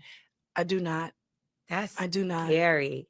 I do not. So did you look at the friend like, hey, did you do something to me? No, that person wasn't capable. That person was mortified. Yeah. Mortified.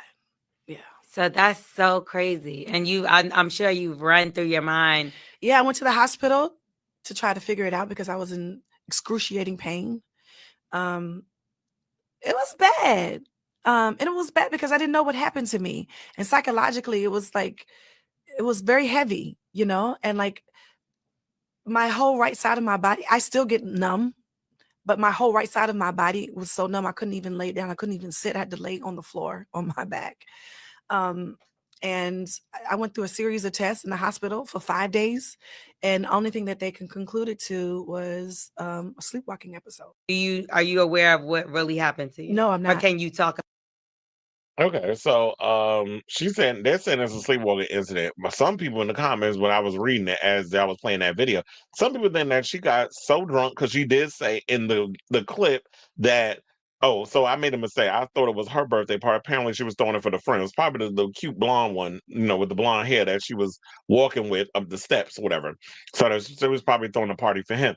And it was like, when you having parties, you're doing shots, you're partying, you're having a good time, whatever the case is. Then like she said, she went back to her house and they was having food, they was drinking, all the other stuff. I'm thinking what had happened was, because I've had these things happen to me before, where I drank so much, I blacked out. She probably had a blackout episode, don't remember what happened to her, because you talking about numbness and all this other stuff. When you blacked out, you was probably doing all kinds of stuff. You're not going to remember that because will be pockets of your brain shuts off and you can't remember what happened to you. And that's probably what happened. So I'm thinking that's probably the situation that went down, where the people were shaking her and she ended up in a pool of blood or whatever the case was. And she don't remember from there. So to conclude all of this, another person came in and touched on, L'Oreal, sorry, not another person. They touched on the feud that Tamar has with her siblings, that, she was getting into it with her sisters, where Tony got on her face at one point. She accused Trina of pushing her when she didn't. She kind of moved her arm in between to get in between them, so to keep them from fighting, because she's like, no, you're not going to put hands on, y'all not going to put hands on each other. So she was trying to get in between Tony and Tamar. And then so Tamar kicks Trina, pulls a wig. Luckily, she said she was glued down, so it didn't come off. She didn't get to shift it like Sherri did Kim Zolciak. She didn't get to shift the wig. So there was that, and then they had their thing, and we already know Tawana don't get along with her. And a lot of people in the comments, like ever since they watched the episode and they started watching how Tawana is with Tamar, a lot of people are more team Tamar in that situation. A lot of people are not feeling Tawana. They feel like Tawana's jealous. They feel like Tawana is mad because, when you look at it, no shade, Tamar is the breakout personality in the reality world. Yeah, y'all don't be really caring for the music all that much, and we're not going to deny Tamar can sing down. However, the antics and all the extra stuff that she be doing, that's gotten her more famous, well, infamous, than the actual music. She's got her fans that like her music. But at the end of the day, people like all the shenanigans and the over-the-top personality. They literally think like she a gay man trapped in a woman's body. And she also went on to say that she was uninterested in filming the We TV show, but did it out of respect for her sisters. So we also have that clip that I want to show y'all. And so then we're going to hear what she got to say, and we'll come back and talk. Please hold. So not only was it a business move for me, my family really wanted me to be a part of it. And then, I always think about what Tracy wanted. She really wanted us to start the show back, because really when she was alive, I definitely was not going back. Yeah. But when she got sick, that was something that she wanted us to do. And I think that it was really about us coming together. And I mean, it's still, her desire is still my desire to come together, and not necessarily on television, but, create a sisterhood that is safe and that is good for all of us. So you didn't imagine that you coming back to the show would end up it being a literal fight, like y'all got physical with each other. Did we? Kinda. In a sort of way. Yeah. I mean, okay, so I want to go back to the mean girl narrative. I did hear Tony call you a mean girl during your last fight that y'all had, your last gathering. And I didn't understand why you were called a mean girl in that situation, but I do understand that it got carried away at that table. Do you agree with that? Or what? Yeah. Yeah. It's like it's the realest moment in my life, but also one of the most embarrassing moments in my life, because we have never fought like that before outside of the camera. We've never gotten to the point where it's been in each other's faces or like that aggressive. Yeah. Right. And so, and things came out at that table that shouldn't have never, seen the light of day for other people, because, families go through everything. Right. And I think for me, it was embarrassing for me, but also extremely hurtful. Yeah. So not only was so she's absolutely right. Is that there were certain things that was coming out, like they was talking to you about people sleeping with each other's exes, that I guess Tamar had slept with Tony's ex or current husband or whatever. I think it was Birdman they was talking about. And then there was just a bunch of things that was coming up that certain people owed people money. That apparently Tamar didn't pay somebody for something that Tony gave somebody money to, and then Tawana had taken money from this person. So it was just a hot mess in this whole situation, and it's unfortunate when you have siblings that go at each other in that way. Trust me, I know. So, at the end of the day, I hope they all work it out. It always I don't know. I think sometimes that doing these type of shows it brings out the worst in people, and Tim was always in the middle of some mess. And I was hoping that what they would be able to do is that with Tracy being gone, that they can kind of come together. But it seems like things have gotten worse. There was also a story that I heard that apparently, I don't know if it's true though, but there was some story that I saw somewhere where they were trying to say that Mama Evelyn had Tamar sleep with Birdman for some coins. So I don't know if that's, I mean, I hope that's not what Tony's doing. But if that's the case, it's like, damn. So Tracy, Mama, you know, Mama Braxton was out here being Pimp Mama Chris before Pimp Mama Chris was pimping out all the Kardashians. So in a way, y'all got a lot in common with the Kardashians. Y'all out here whoring out your kids for record deals and three hots and a cot. But anyway, at the end of the day, shout out to you, Tamar. I hope y'all get it together. Some people was in the comments, they was being shady. One person, here's what some people said. One person said Tamar needs psychiatric help, and I say this with the utmost respect. Another person called her Tamar Smollett. First of all, Jussie Smollett just did an interview with Cam Newton. You tried it. Came and just did a interview with Cam Newton, and this was brought up. It's funny enough, now I'm remembered about this story as I'm talking about this. He just did an interview with Cam Newton and was like, why would I make all this up? Like his story has never changed from the beginning, and there's even been a documentary or a docuseries on. I don't know. I never got around to watch it. And funny enough, I have friends that are very much Team Jussie and haven't watched it, so I'm glad I'm not the only one. Because it was like I've been so invested in talking about this whole Jussie story. When it finally came around to the docuseries or whatever, or the documentary. I don't even know if it's a documentary or a docuseries. I just never got around to actually watching it. So they was up in here calling her Tamar Smollett. Another person that wakes up in a pool of blood and goes right to social media. That is so true, because that was another thing too. That who got time to get on social media and just write about some stuff? Like the minute I wake up in a pool of blood, I'm like, my nose is messed up. I'm missing teeth, or whatever the case is. This is going to the emergency room to find out what the hell is going on. I don't got time to be like, with the phone. Who got time to be doing that? But like they said, Tamar likes drama. She likes the mess. It's the same thing they were saying like with Birdman and that whole situation that was going on with the verses. How she was up in it. Why are you wiping dapping sweat off of your sister's husband face or whatever? Knowing full on well that this episode just dropped where y'all being accused of sleeping with your sister's man. So all of this feels like it's calculated.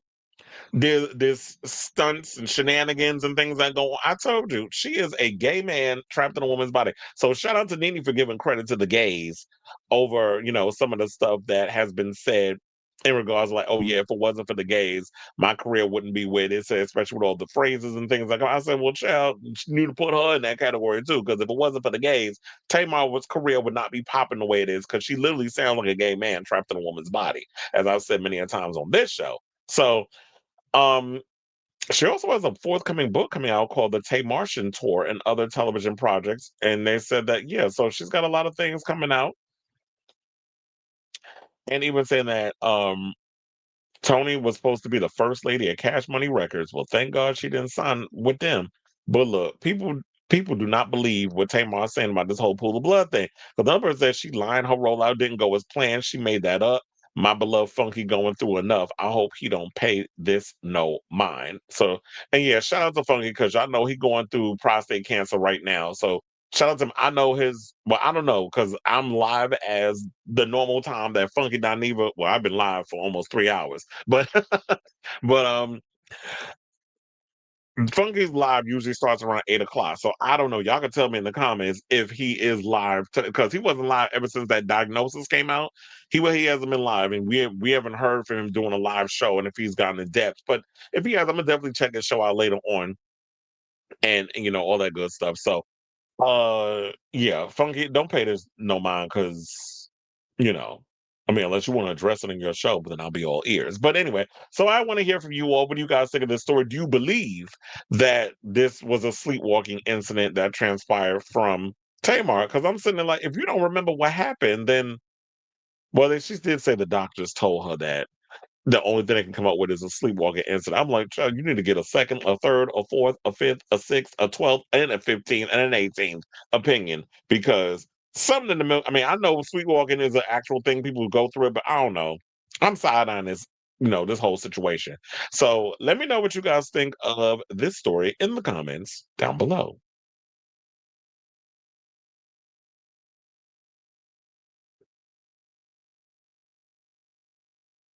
Meta got caught burying evidence that quitting social media actually cured depression and other stuff. Yeah, well, they can keep burying it. As long as there's somebody out there that's willing to spill that tea, then it'll get out there. Costco is suing the Trump administration and Donald Trump himself at the Supreme Court over the abusive fascist tariffs. Yeah, because we're the ones who end up having to pay that foolishness. As someone said, they did everything a favor. They did everybody a favor. They took their TV and streaming shit off the table.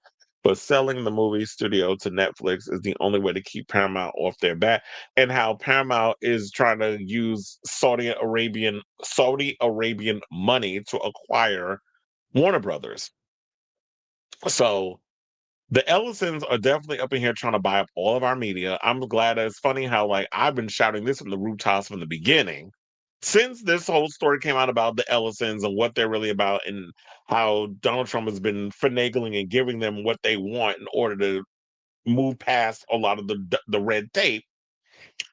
And the Ellisons trying to buy up all our media. They already got CBS and they got Barry Weiss over there doing the propaganda machine that she's doing, trying to, so she could be a shill for Israel.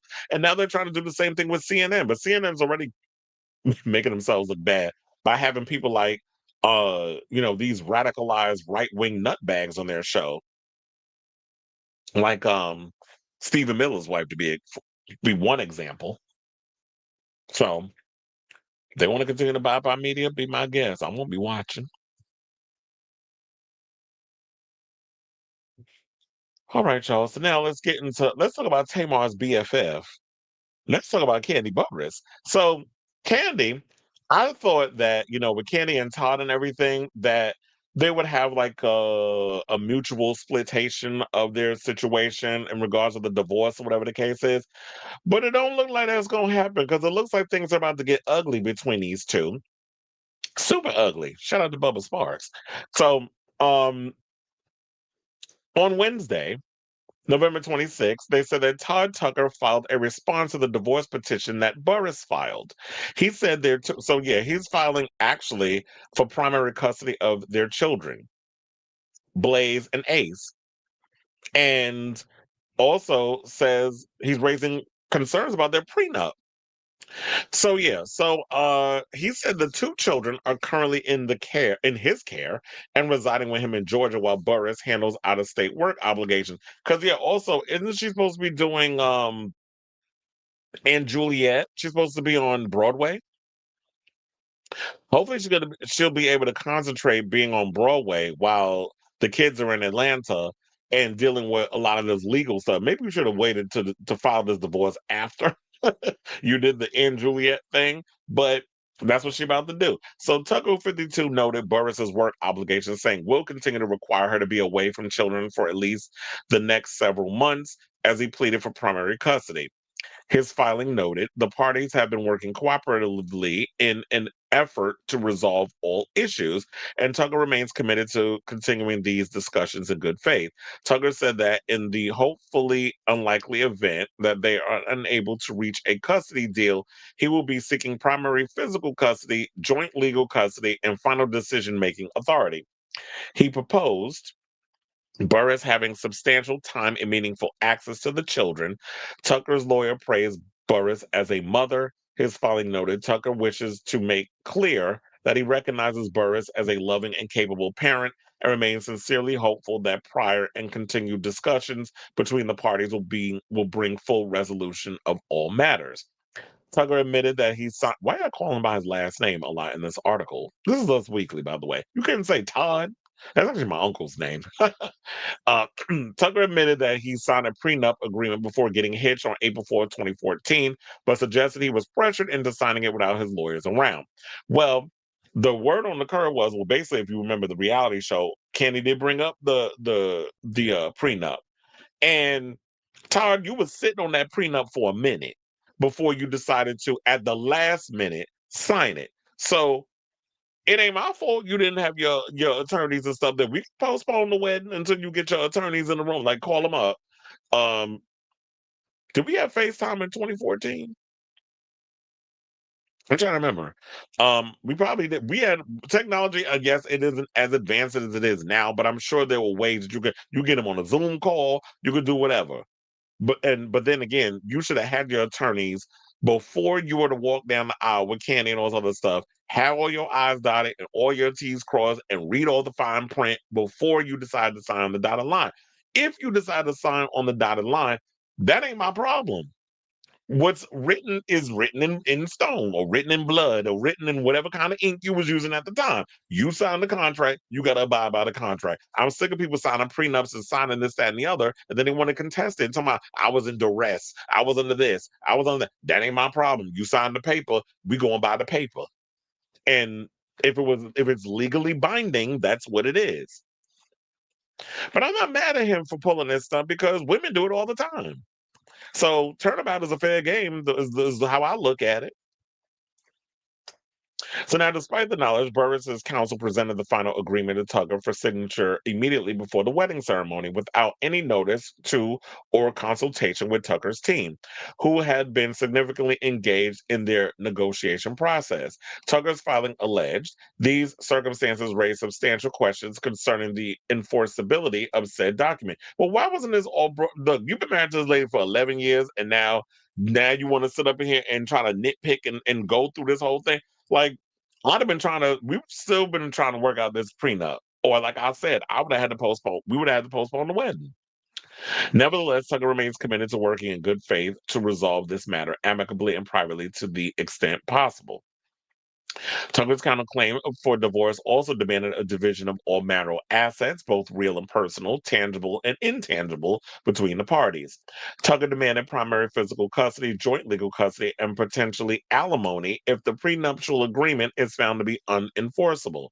I'm sure it will be enforced. Now, Us obtained the divorce petition filed by Burruss on November 21st. She listed the state of marriage as April 2014 and the date of separation as July 15, 2025.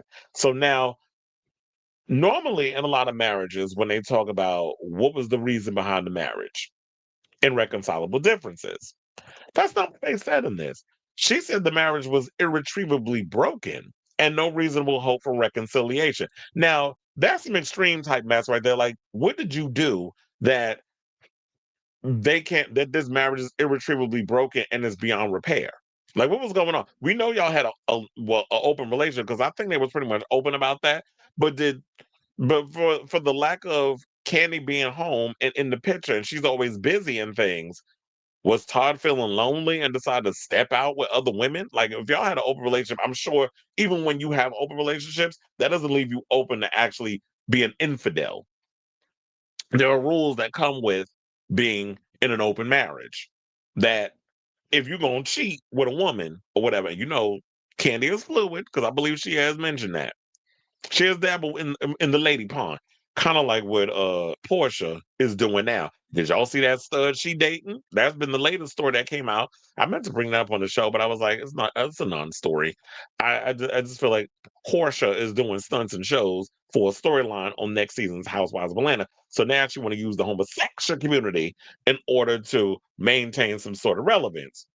She go where the wind blows and the money resides. So we'll see how long that relationship lasts. But nevertheless, like I said, there's rules to being in an open relationship. Now, in addition, the Real Housewives of Atlanta alum said a prenup was signed by both parties before they walked down the aisle, and she wanted it enforced. In regard to debt, Burruss said parties possess debts that have been incurred throughout the duration of the marriage, which should be subject to equitable division directed by the prenup agreement. She asked the court to determine the amount of any child support award. Burruss announced a split after, to Todd after 11 years via statement of people on November 21st. And we don't need to go through the whole situation of that, but she did say the split had been brewing for a while, but she now just took the final steps to make it happen. And I don't know, it's just like with all of this, I just feel so confused about this because one day she's announced that she's filing for divorce. 24 hours later, they're reuniting for Blaze's birthday, which is understandable because as a parent, the adult thing to do would be cordial to one another, especially for the sake of the children. So I get that. Then they talk about they spending Thanksgiving together. And then she had to go on social media to clarify in the IG comments that Tucker, who she filed for divorce from last week, was present for the family holiday meal, but she ain't put him in the photo. The photo that they all took. He wasn't there, and I don't know if his daughter or whatever was there, but Todd wasn't included. And so people are calling her out on that. And it's like, Kandi trying to come up with an excuse. It's like, girl, stop playing with us because you like to do the gaslighting shit too. Like, I like you, but you be doing that two-faced gaslighting mess too. You know exactly what you was doing. You are sort of, well, not sort of, you are the boss of the family. You are the boss B of the family. You are the dominant one. Todd is Mr. Mom. Todd is someone like Wendy Williams' husband, ex-husband, Kevin Hunter. Wendy is the big kahuna. She was the one that was the breadwinner. She was bringing home the bacon when her man should have done that. And we know, quiet as it's kept, I've mentioned this many times on the show, men have a hard time switching that role where they're the submissive one and the woman is the dominant one in the marriage. And a lot of times when I'm doing business and I'm dominant in a lot of those situations, when you're in a relationship, you want to submit to, and I know people have a problem saying with this being said, like you want to be submissive to your significant other. And I'm not saying submissive like you a damn slave. People literally like to take words and misconstrue them for their own narrative, whatever the case is. Like submissive meaning like I don't want to always be on all the time. I want you to take the reins and the initiative and you actually, if we want to go out to eat, you pick the place we want to go eat. If we're going to go do something, I want you to make the decision. If you want to take a couple of bills and pay them shits off, even though I'm the breadwinner in the situation, I'll give you a couple of bills that you can handle with your own coin. We can come up with a mutual situation.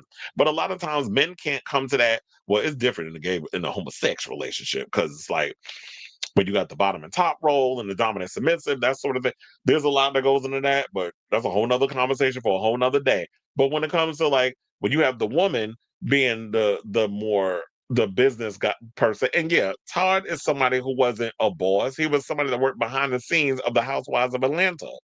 And so it kind of makes me wonder, even though she's not the greatest in the messaging of this because of how she came across, was Mama Joyce right the whole time? Was she right about Todd the whole time? And so I'm kind of confused about this whole situation that's going on because it's like, yeah, 1 minute, like I said, you announced you filing for divorce. Then y'all got together with the kids for the birthday. Then you had Thanksgiving together, but you didn't want to include them in the photo. So it's like, oh yeah, I want us to be kind of like cordial with each other, but I'm gonna still control the narrative. To me, it just seems like Kandi is very controlling. What's her sign? She a Cancer? Because cancers, y'all can be a little controlling. And I also feel like I said before, like Wendy having Kevin as her manager did Kandi because she was the bigger name and the bigger star, especially on Atlanta Housewives. She was the most famous person to come out of that show because she was famous before she went on that show. Did she include Todd into her business endeavors just to keep him busy?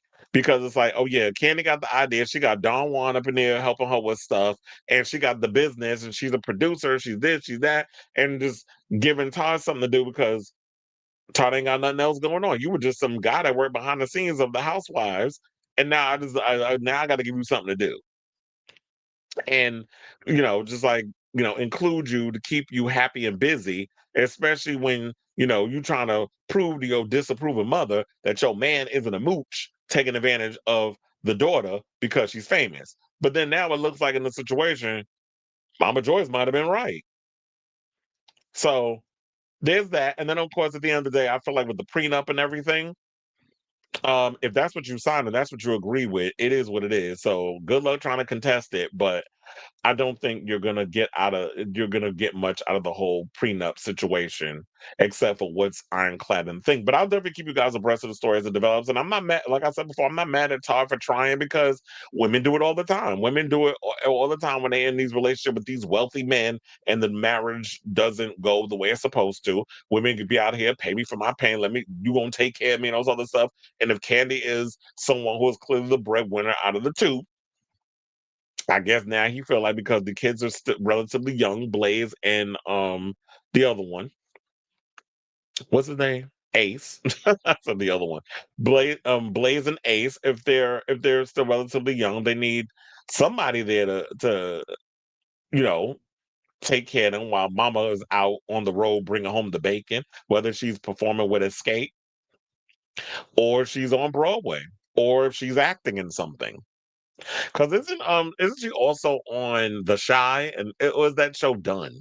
I know they probably had one more season left, and I know she's on that. So I definitely want to hear from you all. What do you guys think of this story? It's unfortunate that I was hoping that these two would get out amicably and it wouldn't be crazy messy or whatever. But this is what the blogs and everybody is talking about. Us Weekly's reporting and stuff. So we'll see. Hopefully it doesn't come out messy that they can work it on out. But divorce, I guess, is no joke. So let me know what you guys think of this story in the comments down below.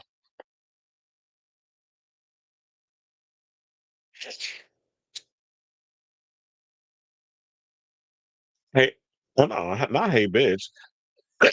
Can we talk about Millie Body? Just ended Lily Allen her lies. Um, excuse me. Yeah, she basically said that her and David Harbour weren't having any. There wasn't any drama. We could talk about that tomorrow, and then I'll probably talk about Stranger Things. I have too many topics. We're already 3 hours in. I got 4 more topics left, so I'll probably say that for tomorrow's show. Was she using candy coated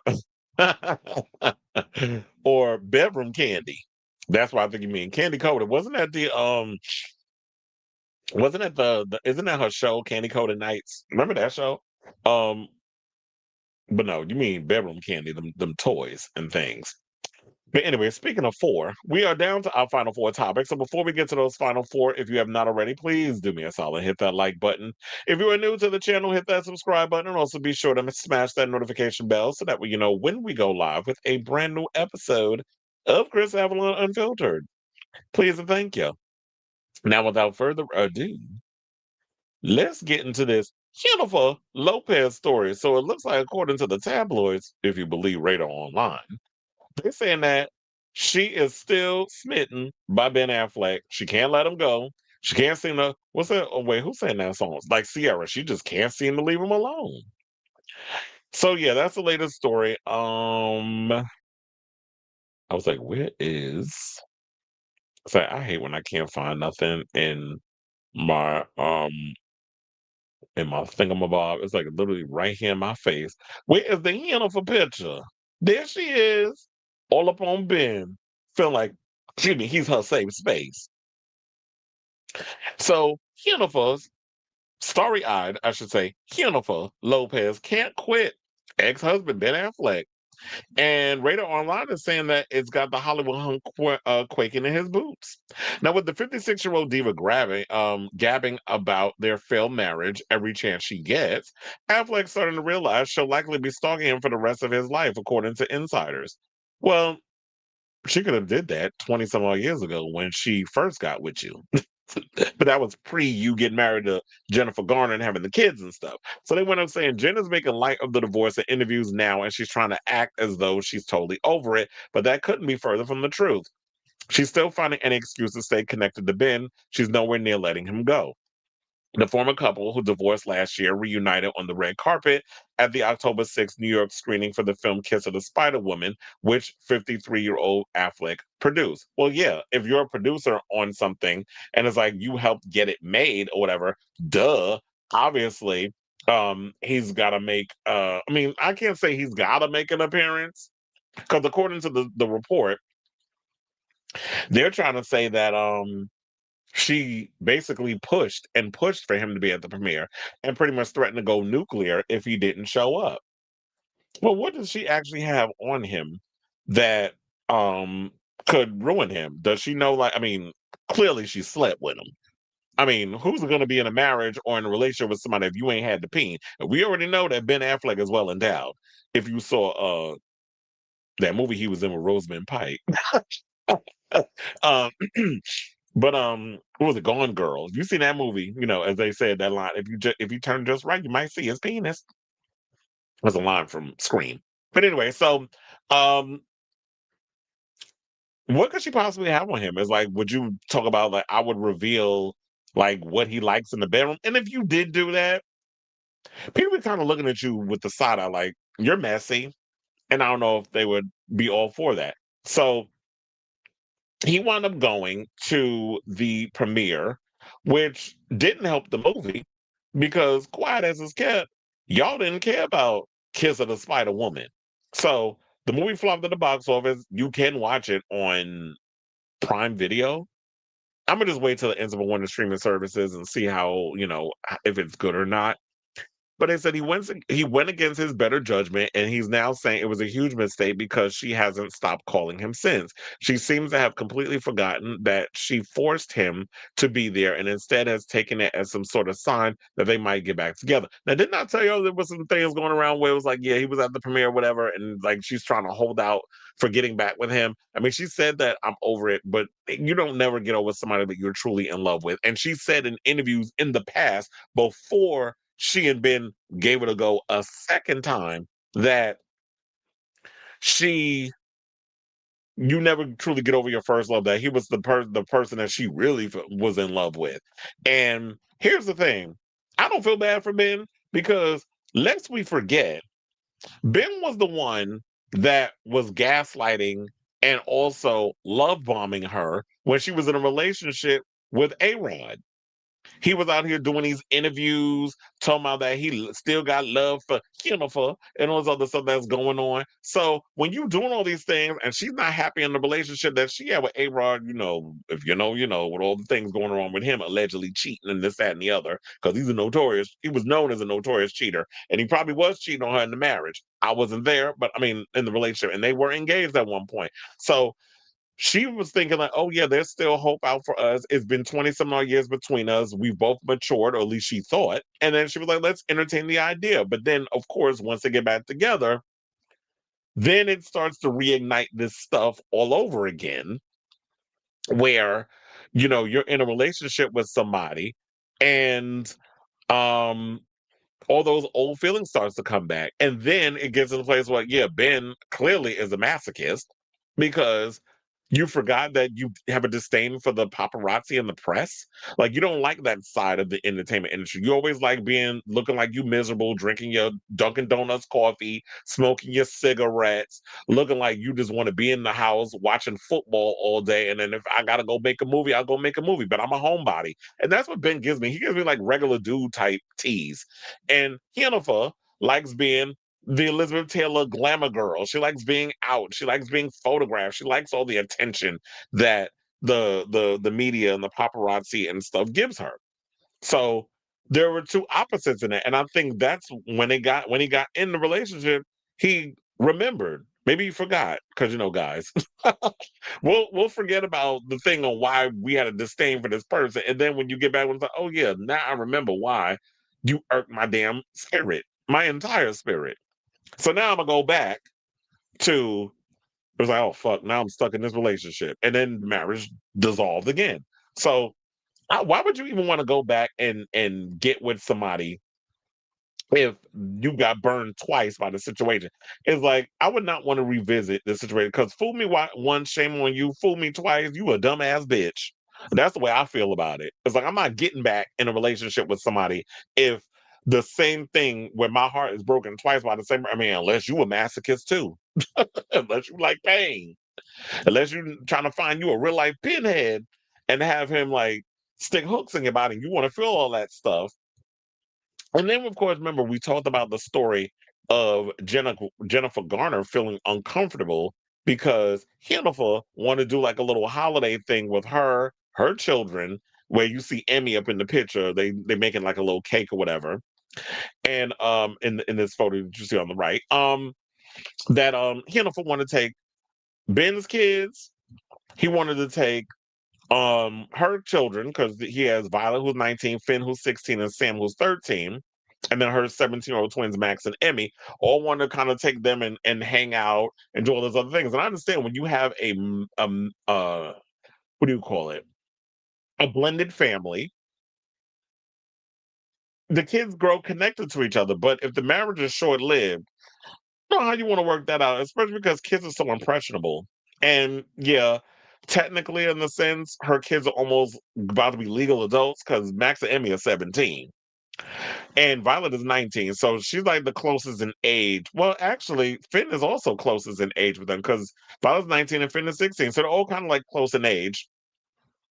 The youngest, Sam, he's like 4 years younger than Max and Emmy. But if you I don't know, it feels a little awkward. I know the kids don't get all caught up in the adult shenanigans, but it would be cool if they all want to hang out with each other. But if they want to hang out with each other, it needs to be mutual ground with a nanny from each side of the family taking them out or whatever. I don't know if I would feel comfortable with, my ex-husband's ex-wife hanging out with my children. But then again, there was another story that came out that Ben spent Thanksgiving with Jennifer Garner and the kids, which makes perfect sense because he has a relationship. He's forever connected. Well, he's not forever connected to Jennifer. So I don't understand what, but if she's harassing, like, girl, you need an exorcism, you need Jesus, you need help, you need something. You need a good therapist. And I'm not talking about Fat Joe and that musical documentary shit that you made, but you need an actual therapist that can help you get over him and move on to the next thing or work on you.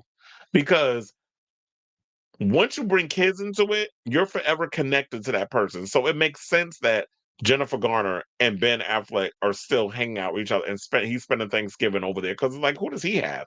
He's by himself. Whereas Jen Garner got her a boyfriend and she has the children. So yeah, my dad is going to come over and hang out with us on Thanksgiving. It makes sense because he is part of the family. There's no reason why Jennifer needs to still be in that situation. Once you divorced and there's no kids involved, you've made a clean break. So this your clean break. Break, as they say in football. Like, break, move on. But according to the story, don't seem like she wants to do that. But if you don't, there's no helping people like you. So I say all this to say, what do you guys think of this story? Do you believe this T from Radar Online that's saying that Jennifer still has a hard time getting over Ben, which I totally understand because y'all have history and you just got this marriage, so it's going to take a minute. But they also said, like as I was saying before, she's pressing Ben to spend time with her over the holidays and said they need to do it for the sake of the kids. But I'm like, no, they don't need to do it. Don't weaponize and use y'all's children as a way to get y'all back together. If it's not working, it's not working. This is not The Parent Trap or whatever them damn little kiddie movies that we've seen over the years where the parents try to get the kids try to get the parents together and for the sake of it. No, no, no. This is not a fairy tale, even though she believes in all that mess. It's like, lady, step into the real world. And it said that she's even texting him fan comments about how in love they still looked. And here we go. They're saying still looked. So you're all worried about how things looked in the eyes of the people like us observing. It's not about a look. Yeah, y'all look good together. But if y'all are toxic for each other, disperse. It's horrifying to Ben because he just wants to be free of her and she clearly won't accept that. Well, that's when the divorce came in. You're finally free. Disperse. How many times I gotta say this? So yeah, I definitely want to hear from y'all. What do you guys think of this story? Let me know your overall thoughts in the comments down below. Now she's a top.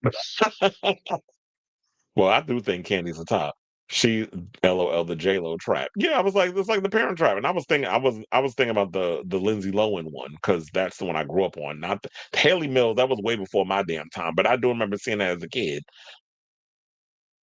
Correct me if I'm wrong, but didn't she file for divorce? If so, then she's coming off as schizo. Yes, that was the tea. That she did file for divorce, even though we've heard this story happening for so long that it was like the rumors were brewing that a divorce was prominent, and then it finally came. But yeah, she was the one that filed. So that's why I'm like, I'm side-eyeing this whole story with Radar Online. But it was entertaining to talk about while we talked about it. Anyway, let's get back into the rest of the show. And let's get into some homosexual news regarding Kevin Spacey, who it seems like while he's sitting there trying to get his career back on track, after, all of those cases were pretty much dismissed of those other, the men over the years who accused him of inappropriate situations. Well, it looks like he's not out of the woods just yet because 3 more people have come forward, including, I think there was one that was in a BBC special that I think has come out and revealed themselves. So BBC News reported on Wednesday that the claims have come from 3 separate men who allege the House of Cards star assaulted them between 2000 and 2013.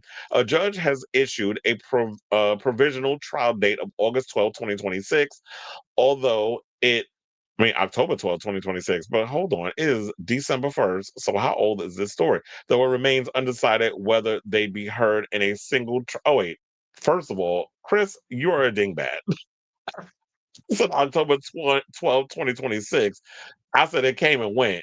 We're in 2025. Look at me already wanting 2026 to hurry up and get it. Was like, no, it's next year. I don't know why my brain still thinks we're in 2026. I don't know why, but it is what it is. Anyway, let's move on. I'm harping on 2026 too much.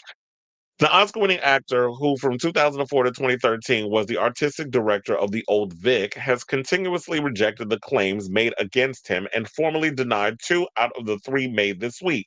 He has yet to file a defense with the court in the third, the BBC added.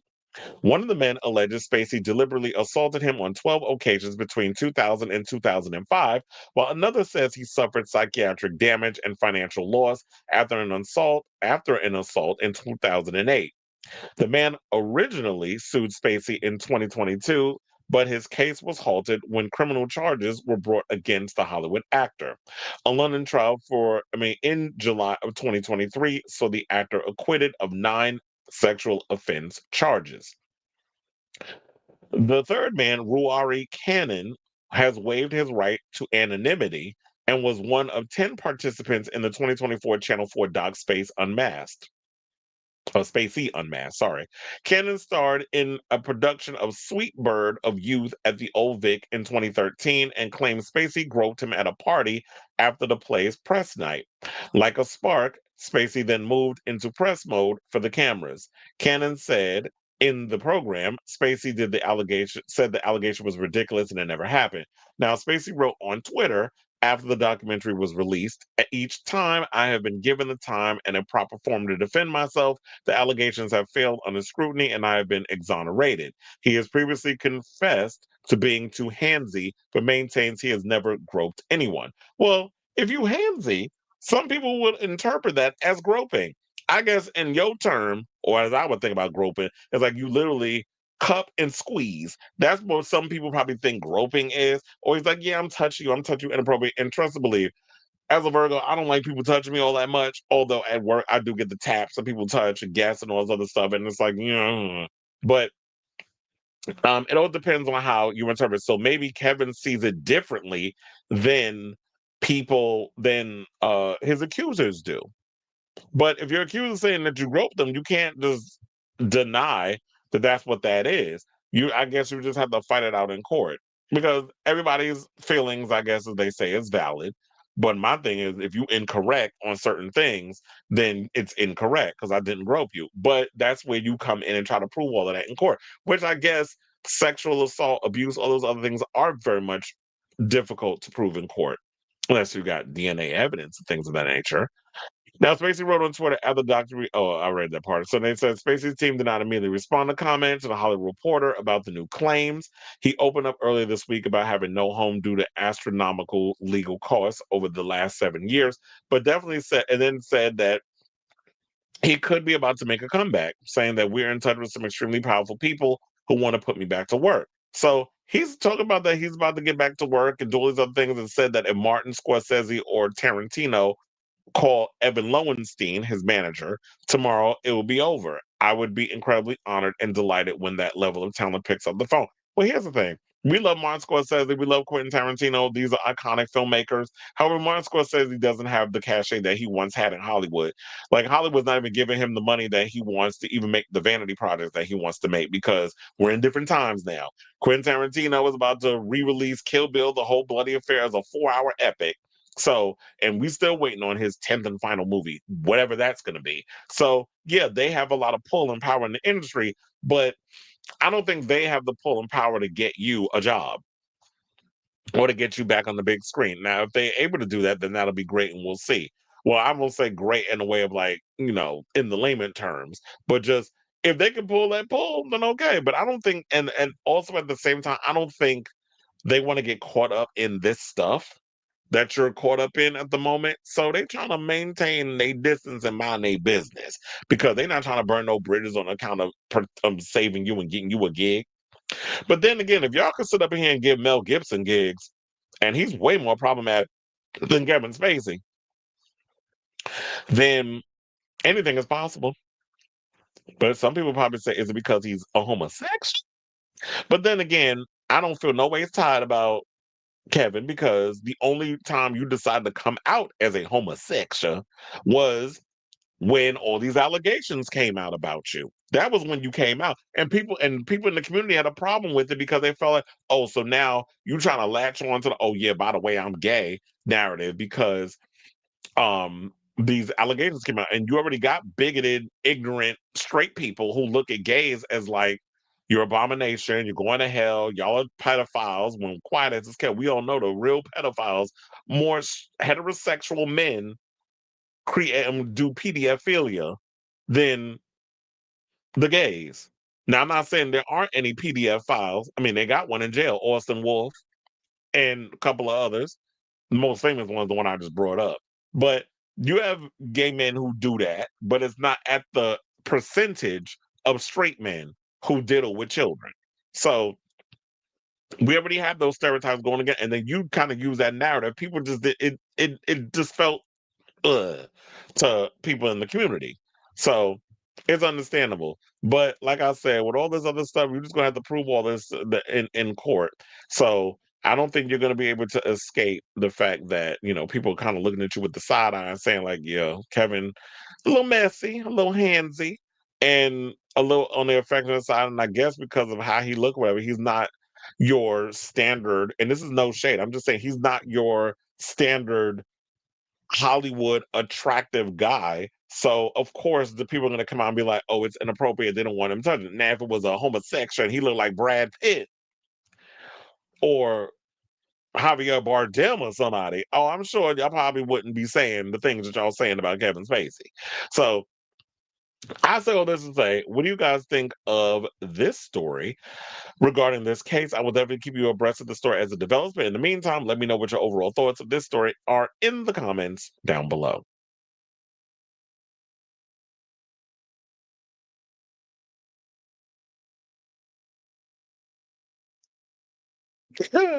Who's paying for that? The minute the streaming services charge that kind of money, I'm about to go and start illegally watching stuff.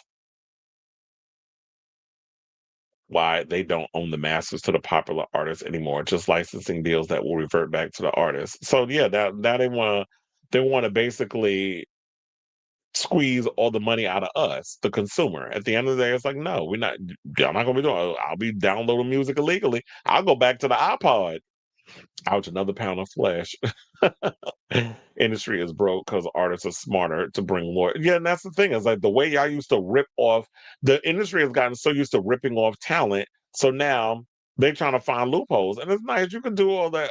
You can do all that if you want. If you actually did the right thing and did right by your artists, we wouldn't be in this predicament. But y'all ripping off celebrities. Y'all ripped off these musical talents. Y'all keep them in debt on purpose. And now artists are learning, especially with social media, what the do's and don'ts and what you need to do in order to regulate your business. And you see, like, so many people that came up in the era that we know, my generation, that had record deals, like the Keshas and all these other ones that are, and the Kylies, and that are going independent, and are telling you what you should do in regards of your, of your career and how to get your business. And Robin, how she decided to leave the mainstream record situation alone. That's why I worry about Slater, because she was an independent girl. Now she got a record deal. I was like, if they don't promote your music how the way they need you, you want to end up in debt. They destroyed the industry on the side of music. They made the product less special and super cheap. If streaming starts charging that much, people find other. That's why I said, because ain't no way in hell I'm paying that much. Like, because I have Apple TV, Apple Music, and there's something else I have that's with Apple. I pay like $20 a month for all of it. Anyway, I'm paying $50 for some damn Apple Music, because who's gonna want to pay another 50 to?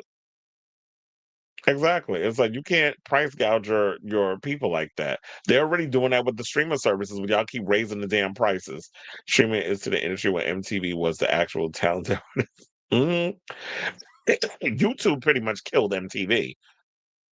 My side eye has always been, why so long for the allegations?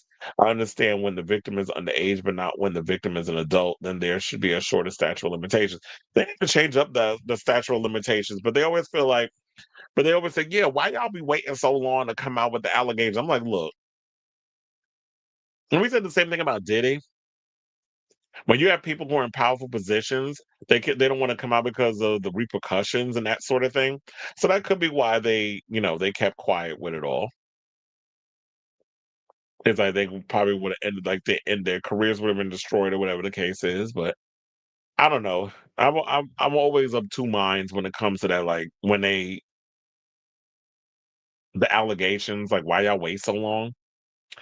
More and more artists are going to leave streaming services. Right now, it's more alternative and indie acts. King Blizzard, Shoo Shoo, but soon a top 500 stream artist will leave and move the industry.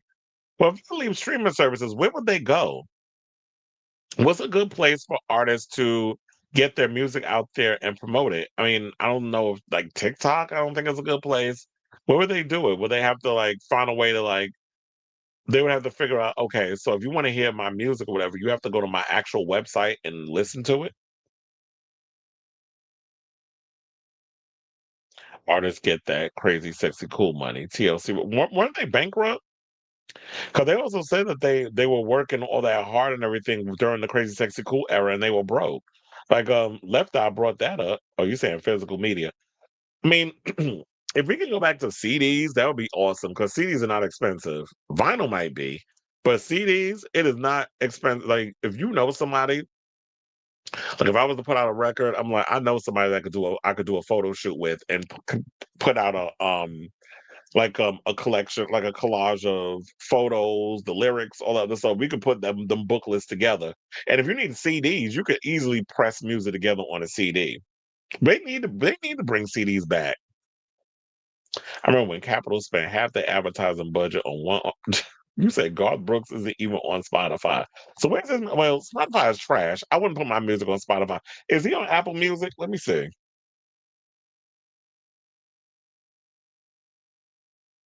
Oh my God, you're so annoying.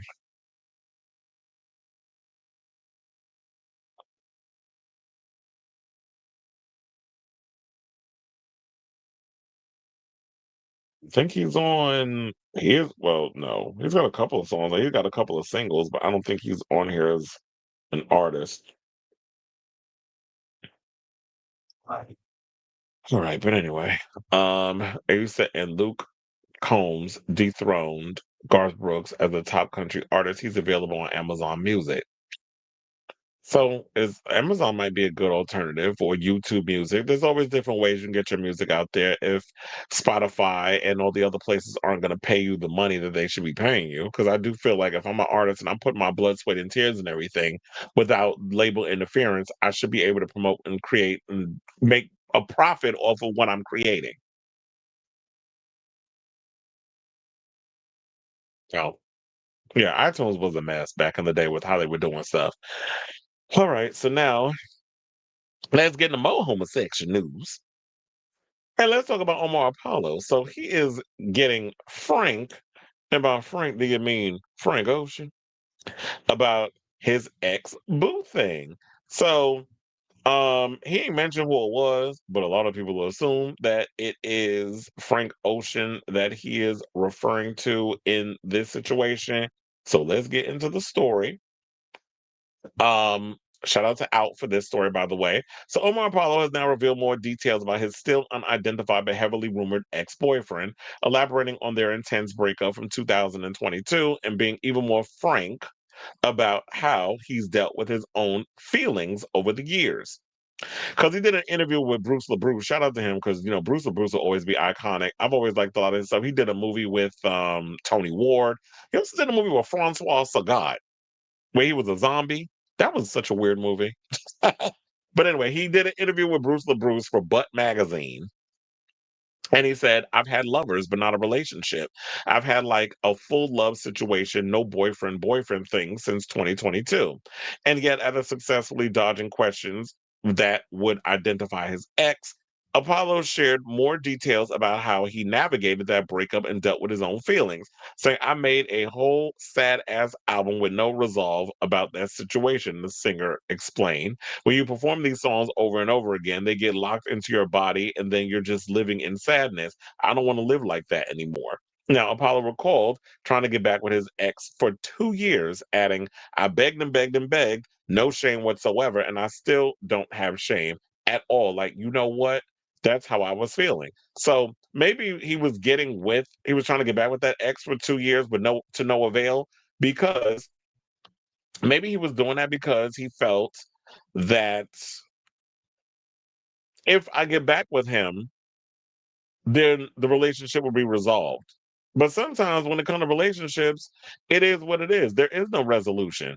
Whatever transpired to happen between you two in that situation, I just think that when you break up in a relationship, what I usually do is I try to analyze the situation. Like, okay, so what did I do in this situation? Where did I go wrong? Where did this person go wrong? You try to figure. So I do like a whole mental gymnastics thing in my head. And then I'm just like, okay, fuck it, whatever. It happened. It moved on. I'll try to learn not to incorporate that into the next relationship that I get.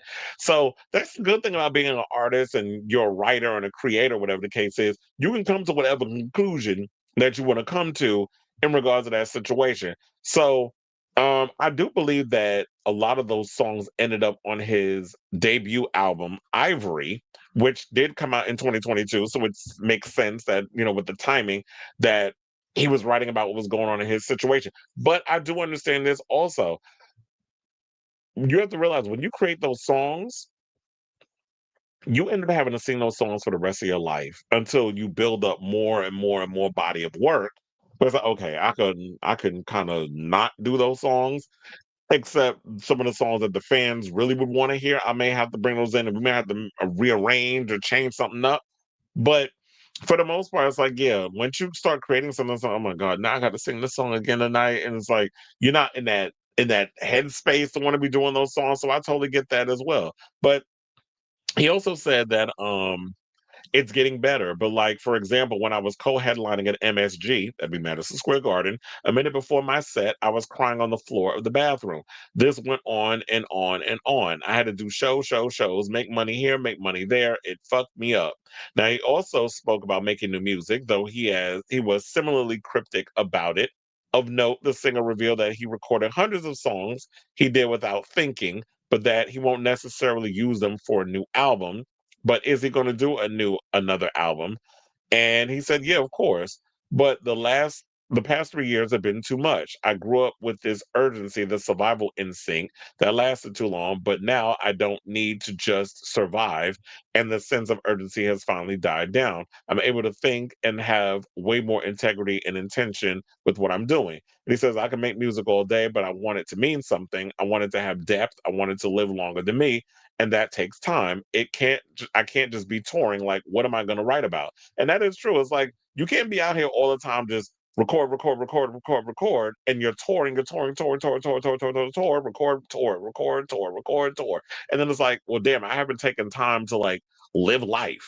I haven't had time to like go to the Louvre or just go leave my apartment and go to the grocery store, and then you just happen to just minding your business, and you look across the street and something crazy happens. Oh, that's a song idea. Let me write that down on a napkin, and then just keep it locked in on that, so that when I go home later, when I come back from the store, I can start working on something just from that little thing that I just saw happen across the street on my way to the store to get me a sausage, egg, and cheese on a hero. I'm being real specific with the stuff. But yeah, it's like you have these things. It's like you always want to be in tune. And that's what I love about being an observant. It's like you want to be in tune with so much of what's going on that it inspires you to create. And you can't do that when you're on tour all the time. That's why I always find it weird. People's like, oh, I was recording an album when I was touring. I'm like, when did you have time to actually be creative and live life? You're recording music while you're on your tour, which is what a lot of them do. But however your creative situation works, that's on you. But yeah, I like Omar. I'm looking forward to hearing the new music. Some people was being shady in the comments saying that he was talking about they say he was talking about Pedro Pascal, but I'm like, he can't be talking about Pedro Pascal because he wrote a song on his new album called Pedro. So he couldn't have been talking about him. Especially when he was talking about a period back in 2022, which has a lot of people thinking it was Frank Ocean, but whatever. I'll definitely keep you guys abreast of the stories that develops. I'm looking forward to hearing new music from Omar. Hopefully, it'll be a lot more upbeat than his previous stuff that he's been releasing. Than over the last two albums. So I definitely want to hear from y'all. What do you guys think of this story? Whatever your thoughts are on this matter. Have you ever gotten to the point where you was stalking your man and you was begging to get back with him for 2 years for God forsake whatever reason? I'm like, damn, Omar, what did you do that it got to a point where you begging your man to get back with you, and he's like, nope. I don't want to get back in. It's too much going on with you. I don't want to deal with you right now. So no. No means no. So I say all this to say, whatever your thoughts are, let me know in the comments down below. Excuse me.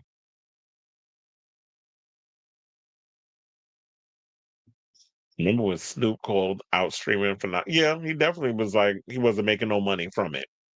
Omar is another alternative R&B singer who puts me to sleep. Maybe if he puts some of that emotions onto paper, he'll be more interested in perhaps Frank would. Yeah, because I mean, look, to be honest, I feel like Outback is in them. They really like to jump on the whole Omar Apollo thing because A, he's Latino, B, he's a homosexual, and C, he kind of does like that Billie Eilish as alternative R&B. But I do agree, he kind of bores me like Frank Ocean. I want a little more with your music, a little more grit. I need you, so yeah, I need you to definitely live some life. I created this album while I was torn. The life of a chop hole. I'll probably regret saying this out loud, but it wasn't until June of this year that I stopped looking up my last piece of trade on Facebook and finding his family. Not you being obsessive possessive in that context. I'll also probably regret saying this out loud, but I write a lot. A journal, 3 pages first thing in the morning, 1 diary entry detailing my day, and at least 1 poem. Any fiction, I'm ready. Well, look, that's how you keep the creative juices going. Who knows? You could probably manifest some material out of what you've been writing. I got to get back into writing and journaling and all other stuff. But I think when you growing up a homosexual, you didn't want your personal stuff getting out there. So I never really like wrote down in a journal because when I was growing up in the type of household I had, there was no real privacy type situation. So I just kept it all up in here versus writing a lot of it down. I kind of wish I would have wrote it all down. But the times they ever changed. All right, y'all. So now let's get into our final topic, our final homosexual topic. And let's talk about this show, Heated Rivalry, that's got a lot of people's heat rising on social media. So yeah, so yesterday I finally, because I was seeing everybody was talking about it, and I forgot the guy. What's his name? The Black Gay Comic Geek. I saw he talked about it. His review cracked me up. But I finally got around to watching the show. I saw a lot of people talking about it on social media. I was like, let me get around to it. So after I done watched Stranger Things, got that out of the way on Thanksgiving, I was so busy over the weekend. Last night when I got home, I was like, you know what? Let me watch Canada's Drag Race. And then let me watch this show, Heated Rivalry. And I got to say, child, this show is scandalous. And scandalous to the point that, yeah, them sex scenes, oh, if you don't pitch a tent as a male, as a homosexual man, watching this show, then you need to get checked to see if you got any kind of erectile dysfunction. So, Hated Rivalry stars Hudson Williams and Connor Story recently spoke to Out Magazine about the intense chemistry that emerged during the audition process for the Libidiqua hockey romance series. The sexual tension, intense yearning, and tender moments between Shane Hollander, played by Hudson Williams, and Ilya Rozanov, played by Connor Story, on Heated Rivalry has viewers losing their minds while watching the new HBO Max series based on Rachel Reed's series of books that's being brought to life by showrunner Jacob Tierney. I also heard that people are getting all upset because this fiction about two gay hockey players is being written by a woman, and the fact that the actors haven't come out and said they're homosexual or not. And it's like, can y'all go play in traffic? Like, what is wrong with y'all? Like, when we finally get something that's good and worth watching, here y'all go. Is it? I ain't really gay, because then you can't be authentic if you straight playing the part. They're actors, and it's about the chemistry. And trust and believe, when you watching this show, these two have the chemistry to the point that they even talked about the chemistry of it all in the article. So I was like, hold on. All right. So it says Story, who plays Ilya in Heated Rivalry, tells Out. Hudson was the third actor that I read with. The first two, I was like, okay, this is cool. And then Hudson came on. Jacob, who's a showrunner, actually texted me directly and was like, what do you think? And I was like, yeah, Hudson for sure, instantly. I read with one other possible Ilya, and it was good. Williams, who plays Shane, says, but something about Connor, there was an inexplicable X factor that just felt realer than what I thought it could possibly be.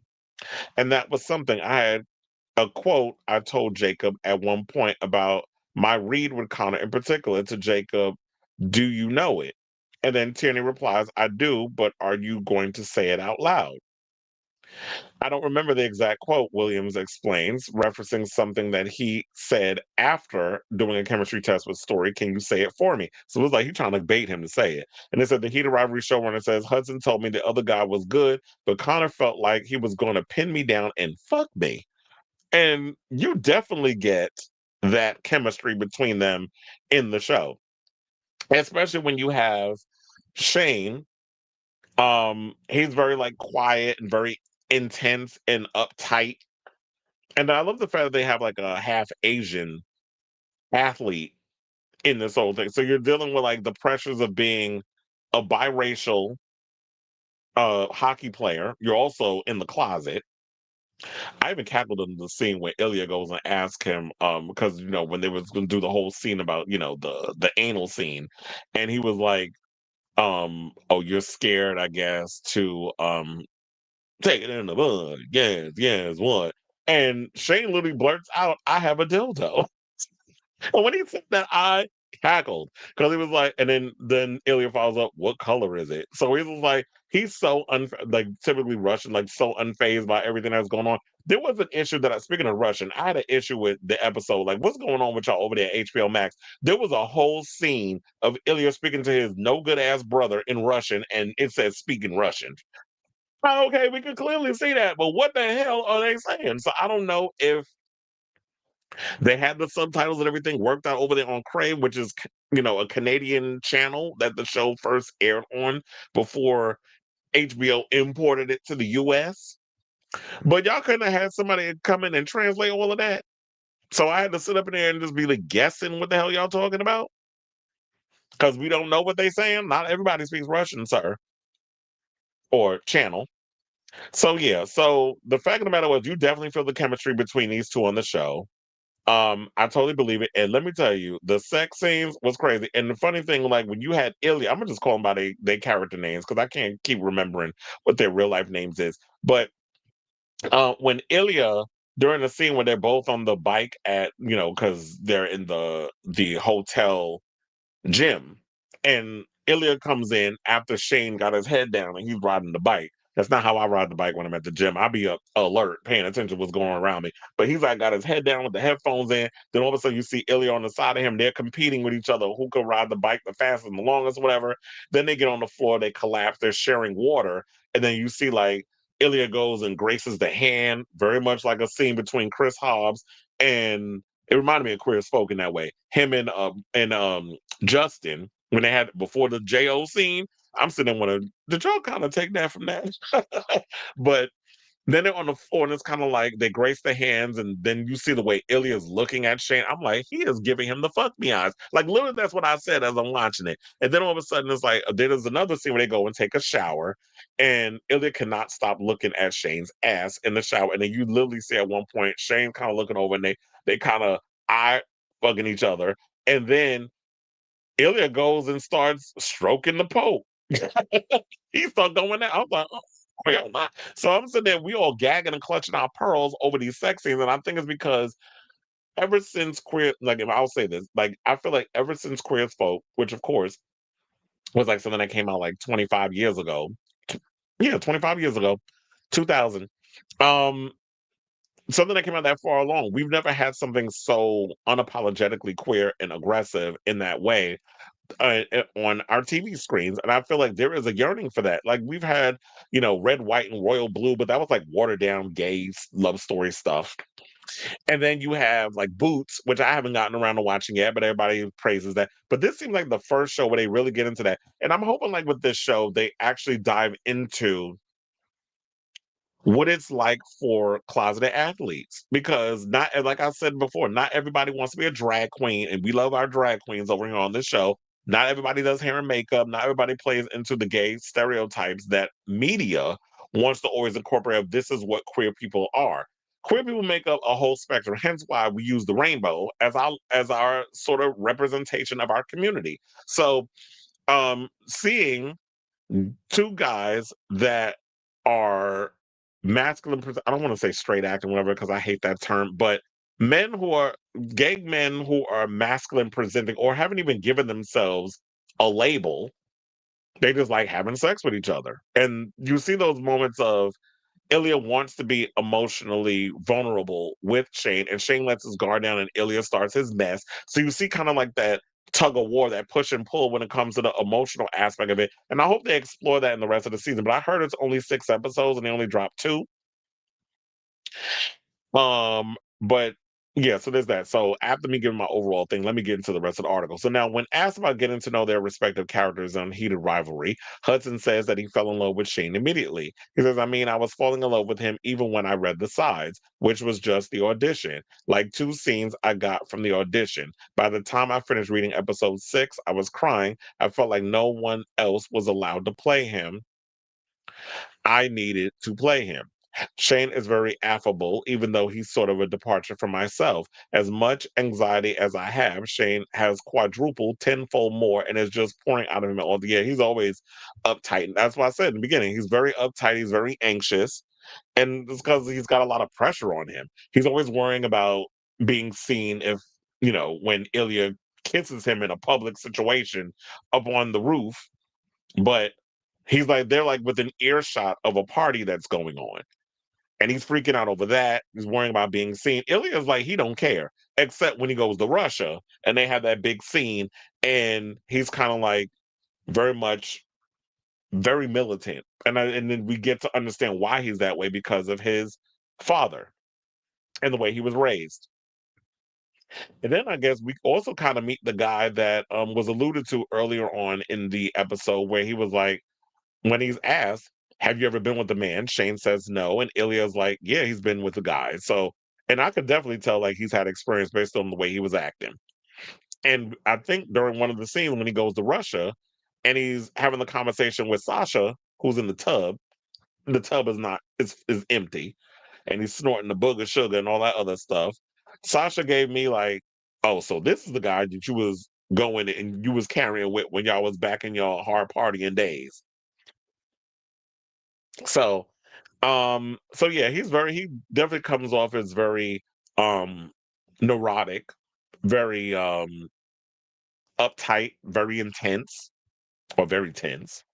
Now, story jokes that much like Williams' experience with Shane, he also thought Ilya was a pretty little flower but before he can even finish the sentence, the actor breaks into laughter, unable to keep a straight face, given that he was describing the cocky hockey player he brought to life. Saying, in order for us to believe there's two people together, we have to really believe them alone. And there's so much crazy stuff that happens in Ilya's life that I was like, I mean, it's all there. He knows not joking this time around.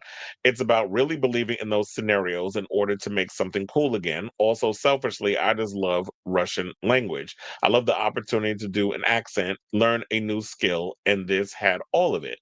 Yeah, because if you watch any interviews with him, he has no accent.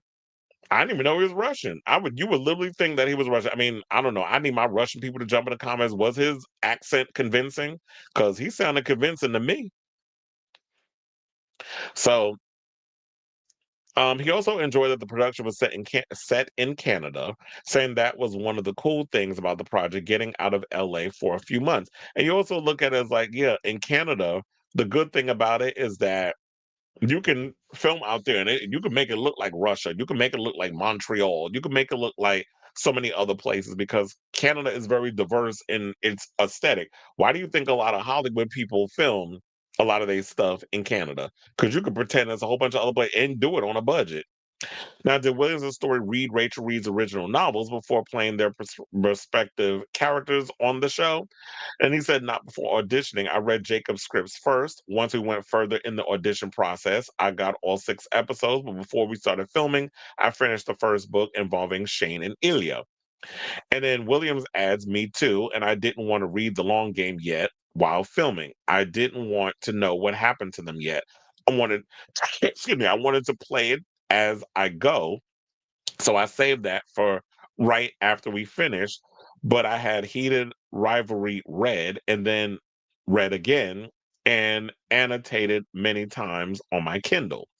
So yeah, I've never read any of the books. First of all, I didn't even know Heated Rivalry, like this was even a book series. So that shocked me. And it sounds relatively interesting. And I don't know what necessarily is going to happen to these characters. I mean, are they going to make it or are they not going to make it? Probably not, because there's always tragedy and stuff that always happens within gay relationships, especially when it pertains to this sort of thing. But I definitely am looking forward to seeing how they will explore this series, and I'm hoping that a lot of people tune into this show because I want to see this show get a season 2. With all the recent conversation that we had, especially about queer-based shows being chopped from a lot of streaming services and network channels or whatever, and people thinking it's DEI, whatever the case is. Like, we're losing so many queer-centric shows as it is, or shows featuring queer characters. We definitely need a couple of W's out of this whole situation.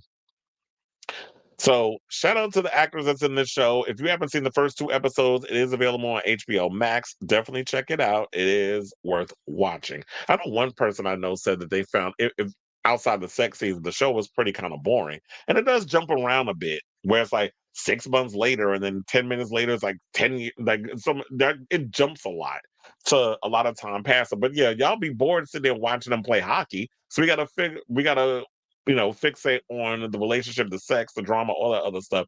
So hopefully we're going to hear more about this show and it gets another season. But I definitely want to hear from you all. What do you guys think of this story? Have you checked out the first 2 episodes of Heated Rivalry? What are your overall thoughts regarding the show? Or do you plan on checking out the show? So whatever your thoughts are, let me know in the comments down below.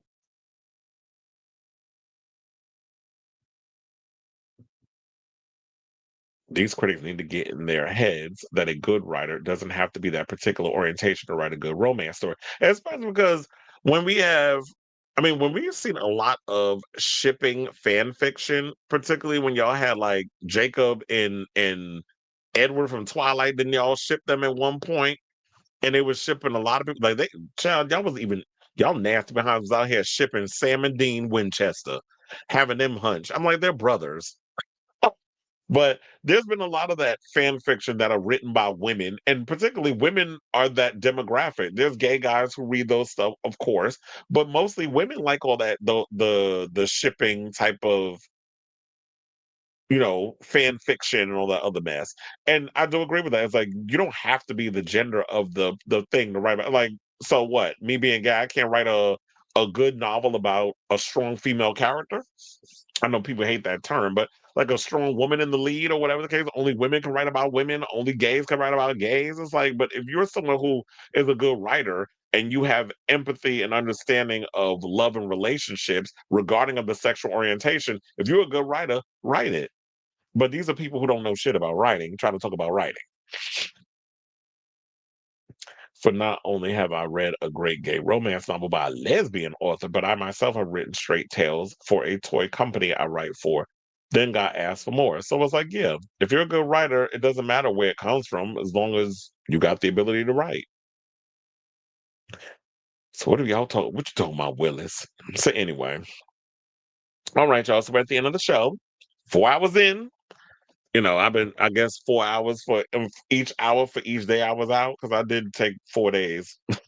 So, we back. I'll be back on tomorrow with a brand new episode of the show. I want to thank you all for tuning in to this latest episode.